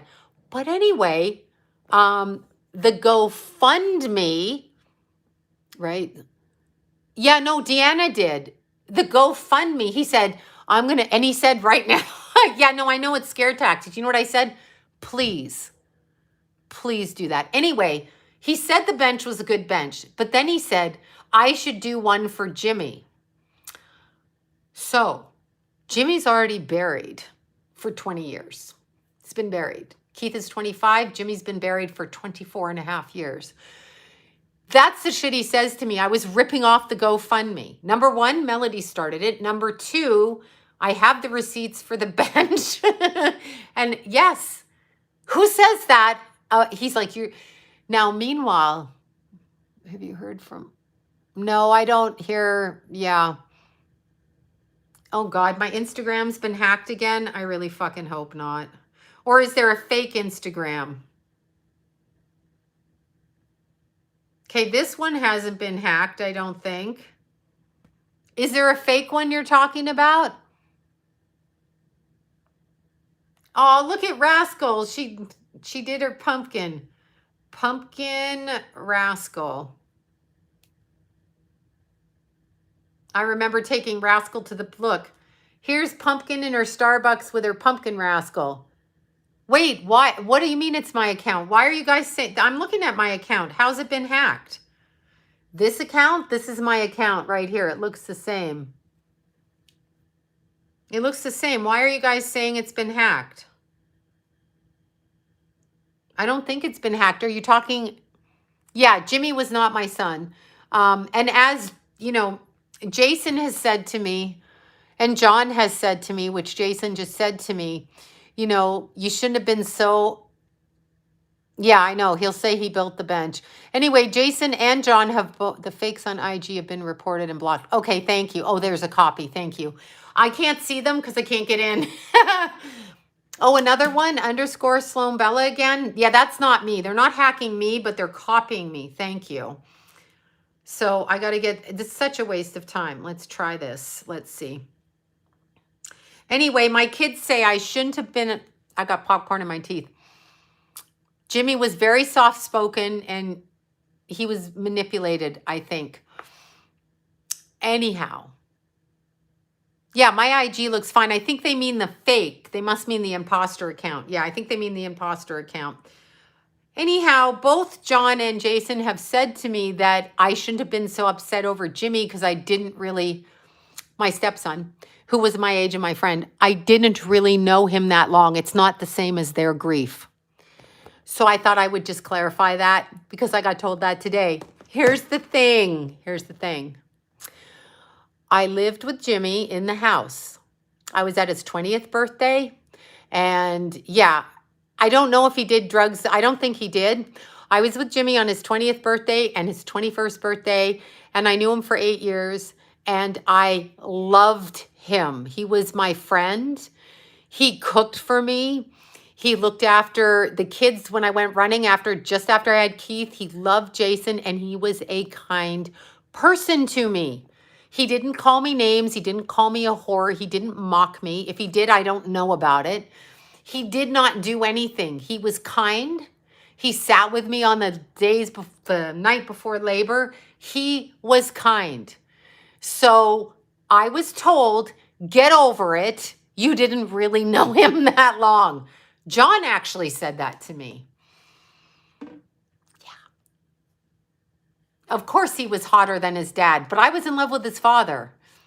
I loved his father. He was my friend. He was my friend, and it shattered me when he died from a drug overdose. It actually shattered me. So, and then I died when my own son died, just so we're very fucking clear. I can't find those sites, so they're not there. Yes, we filed taxes together. Yes. Yeah, they both all the kids told me how to feel. He's malicious. He literally is malicious. He said that to me. He said that. That's what he said. And it's my fault for staying. But anyway, yeah, he doesn't call. Thank you for saying that, love is Scorpio. Yeah, that's what he said. I did. And actually, Jason said the same thing to me. It's not the same. It's not the same for you. He wasn't your child. Blood is the only thing that matters. That's not true. That's what I'm trying to tell you guys. I know I got to go away. I got to go to sleep. Thank you so much for listening. That is what I'm trying to say to you. You guys, every single one of you helped me when Keith died. People I didn't even know reached out and helped me. I am so grateful for that because I would have died inside. I can't shut up. He says nothing happened in his childhood, but there's something fucking wrong for sure. Anyway, yeah, I gotta go now. He was mad at me before I walked out on him. Anyway, I've got to go. I've got to erase this video and I have to go. And I had plastic surgery. Not on my lips, though. This is just lip liner. It's lip liner. This is a piercing, and my jewelry is in my vagina. Okay? I mean, it's not in there. It's around there. Bye. Bye, you guys. Okay, gotta go. Bye.